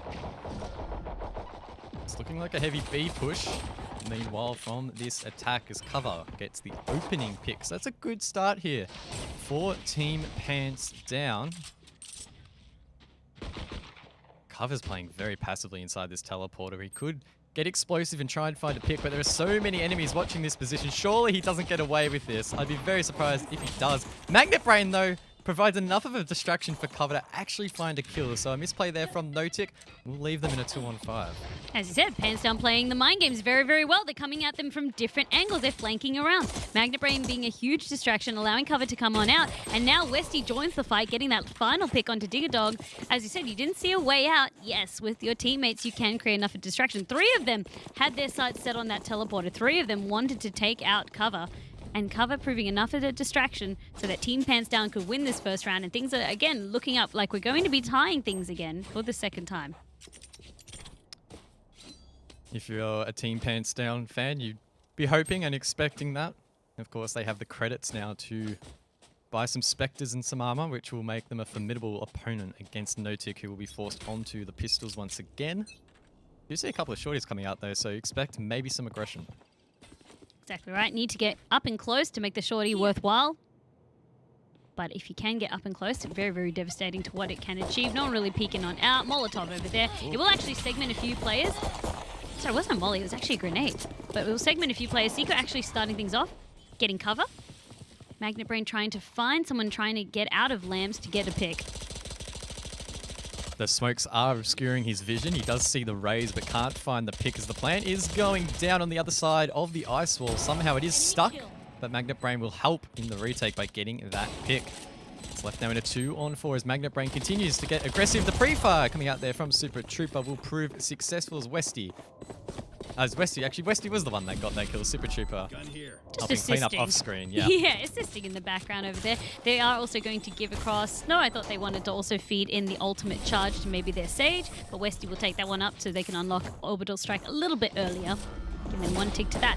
So again, from Pants Down, as I said, this kind of went the way that we expected for whoever could win that first pistol round. They have tied it up. It is, again, 7-7. Indeed it is. Been swinging both ways, a bit of a seesaw so far. Almost mirroring itself in some regards. We've seen the first half be in itself a tale of 2 halves, as you can see in the round history. And so far in the second half, Team Pants Down are building some nice momentum. Good cash on the board as well. And they should be able to continue this unless No-Tick can find themselves into this match. Something that I also want to kind of bring out is that one thing that we saw work really well for No-Tick was, of course, having their Sage player, having Pixelbox being able to play the operator. It gets a little bit more clunkier in terms of on attack, but you can see Pixelbox making short work of Super Troop. It doesn't really matter what they're playing, but that's something I wanted to point out. It loses just a little bit of effectiveness on attack sometimes. Unless you've got the rest of your team able to push up and you can hold those long lines, for the last member or so, it can be a little bit detrimental to have an operator. No-Tick still have 5 players on the board and they can try and get themselves in towards site as the trades will ensue. It's now left in a 2-on-4 post plant. Only 1 member of No-Tick has fallen. Magnet Brain manages to make that 2 though. There are a couple of players. In fact, I believe all 3 are at long, so they could try and play into this, but unfortunately Magnet Brain will be shut down. It's all up to Westy and he can't even find the first. No-Tick will manage to bring around back. Too many angles for them to try and peek on out. Didn't really have the intel on where they might be except for Garden. And even then, there's lots of different angles that Westy was systematically trying to pick on out. As he said, No-Tick for the first time now. They managed to swing things back in their favor. That was due to having the advantage of guns. Of course, because they had to lose the first 2 rounds, their economy came around, and this is going to be the first round that we see full buy across both teams. So this should kind of give us an indication of who is better equipped in the second half, I reckon. Hopefully it will. Does appear as if Notic is setting up for a B push. Magnet Brain misses that shot, and it'll be Pixelbox once again finding that open pick. So deadly, and really assisting his team in the early stages of these rounds and allowing them to play more confidently. We never even got to see Notic really play much of attack, so it's really cool to see that they're not just a defender-sided team. They're more than happy to play attack, and Pixelbox is not just an operator one trick. Quick rotate coming out now from that said attack in towards A. It's going to be a tall order for Team Pants Down to try and hold on as they are aware that these players have rotated. Nade will be sent out underarm over the box. Doesn't quite find its pick, but will delay quite a bit of time. But as Clever tries to send out that boombot, will be shut down. The Cypher at Heaven as well will find himself in a lot of trouble. And again, Notic not afraid to rotate back towards that B site. Yeah, I mean, at least for cover, even though they traded out their life, what they needed to do was just kind of delay a bit of the spike. And you can see from Notic, it was really hedging their bets both ways. So they're forcing Team Pants Down now off that A site onto the spike that was actually planted on B site while that was happening. So really a good bait and switch happening there. Oh no, Pixel. No. What? No, don't die. Okay, that would have been embarrassing if he hadn't died there, but his position has been revealed, but it really won't matter. There's not a lot of time for Team Pants Down to reclaim the site. Twiz is trying to get something going. He needs to find that pick at elbow, but he doesn't even see the player, and Notic will take 2 straight. As you said, Twiz got spared a second life, but it didn't really matter. I mean, for Pixelbox, maybe just a little bit more ashamed of that shot, if anything, perhaps walking through it. Funny that we caught that one, but we have seen many more connects, so it's all right to have one miss, as long as It's the the ones only that one he's count. missed all day. That's It's the it. only one. As long as the rest are hitting, that's all that really counts there, but it was a bit of a funny moment there for us to kind of catch on broadcast. Notic, again, pull on forward. So Team Pants Down, all they were really able to do was utilize the pistol round, utilize their buy, but now again, they're really struggling. And again, what is going well for Notic is Pixelbox happy to really just play around the operator here, but finally Super Trooper, and it wasn't even an operator of their own, it was a Marshal, stopping them for this. No resurrection available just yet. Super Trooper just needs one more kill or the ultimate orb to be able to have resurrection, but Pixelbox is out. Team Pants Down have one less threat to worry about. And a big threat at that. Team Pants Down in a great position to maybe sneak around here. It's still going to be tough though. Notic with a lot of utility and weaponry that they can utilize. Seeko, that's a great shot from him. Really opening up this round, but Magnet Brain has ulted and will be able to refrag that one out. How aggressive is he going to get towards window? It looks like he's going to play it quite patiently. May have heard these attackers rotate back out. It looks like the call has followed. Team Pants Down now trying to put some manpower on that A bomb site. Yep, a little bit more of that switch. So just kind of scoping out what they could from B, wanting to hit A instead. Oh. And it worked out well last time, but Diggy Dog kind of knows where cover would be, gets him through the smoke, and sets up now. Give me those back. Well done by Magnet Brain. One knife was all it took. Unfortunately, the rest whiffed, so Kamsi able to trade them out. I know exactly. And Neural Theft will be alerting, but I mean, we already know where Westy is coming from the back. Kamsi barely living here. Has to do their best. It is a 1v1. Very tough scenario these players find themselves in. Who's going to get out on top? It will be Twiz with the Sheriff. A great play from him. Plenty of time to hit that defuse, and Team Pants Down will halt that momentum. What really went wrong was the Neural Theft was good, but it couldn't quite connect. Westy kind of popped on out, managing to clear a few, and then when it came down to it, Twiz already had the rest of the teammates leading the hard work. Even though they had a Sheriff, did not miss. Had the intel and managing to clutch it up. So great play from Twiz over there. Clutching it up when his team needed to most. Trying to pick a winner from here is tough. We could see Team Pants Down now really come back into this one where it's felt for the longest time that their own momentum had been disrupted, whereas on the side of Notic, maybe this second half hasn't been as consistent as they would have liked. Either way though, shaping up to be a close one. Magnet Brain again, aggressive with the operator. So many players he could find here. He needs to be mindful, though, of that Hunter's Fury. He does find one, but it is retraded out immediately and rezzed. So not a great result here for Team Pants Down. Ooh, it was almost looking like Pixelbox might have walked into that, right into where Magnet Brain wanted them to play. Instead, though, we have the Showstopper. A lot of them also boxed on up. They needed to use the teleporter to get on away, but you can see there's so many smokes getting thrown out that you can barely see what's happening. All they do know, though, is that No-Tick have rotated away. There's no one left on that A site. There's no one on B. Team Pants Down, what are you doing? No one's rotated yet. All of their members are still on A.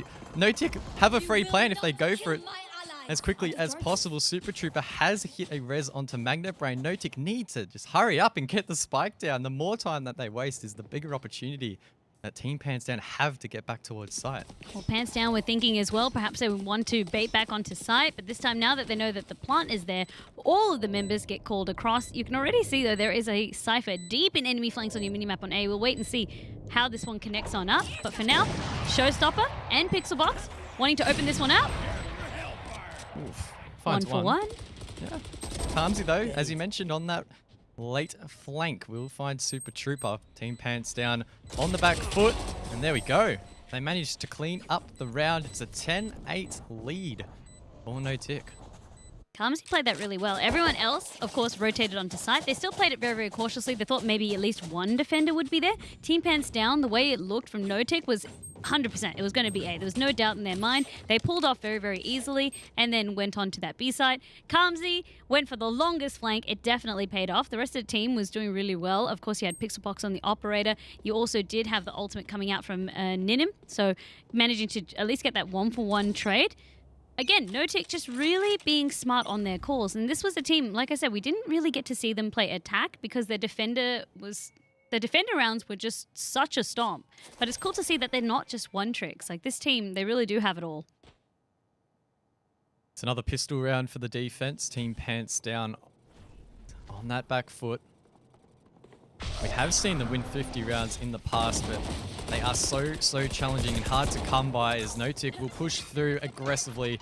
Not a whole lot stopping them in their way. That spike already will be stuck. Super Trooper finds one, but Pixelbot again on the operator manages to find one back, and he's in a great position at short. Having an idea of maybe where one will be. Of course, saw Westy tripping the trap wire as he gets some more comms and trying to just angle for a shot otherwise. But there still are many other members of Pants Down trying to play for the retake. Magnet Brain will get traded on out, unfortunately. Only had a shorty to their name. This is a save round as well. It's worth mentioning from Pants Down. So they're just trying to go for extra frags. Really nice work from Twiz, though. The one, the two. Looking for a third. Has managed to pick up the Vandal. And it's kind of looking like they could do it, but unfortunately not enough time. Wants to go for the exit frag at least. Oh, Twiz. And we'll get it. Twiz coming up huge. Absolutely clutching that one out and managing to walk away with an operator as well.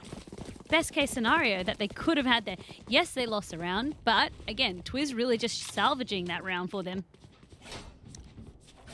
It's really the best result they could have mustered from the position they found themselves in. As you mentioned, it really was just a pistol round. Just got to do as much disruption to the enemy economy as you can, or pick up some good weaponry, which Twiz managed to accomplish in the end. He'll be able to hand that operator over to Magnet Brain on the jet. But No-Tick are now only 2 rounds away from securing the map, so Team Pants Down really need to get in gear. Team Pants Down, I mean, they don't want to be following the trend of teams that get eliminated before they can hit double digits in terms of points, match points. So they need 2 more to be able to be the toughest competition that No-Tick has had. But already, even by making it 11-8, Pants Down already putting their best foot forward, getting a lot further than other teams that have faced No-Tick have today. But this is not where we want to see their journey ending. And they don't want their journey to end either. Again, the winner of this qualifies, so this is a very critical match. Ninim trying to push through it. Could be some raise on raise action as cover. He is holding this U-haul position, sends out a boombot, is shut down, but the spike carrier has been shut down. That's Magnet Brain onto D-Dog. In fact, he's gone through the teleporter and finds 2. Oh, he narrowly misses the third though. That could have been a massive play. Oh, those aggressive plays at least played out very, very nicely for the rest of his team. It gives them a little bit of a breathing space. So for No-Tick, now they only have 3 attackers. Of course, they have recovered the Operator and the Spike. Oh. Covering guns, it seems like. And maybe just going to be playing for a save. Or coming back to that a little bit later. Potentially. Also, maybe you're just hiding it from your enemy. If anyone's going to try and come through there, yeah, just make sure the enemy can't get that. Cover also managing to get 1, 2, 3 through the teleporter, meaning that there's not going to be any saving for No-Tick. Not today.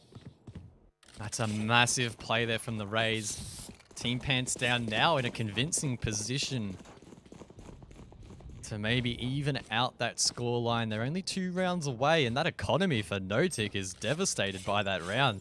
Really not the result they would have wanted. No, exactly right. What really went well, though, on the side of Team Pants Down, Magnet Brain, that unexpected play going through teleporter with an Operator of all things, right? Completely unexpected, almost managing to get 3 kills before getting traded out, but still a 2-for-1. We take those any day. Smokes will be sent down by Westy. They might try and play aggressive off this. Super Trooper, he's on the stage. He needs to be mindful. There are so many players inside of this Sky Smoke, and Super Trooper manages to get out. So there's still 10 members in the server. That really could have gone either way. Oh my goodness. Even if they just had decided to both just spray down the smoke, surely they would have gotten 1 or 2 members. Magnet Brain has a good angle. Down, B long. Paranoia comes across, and the dash correspondingly means that at least they have their life.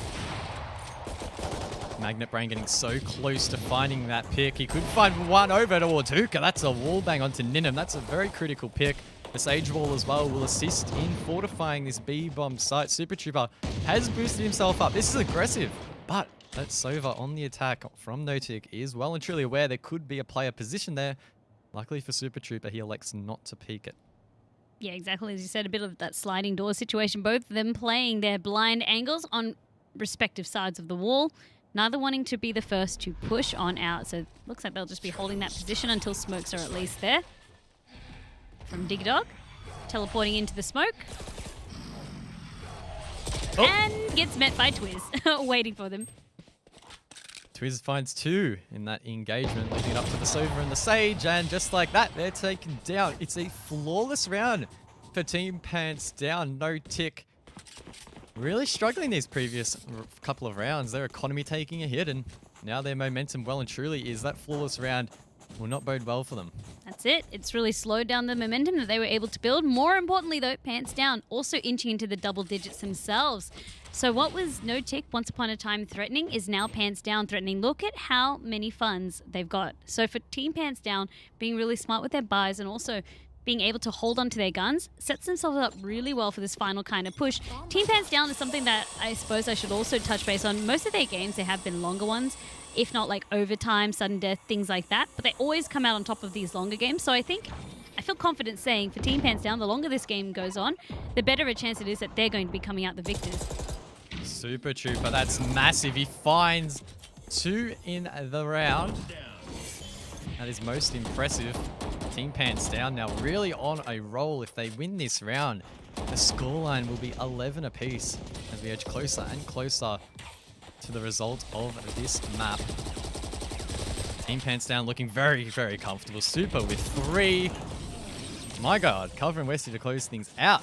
And it's now 11 apiece. That's exactly it. Team Pants Down trying to overtake No-Tick and want to be the first to threaten up match point. This is exactly what I was talking about in terms of Team Pants Down have constantly found themselves in these situations where we get drawn out to the full set of the 25 matches, and they always find themselves coming out on top of this. It doesn't really matter who they're up against. So they're really used to these sorts of situations. And maybe from No-Tick, like I said, they're just really trying to close this game out as quickly as possible. But when your economy is looking like that, every round that you lose, again, just sets you back. It's like taking 1 step forward and 2 steps backwards. That's how it feels for them right now. That's exactly right. No-Tick forced on the pistols this round, and even in the event that they find some picks, Team Pants Down have such a strong economy that they can just full buy again the next round anyway.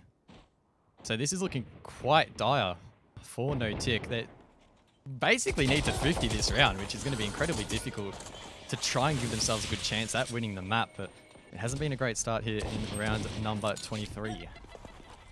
That's exactly right. Having to really fall back on a lot of their utility to be able to open up these picks or also set themselves up to gain access to point. But Team Pants Down are definitely in the driver's seat. There's no doubt about that. Rotate comes through from Notic. As Magnet Brain in an off position, will find one. Will find two. That's massive. He ults as well. He's going big this round. Finds three.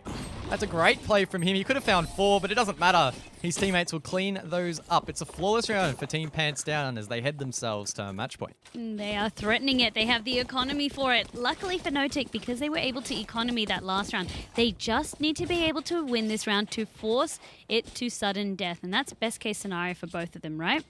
The first to 13 is the name of the game. It could really still go either way. But for Notic, they have added pressure because it's do or die for them, essentially. They've been trying for 4 rounds now to really bring this one up to match point, and they've been unable to. For Team Pants Down, though, it's just easy. Super Trooper now also rocking an operator of their own. As we said, they have so many credits, and that's exactly what he can do. Very, very early pick to start this off. That's a massive pick for for Team Pants Down, rather. Pixel Box, though, he's showing up now. Finds that pick onto Magnet Brain, evening out that man count for a piece as the res comes out. Oh, so no. the Team Pants Down could potentially find themselves at the man advantage. Hunter's Fury does a bit of work, but not enough from Seiko, who's now met by that wall. I actually don't believe Magnet Brain lived through that. That is crazy stuff over there. Been brought, given a second life, dashing on off, luckily. And also has the operator there as well, so it has been reset for both rounds now. This could be dangerous. The showstopper comes out. Lots of mobility from Ninum. Can he find a pick, though? No. So that utility, that ult has gone to waste. Super Trooper could go for a flank because that spike is being committed to. So Notic now need to just hold on as it's a 5-4 post-plant. Magnet Brain through the teleporter will make it a 4-on-4. Magnet Brain doesn't mind if they need to play a little bit more aggressive. They also have a showstopper of their own as well, and Cover will take out Ninum, saying this is how you do it with the showstopper. They're on the defuse. They begin. They've definitely begun the defuse. Can they cover it, though? That is the question. They will. Notic taken off the board. Team Pants Down able to get the defuse off. It's 13-11 in the end. A little bit close for comfort, but they edge out on top. Team Pants Down, congratulations. You've done it. You managed to pip Team Notic to make it to the play-in stages. The final scoring of that round, of course, was 13-11. And what an explosive match that was. All day we've had a little bit of one-sided kind of games, right? Back and forth, back and forth. This was the first tug-of-war match that we saw, and exactly the type of match that we'd expect to see in the qualifiers. Yeah, that's probably the first matchup this afternoon. That's really got me quite excited. Got the shakes a little bit. The heart rate's up. It was really close, and I can't imagine the stress levels of the players, particularly Team Pants Down, because there was a point in that match where they were struggling, but they've reached that turning point. They managed to really gain some of their own momentum, muster up some of that experience, and they did just edge out in the end. For Magnet Brain as well, catching them off guard by their crazy offensive operator plays. Love to see it. Going through the teleporters, you said earlier in the day that people weren't utilizing the teleporters enough in Bind. Magnet Brain said, not to worry, I've got your back covered. But Pixelbox also just showing up on the day, as you said, not just an operator one trick, not just defender-sided for their playstyle, very much showing up as well on the aggressive side, being able to do both positions very well. And Notic, this was the first time that either of us had really peeped eyes on them. As we mentioned, 2 of their team members come from a background of PUBG. One of them also has a background of Paladins. So to see them really adapt to Valorant so well and almost get their ticket into the play-ins, I have no doubt that we'll be seeing them again next week, perhaps in a couple of other qualifiers to come. Yeah, and on top of that, they're going to earn some really nice points this afternoon as well. So I'm expecting them to come back. They're still a scary team. Super scary. Going that far against Team Pants Down, who we know participated in the last Ignition series and did quite well, is a scary proposition for some of the other teams in the comp. It is, but that's exactly what this tournament is all about. We want to hear what you thought about this game. Please feel free to tweet at us. Use hashtag #RiseOfValor. Maybe we'll see your tweet below on the ticker. But don't go anywhere because we still have qualifying match number 2 coming right up.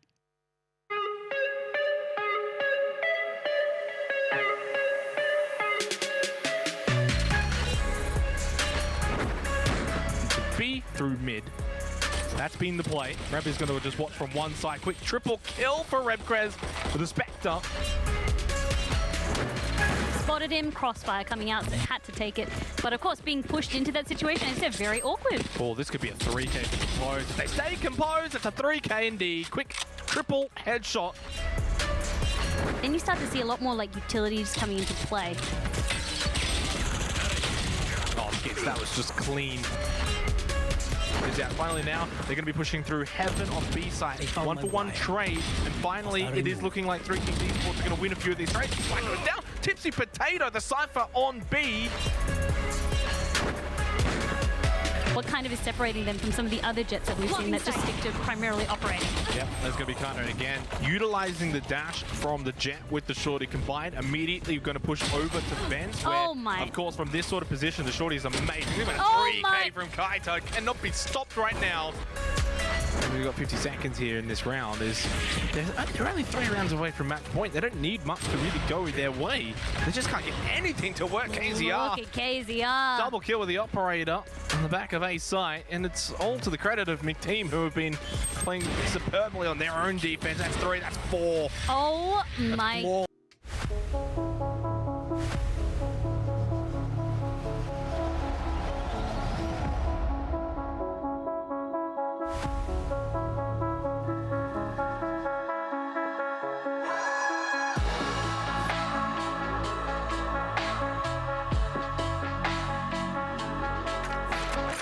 Come on, let's go! One enemy remaining.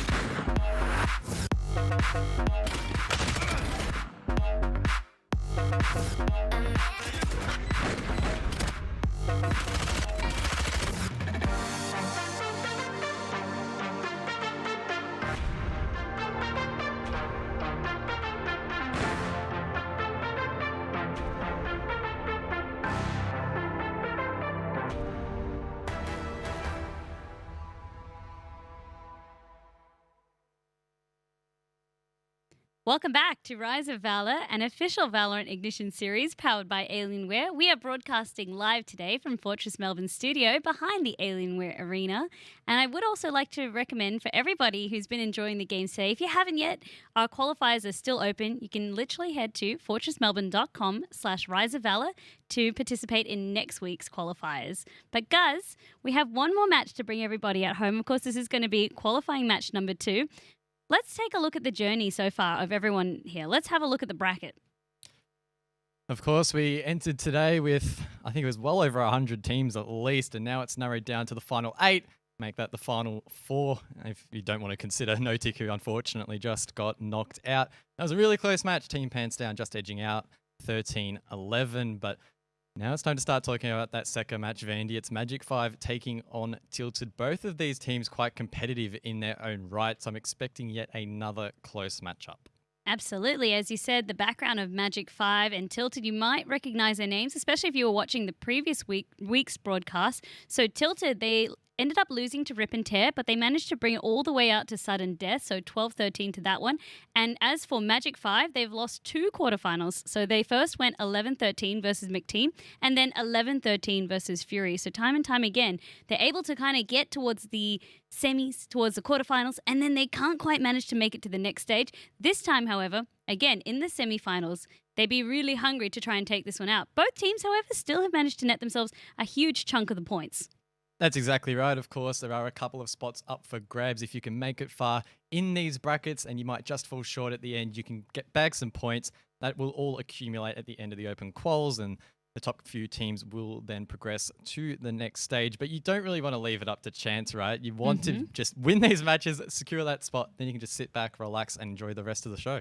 As you can see on your screen, of course, as we were already discussing when we saw it in the bracket screen, the next match and the final match of the day will be Tilted versus Magic 5. And I believe that this one will be played on Ascent. So you finally get a little bit of break. No split today for you, unfortunately, but at least taking us to Ascent. Moving away now from Bind, which you've a bit fed up of, aren't you?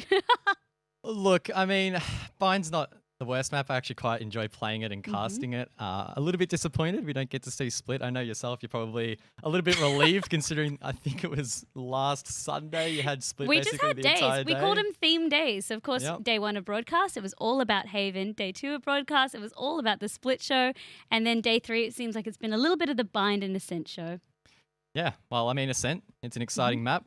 I'm keen to jump in. Well, speaking of jumping in, the game is ready to be jumped straight into. Again, this is going to be the last game of the day, so it's going to be a big one for sure. That is going to be Tilted versus Magic 5. Both of these teams vying for their chance to secure their spot in the play-ins that will be played on the 29th of August. So coming up, not a lot of weeks left. Pretty small window, really, for the teams to consolidate their strats and get those scrims on the board and really facilitate that team play that we've seen the better teams really excel at. We've seen some teams with some really strong individual mechanics, but it's the teams at this stage that have had the strategy to make it this far. I mean, looking back at some of these teams' histories this afternoon, Tilted, they are coming off the back of 1HP, who I recognized from the last Rise of Valour, the last Ignition series. Yes. It was like 13-6. That's pretty dominant from them. Magic 5 actually took on Mystery Inc., who are quite strong. That was a little bit closer, a 13-10. That's it. And we already saw, even earlier today, there was Blanc versus Upper Yip Yip on this team. In terms of compositions, we don't see any more crazy, wacky, double smoke strategies. Instead, both teams opting for a very similar style. I mean, you've got the Omens for the smoke, you have the Sage, most importantly, and the Cyphers. Everything else seems really interchangeable in terms of player preference for which agent they like to rock out with. And of course, mid control critical on Ascent, and it looks like it's going to be a full push from mid in towards A. That door being used to try and stall that out as Magic 5 still managed to find a pick. That's Homos from Long managing to drop one as the door is broken down, and now Magic 5 should have control of site. That's it. King trying desperately to get the heal there. Luckily, Stocks was there to take care of Junior, so now they look towards playing for the retake. It's going to be a 2v3 as the smoke comes on out, so it makes their job just a little bit harder trying to push through the smoke. You don't really know where anyone will be, but a little bit of pre-firing to try and clear out these angles. Ooh, Yakuza with a nice kill there, leaving it up to Stocks, who has Heaven control, but there's 3 players below who can set up those angles for the retrade.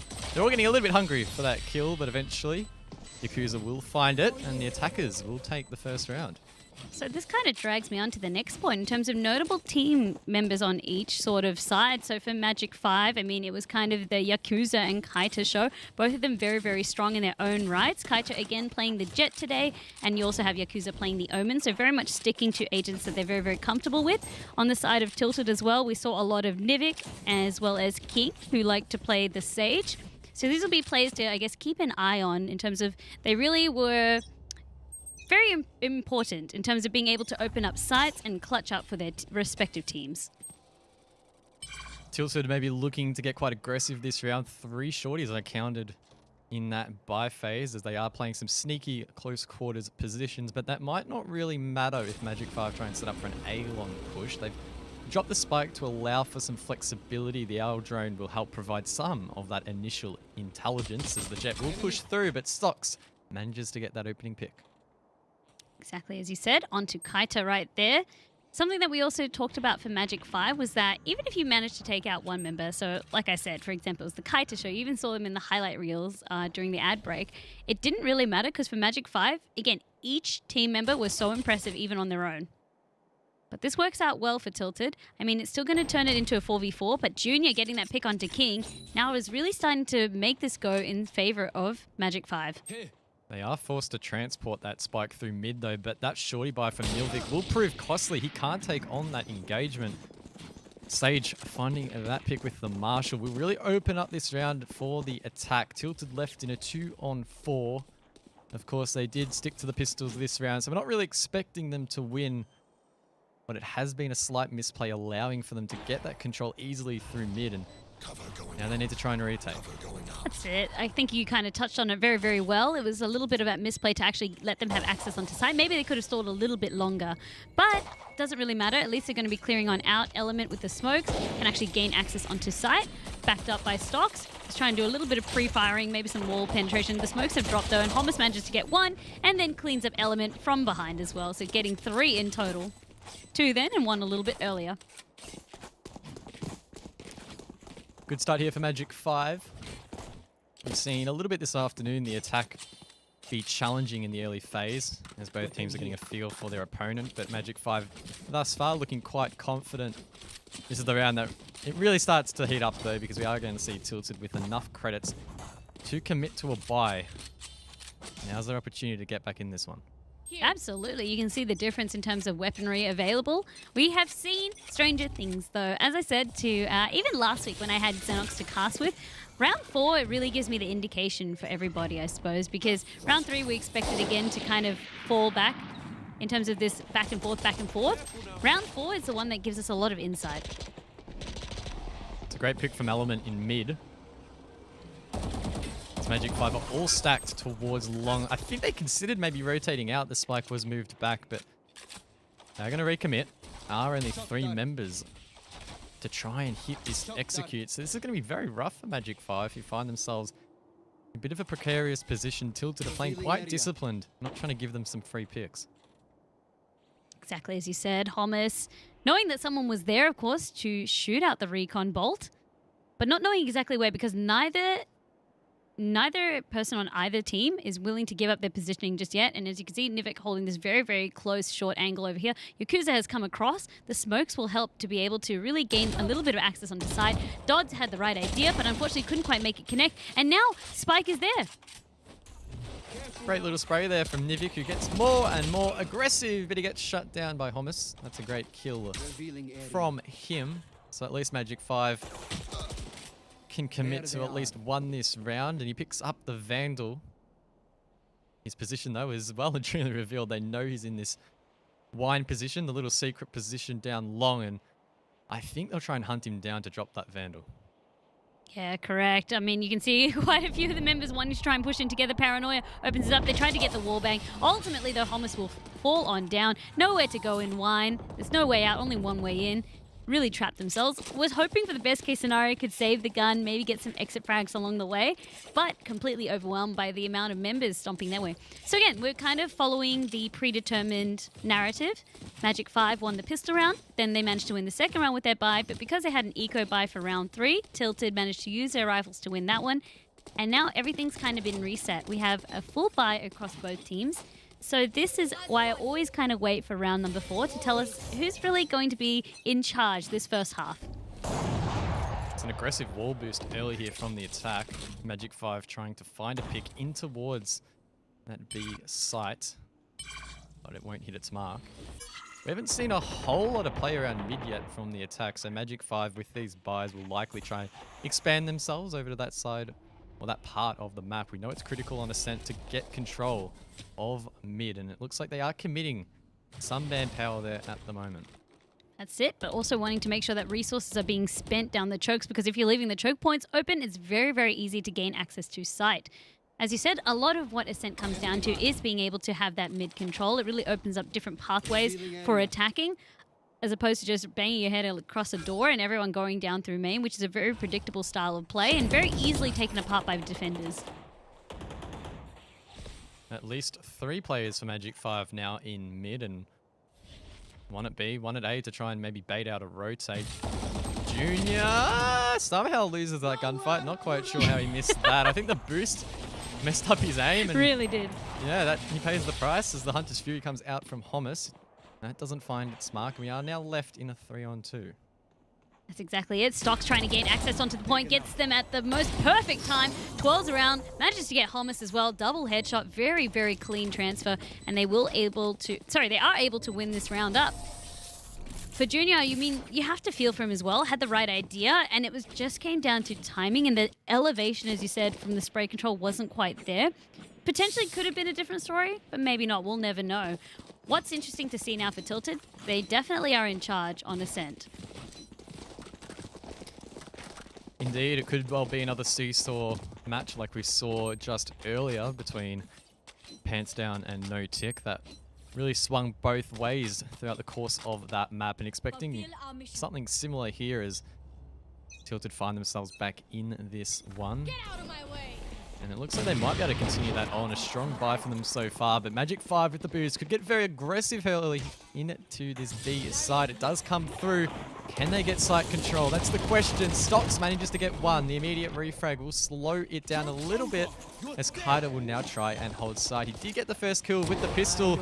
Narrowly misses the second. Actually, it was a run it back, I believe, from the Phoenix. So he will pay the price. How many more can he find, though?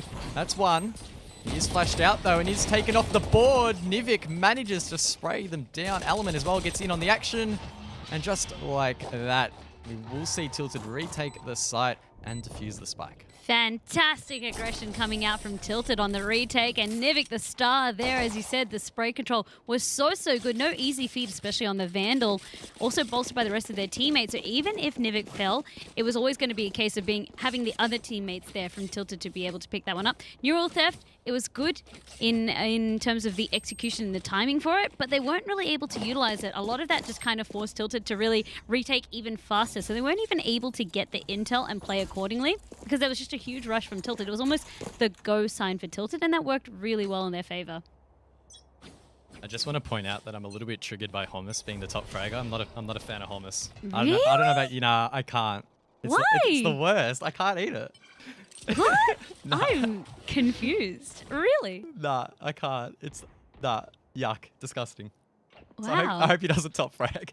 Because I have to keep saying his name. I want Hummus to be your best friend after this game. I want them to follow you on Twitter and just ask you questions every day about whether you like hummus or not, because that is bizarre to me. I've never heard of anyone disliking hummus until now. I mean, tzatziki and stuff, sure. Hummus? Tzatziki I like though, so there you go. You're a weirdo. And I'm okay with that. Well, that's very early Hunter's Fury from Stocks, and I don't think it really did a whole lot. Nivik, though, manages to pick up one. Again, Magic 5 trying to gain control of mid. The spike has been dropped, so they will need to recollect that and then try and direct this push to either A or B. One member, of course, from Tilted. You can see them hiding in pizza. A little bit of a shorter angle. Everyone's been playing really towards back of sight. Kaita just needs to step out a little bit more, and as I said, no one was really expecting that. Tried to change gun, and it actually went detrimentally wrong for them. So they could have traded out 2 members. Instead, it's a 1-for-1 for now. Ooh, big whiff from the operator. But Yakuza will get taken out ultimately. Hummus gaining access onto this site now. Only last member of Magic 5 has to go up against 3 members of Tilted. Revealing area. Here's a 1-on-3, as you mentioned. 10 seconds on the board. Surely he can't win this. There's no way. He doesn't have a lot of time. He needs to find these 2 picks. Going for the It's now a elimination. 1-on-1. 2 seconds left on the board. Trying to win 3 elimination. Oh, boy! He didn't get it. Wow. He didn't That get it. was just down That was to a the millisecond. wire. I mean, right call by Hummus over there. Of course, couldn't get the plant off, but going for the elimination win instead, and it came down to the seconds. And this already has been so entertaining. The back and forth, as you said. Even though the scoreline shows the last match going across, we saw how down to the wire even just these early matches are going. Wow, that was really quite You have close. to be a fan of Hummus now, is all I'm saying. At least the player. If he had to clutch that, I would have tried Hummus. I would have, but he didn't. So I'm not. I mean, it was about half a second's difference, to be honest. So, It was Hummus, so if you're close. able to watch this VOD back, in future, for any future competitions, if you are able to clutch, please send them over to Guz and he'll eat hummus live. I'm looking forward to that. Well, Hummus is getting to work with Hunter's Fury, and just like his opponent, it won't hit the mark. So That's it. Mostly just used to perhaps reposition others. King had a really nice angle onto Kaita over there, looking for more. Oh. Won't unfortunately get it. Will get traded out by Junior. That was close, but no cigar. Now there's some action down mid. Element getting quite aggressive, but we'll be able to teleport out of that one as he thinks better of it. We've seen time and time again after the first couple of rounds, Magic 5 are committing to this mid push, either into B or maybe on this occasion short A. So Tilted should be able to read into this because it is becoming quite a consistent game plan. Nice flash. You can see the responding. It's just a bit of blind fire there. Yakuza swings out wide, manages to take out Nivik, but at least they stalled for a little bit of time. Magic 5 finally has 4 members available for once they have the advantage trying to push on into the site. Okay, Caster's Curse, never mind. They lose a member over here. It's still going to be a 1-for-1 trade, however. 2v3 post plant. The attackers with that advantage. It's up to Tilted in heaven to try and reclaim site and counter defuse that spike. Stock's actually free to drop. There's no one playing Hell, and this could be massive, but Hummus will shut him down. Element left in a 1-on-3. This is going to be a very tough position. That camera as well, likely spotting out his location, but he still manages to get a pick. He needs to try and clear this player long, or he could try and long arm the defuse. Either way, though, he is being pinched and is taken down. Exactly, as you said, they pincered him very, very well. Nice team play, had the numbers there, and that's really what worked in their favor. Magic 5 finally able to bust on through the defenses from Tilted, but as I said, the scoreline, it's still very, very close that these rounds are going to. They're very evenly matched. A lot of the success is coming through, again, being able to get control either be through Treehouse or through Catwalk or mid. You can see it's not just about going through the main site. Yes, we're sending 1 or 2 members there, but it's mostly to intel gain, to just gauge to see how many members might be anchoring there. Tilted adamant to buy this round. They will. Trying to hold off this push, and it's looking like it will be a full stack down towards A long. 4 members committing to the push. The Cypher holding the flank, and this could potentially pay off. There's no one in that A heaven position, and that could be risky for the defense. Joke's over! But of course we do always have the Owl drone ready to scout the way for them. Also that recon bolt ticking on down. Nivik actually rotates out of tree, making sure that if there is going to be a push, they can slow that one down. Actually use the run it back in the process as well. So unable to get much out of it, but at least able to use the hot hands and stall really any sort of a rush coming through from Magic 5 onto that A site. 55 seconds left, and it looks like Magic 5 will forfeit that long position, electing to rotate back around. They have plenty of time to do so. And in fact, it could be the play. I mean, looking at the minimap, there's currently no one on B. There is the Sage on her lonesome, but should be easy enough to, you know, clear that out. But Magic 5 maybe now reconsidering the A-long push, so I don't think either team can really fully commit to what they want to do. But King will get that first pick, is retraded out. Nivik out on top in the end. So many kills coming through as the execute onto A is committed to by the attack, but it's been faltered so far. Will it be enough from the defense? It is in the end. A close one though. Very, very close. Magic 5 unable to really just hold on to point. They were really determined to make sure that A site would be the site that worked for them. And as you said, just not electing to rotate off of it. It would be hard to also rotate off of it because you could also see on the side of Tilted a little bit more positioning up from mid and then also the rotate coming across. Still, nevertheless, a good round by both sides. This does, however, allow Tilted to have a little bit of breathing room. So being able to win that round means that they bank up a little bit more funds for this next round coming in. Granted, it's not a lot. You can see Magic 5 is going to opt for a save round. But at least they have guns for this round and just a little bit to fall back onto if needed. Again, Ascent and mid, name a more iconic duo, as Magic 5 trying to gain control. Nivik thinks about getting aggressive, but reconsiders his options. Sends out a second flash. It does actually flash Yakuza, but options? Well, he did, and then he thought, maybe I will go for the kill. And then he reconsidered and reconsidered his options. Very, very aggressive play did not pay off at all. And, I mean, especially through the smoke, that was very risky. Yeah, probably would have been better off flipping a coin, to be honest. But either way, Kaida now with strong control of sight already, but doesn't have the spike. Maybe trying to find a couple of picks. Tilted may not be suspecting this. Kaida, oh no, gets deleted through that smoke. A great pick from Element, who I believe was playing Market. Really opening up this round now for the defense, but they are still at the man disadvantage. Yakuza, though, he has something to say about it. Sit trying to see if they can figure out where some members might be hiding. Do a little bit of damage through the walls. King actually tries to push on up. Knows that there's at least a Cypher there, saw the trap wire trying to be laid out, but can actually reposition onto side itself. Dodds in the smoke. And the Cypher cage also goes out as they're trying to push their way through the smoke. So Junior leading the charge, and this one time is running on out. Doesn't matter. Starts things off by a frag onto King. Element wants that 5k. Element wants that ace. 2v1. We'll get denied the ace. Mirza actually managing to pick that one up. But in that situation, I mean, winning the round is definitely worthwhile and what Tilted actually care about at the end of the day. But for Magic 5 to do so well on a save round, I mean, again, these are getting very, very close, these rounds. Indeed, but Tilted will now lead 6-3. Keen to see how the economy is looking for Magic 5.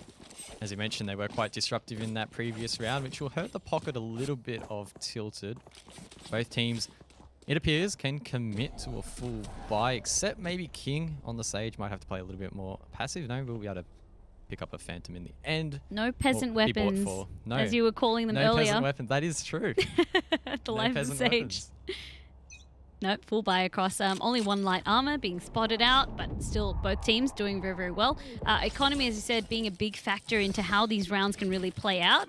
I mean, if Tilted had access, if Magic 5 had access to proper rifles that last round, who knows? They managed to do so well with just a forced buy or a light buy.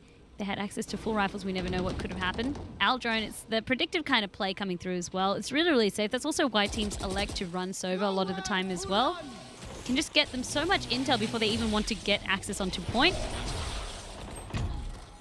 Another Hunter's Fury really feels like it's going to waste potentially. I'm not sure if it really had the desired effect that Thomas wanted. Either way, though, he finds himself in a lot of strife taken off the board. I know exactly where you are. As that upload will come through.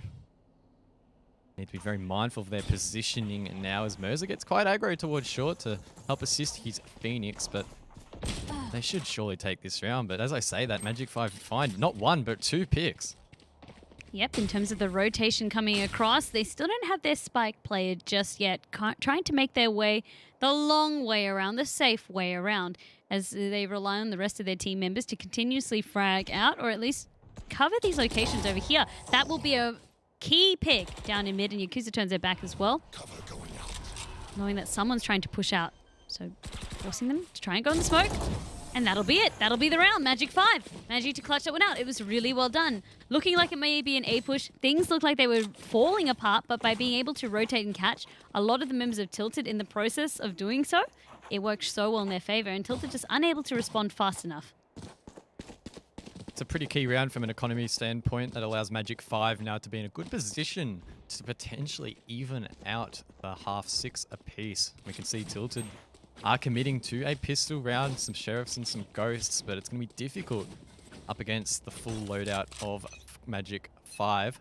So I'm expecting Magic 5 to really bring this half back, and if they even it out, we're set for a very close final result. Absolutely. I mean, Nivik tried to go a little bit aggressive, took a little bit of damage, having to back on off, use the hot hands to heal up. As King is trying to edge on out, as you said, totally more aggressive play coming out from Tilted this time around.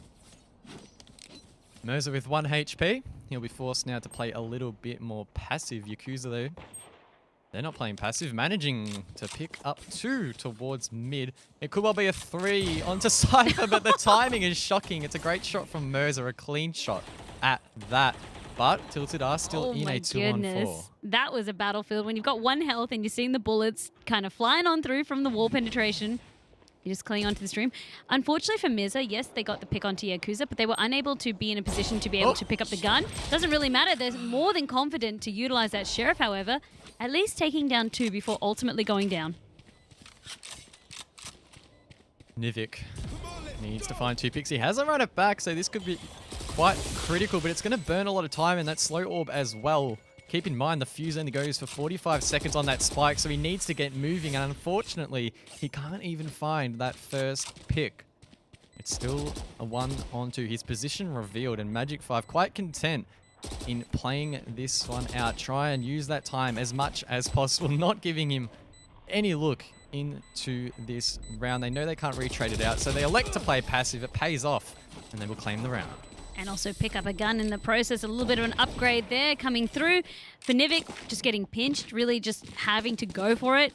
Tried to pre-fire, I mean, best you could do in that situation, but you could see Magic 5 were definitely in control of that round. And this is looking like we have a very even half on our hands. They struggled a little bit for Magic 5, but now that they found their rhythm, they're at least disrupting Tilted. So Tilted won 4 in a row, then they were able to get around, Tilted doing another 2. It's kind of going in ebbs and flows, but I do expect, especially with the economy here, I mean, it's kind of reset. This last round is down to the wire. I don't know who'll be able to get this last round because they're so close.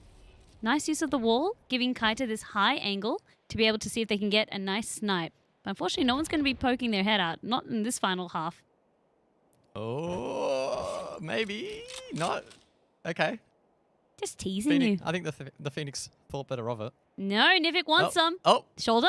Oh, no, he missed. Oh, Kaita. Shoulder, head, and miss. Unfortunately from Kaita. At least being patient, waiting out the wall. Someone did peek. It was just a matter of when, but unable to get that shot. Right idea, though. Of course, this is the final round of the half, so both teams full buying, and we'll be expecting them to commit as much as possible. Tilted wanting to lead, and of course Magic 5 looking to even things out. Again, the attackers with strong mid presence. It's up to Tilted to try and disrupt. As you said, Tilted, it's really up to them, but they do have time on their side. 40 seconds left. The teleport is trying to go through. Element's trying to get on out. Kaita manages to take him out. Kaita's actually dropped the spike as well. Stock's managing to pick that one up in market, and Yakuza retrieving the spike. Dodds also trying to make their way through B main, forcing King to utilize a little bit of utility as both of them peek. He's only able to get one. Resurrection coming through as well. Oh, well, Moses trying to have something to say about it, but he needs to find 3 more 10 picks. seconds. Spike planted. It's now up to him to find these picks. The crossfire is being held, and unfortunately for Tilted, he is taken out. It's a 6-6 half. Good use of crossfire from Magic 5 as we tie ourselves up. These qualifying matches always go down to the wire. The teams are matched so evenly, and it's really clean to see. So Tilted, I mean, the way that they played it wasn't wrong or anything like that. But again, for Magic 5, the way that they're utilizing the numbers really well, having 2 members so that there's always going to be a trade occurring, that's what you really need, especially because on defenders, you know that there's never going to be all 5 on the site at once unless you're hard pushing and you're not really anchoring anyone anywhere else. So if you can clear out those initial defenders, it becomes so much easier to try and hold against the retake. Keen to see how Tilted approach their attacks. We didn't see a whole lot of mid presence from Magic 5 in their first few attacks, but on this occasion, it looks like Tilted are committing to that control. It's to their demise as Kaita finds that opening pick. That's a great start for Magic 5. As you said, Kaita opting to be a little bit more aggressive this time around and being rewarded for it. Stock's biding their time, waiting for the smoke to finish. And again, just not really electing to go to any one location. It's very smart that we're hedging our bets. Dodds has spotted a few, and the wall will be there to really stop any further push. Tilted now need to make the decision on whether or not they'll still try and commit to A or rotate towards B. It looks like that will be the case. No one from Magic 5 really in a great position to deny this plan. In fact, no one is playing on site, so it's likely going to be a retake, but in a 2v4, that's looking increasingly unlikely. As you said, it's not undoable, but it'll be hard, and that's exactly it. Yakuza also trying to play a bit more of an aggressive angle and just kind of sweep on back onto site. Opens up stock, so mid has been free, but it's really just down to Yakuza now, and with 3 members of Tilted, it becomes even harder.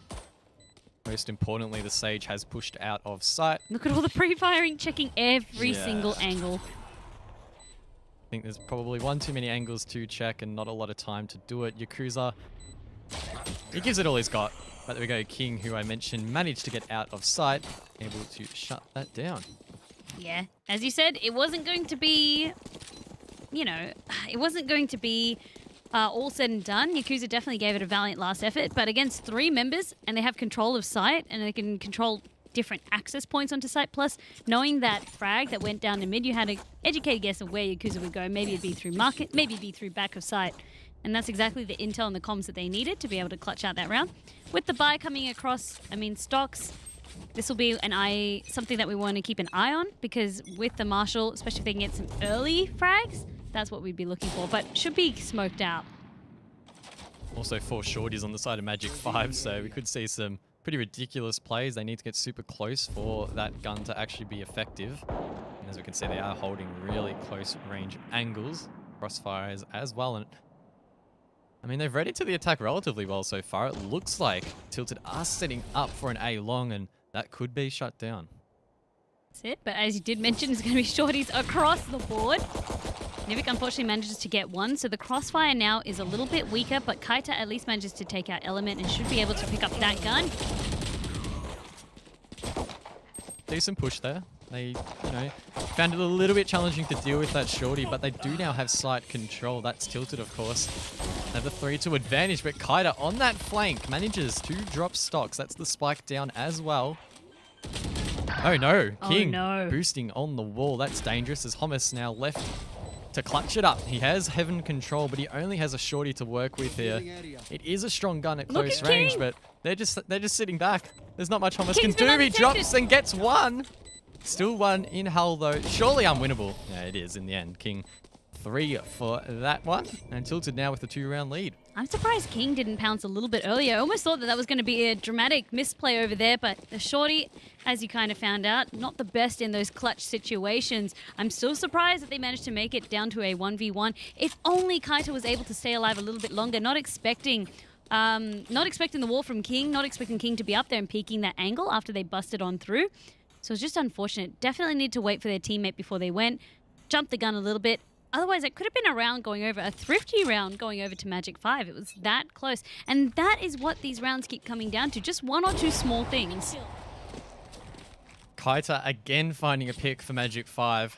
Performing extremely strong at the moment. Really breathing some life into this team. Yakuza needs to step up as well. That smoke proving to be so challenging. He does manage to find one. Dodds as well. Finds one for himself, leaving it in a 3-on-2. Magic 5 with that man advantage and positional as well. There's only one player that can defend this plant. Junior manages to shut that player down and manages to hit a wallbang as well. That was pretty nutty. Elements is dropped off the board and Magic 5 will claim the round. Good insight from Junior, as you said, to get the spray and then also acknowledge if the plant is going, where do people like to go? Especially if I'm threatening from heaven. They generally back into this back corner of the generator.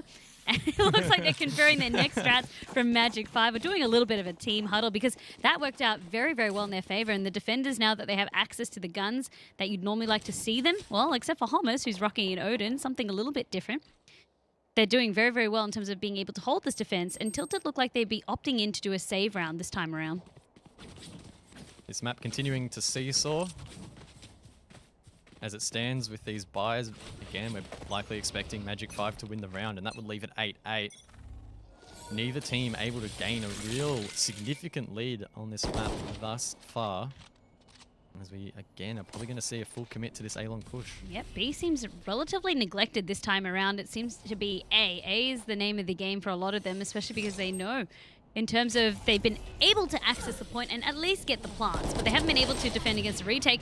This is actually going really well on the side of Tilted to at least open it up with one, but Yakuza is there to at least clean them up. Here's a 2-on-3. Tilted don't have that spike in hand, but Element will pick it up and might be able to commit to a plant, but again, it'll only be the Cypher who's already low on HP to cover. Hummus is looking real scary at short with that Omen, but it doesn't even matter in the end. Magic 5 will clean it up. Yeah, Dodds, I mean, had to let them through, had the slow orb there, but it didn't really matter because Tilted were able to at least gain access onto site, but Yakuza was there to really stop the losses from continuing on. For Hummus as well, this is a tactic that I've seen a couple of players do more in like solo queue games, but of course you can do it once or twice. With the Odin, you can use the recon dart. If anyone's going to try and push through onto this B site, you can actually wallbang him and just stop them from even gaining access into that little B choke point over there. So it's a good deterrent if you're able to afford it. It's a little bit cheesy, but it works. King will boost himself up to watch short. Kaida again getting the opening pick. Really critical in helping Magic 5 get a great start to these rounds and could try and find another, but the recon bolt will reveal their location. Instead opting to fall back. Spike currently in mid as Tilted try and reclaim some control as Stocks will get that ball rolling, leaving it in a 4-on-4. Good insight to how Kaita maybe wanted to play that one. Of course, the recon bolt said otherwise. It revealed them, from the Owl drone, it revealed them. Pushed on back, but thought Kaita might want to peek out again, and it was just a good read, just waiting for them. So at least it's just one less defender that they need to worry about. Critically, though, for Tilted, the Resurrection will be used. All 5 members now on the board. Dodds! Oh no, that was some pretty awful timing for them. Unable to pick up that kill. As Tilted will now play the patient game and try to get this execute going. They have 30 seconds and it looks like the run it back will be used to initiate the push. Nivik finding that first pick is able to now respawn back and could well find another. He does onto heaven. That's a great shot from him. He will now watch the flank as Tilted should be able to secure this round. Almost has a very unwieldy Odin, unable to really rotate across in time with Dodds, and looks like they're just going to be saving this round up against 4 members of Tilted. They'll just be looking for some exit frags over here and just saving. But you do have King, perhaps, again, playing for these exit frags of themselves, trying to deny some of these guns and also make them dip into their economy, so damage it for that next round. Of course, looking at the minimap, we can see that both members from Magic 5 playing in the back of sight over towards B. So things really should end where they stand at the moment. Of course, keep in mind that spike duration or the spike fuse is 45 seconds. That's quite a lot of time for Tilted to try and hunt down these players, but they're so far away from where they'd likely expect that they'll be able to stay safe. Looks like that will be the case, and Tilted will now have the lead back. That's it. Very restrained play coming out from both sides. So Magic 5 knowing that they didn't really have the resources to be able to even attempt a retake, not with those guns either. I mean, you had an Odin and Operator, not the best to try and charge back onto site with. They can just save these guns, live to fight another day. What really went wrong in that previous round as well, so Kaita getting a little bit overconfident, maybe not expecting anyone to be there or just hungry for another pick, meant that what you could see coming out from Tilted was that they could then utilize the run it back on Nivek and then just really further open up that B side.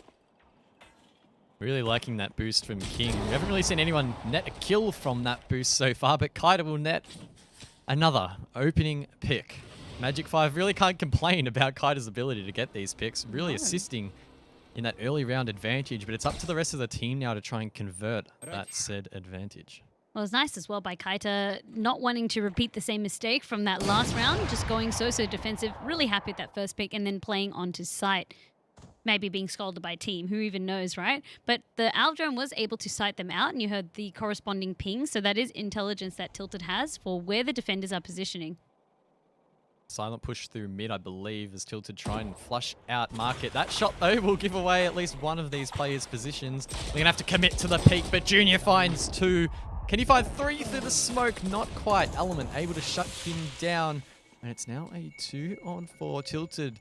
It's going to be tough to get in towards B and get this plant down as Magic 5 are already rotating across. That's it. That's exactly what you pointed out. So Magic 5 are quick on the rotate, but luckily Stocks, anticipating that, managed to get Dodds. This is looking a lot more doable. They just need one more pick, or they need to have a little bit more intel to where these members can be. They're not rushing onto site just yet. They may want to save. Still, the call hasn't been made. It looks like they'll set up to at least either get a couple more picks and maybe attempt that plant. Well, if they're going to go for the plant, they need to go now. Only 10 seconds left on the board as Stocks narrowly avoids being sighted there by Yakuza, but it doesn't even matter. He just sprays them both down. 9-9 is the scoreline. I was really looking forward to Homer swinging on out with that Odin. Not gonna lie. How long has he had this Odin for? He's just been sitting on it for like 4 or 5 rounds. It has been. No one's really been tapping B. If they are tapping B, it's definitely not through main because, as I said, the Odin can be so suppressive in terms of even if you're attempting that, you'll just get knocked completely back by a lot of that bullet penetration unless you are able to use another ultimate to dislodge him or, you know, from the shadows or a Hunter's Fury of your own. So the way they're opting to play instead is just a little bit slower and then also get that mid control, which we always talked about being so important. Kaita again, aggro in the early stages of this round, spots the gun barrel of that gun. I don't think he's going to commit to the wall bang. I'm not sure if it is wall bangable. He tries. I think he might have missed that. It's a little bit hard to tell if it is penetrable, but either way, though, his position has been revealed. He does play it quite passively and elects to fall back. I believe a player there from Tilted actually taking some damage from a shock dart, but Phoenix can bring himself back up. That's it. King not taking any damage from that wallbang. It didn't either connect or it wasn't enough. Revealing area. And then they can use a recon bolt of their own. Maybe this is when the Odin, they commit to it. Found That's Thomas. it. Oh, That's it. I was waiting so long for this moment and he manages to commit to it. That's 2 great picks. So gross. And Tilted will probably be a little bit frustrated at that one. You can go ahead and say Tilted. I was going to say, yeah. You knew, didn't you? I was going to say it, but it was way too obvious to say. I don't think that'd be too tilted, but it would definitely be frustrating. I'd be tilted. I hate that. Oh, no, okay, that's tilting. Yeah. That one's bad. Okay, but Homos manages to pick up a 3K on that flawless defensive round. As you could kind of see, Kaita, it was almost like King got given a second chance, a second life, and then they were like, all right, like, sure. Okay, we push Kaita back. We know that maybe they're going to be playing B or they're going to, surely they'll be playing mid or a bit of that longer angle. Let's try our luck here. The recon bolt looked good. The intel from what they had looked good. But then Homos didn't really play that one too early, right? Had to make sure that they were committing towards that B site push. And then, as you can see, the corresponding recon bot went out. And then it was all hell broke loose after that, right? But it doesn't work. Like, it'll only work like once. I don't think they'll be able to get it again. It's kind of one of those cheese tactics. As I said, use it once, you get that round, cool, you move on. Tilted have repositioned everyone playing long. That wall orb will slow things down. That's Dodds again on the stage, using that utility to prevent a rush. But it looks like they might even boost themselves over Tilted. Oh, this is going to be hectic as Dodds will use a slow orb to try and prevent everyone from being overwhelmed. And it's working so far. The Hunter's Fury to follow up. Might be able to find a couple of picks for Tilted, but I don't think it's going to hit the mark. Magic 5 still have 5 members on the board. Actually make that 4 as Stocks hits a really nice shot there with the Sheriff, but it could be a little bit too little too late. And there is a player in heaven from the defense that has been lit up, but Tilted only have 2 members on the board. Oh, never mind. 1 member left, and it will be Homers taking that member out with the damn Odin. It's kind of like this good ongoing meme. Remember you were talking about meme plays a little bit earlier? Here you go, guys. Yeah, and it's from a man named Thomas, so there you go. I mean, this actually ties me to a point. There was a poll put out on whether you should try Homers. 81% said yes. I'm not listening to Twitch chat. It's time for another day. With Magic 5 as well, what really went into their favor, of course, was that Tilted had to go in with an economy buy. From Tilted, though, that was a really good use of their ultimates and their utility to try and punch on through. It almost worked out the Hunter's Fury if it had managed to even get 1 or 2 of those defenders, but neither of them went down. And that's really where the stickling happened, like the aggressive wall play. All of it was set up to go really well, but they couldn't find the kills, and that's what punished them. So unable to really transfer that into a win. Nivik will use that smoke to flash himself in towards an aggressive short play. It hasn't quite found its mark just yet, but it looks like he's going to follow it up with yet another. Refires the angles, but doesn't find a target. Yakuza's there to shut down the run it back. It's a great play from him as Junior gets the opening pick, but it's 2 for Tilted in response. That's a great play from them, but Yakuza's not going down without a fight. That's another for this round, and he could well find 3. That door, though, will disrupt his play as the res comes through by Magic 5. That's it. The smoke as well from the door, so even if you gain access to it, you still have to push on through the smoke. King, noticing a few of them will be trying to push on through that heaven, and you hear the Odin ringing on out. If anyone is in hell, trying to flush him out, get the kill with the wall penetration. It's time for the Odin to get to work, and Hummus manages to find 1. Junior as well, leaving it all up to that Omen to try and defend from below heaven, but he will be traded. Magic 5 will head themselves to match point. Maybe Magic 5 have found the magic towards Ascent. All they really needed was an Odin, it feels like, because after doing nothing for about what it felt like to be 3 or 4 rounds, finally it's proving its worth, especially for situations like that. Not only the B main push, someone actually saving it. Maybe they're just going to change around. But essentially what it had managed to do was not only stopping that B main push, but even in that situation when you're coming through from ramps into that heaven area, you can spray on down if there's going to be any defenders there. You can do it with the rifle as well, but because of the clip size of the Odin, you can, as you saw, just really decimate that area and stop anyone from being able to hold in there. Magic 5 now a single round away from qualifying. Of course, this is the second of the qualifying matches this afternoon, and it's a perfect opportunity for Magic 5 to get the job done. They have a significant lead at the moment, considering how close this map has been. And once again, Kaida will kick off proceedings with the operator. Yep, Magic 5, they're hungry for this again. They made it to two quarterfinals where they narrowly lost out. 11-13 were the final scores. This time, they want to secure their ticket into the play-ins. And it looks like they'll be well able to. There's only 2 survived members of Tilted. Nivik holding on for his team. Nivik stepping up. He manages to find 2. That's a very critical play from him. And that potentially opens up the A site for this attack. Kaida is left all alone, but it doesn't matter. He finds the first onto King. He's holding this short position. Surely Phoenix won't be able to push through this. It's a 1-on-3. Kaida manages to close things out. It's a 3K for him as Magic 5 close out the map in a 13-9 fashion. Congratulations to Magic 5. They've able to do it. Third time was the charm. As I said, they managed to make it to 2 quarterfinals where they then narrowly missed out. They lost to McTeam the first time. They lost to Fury the second time. This time all the way towards play-ins. And all it took was versing Team Tilted. For Team Tilted, it was a valiant show, but it's just whoever can really rock up on their day. But you do at least walk away with a fair size of points. Yeah, definitely a case of third time's a charm there for Magic 5.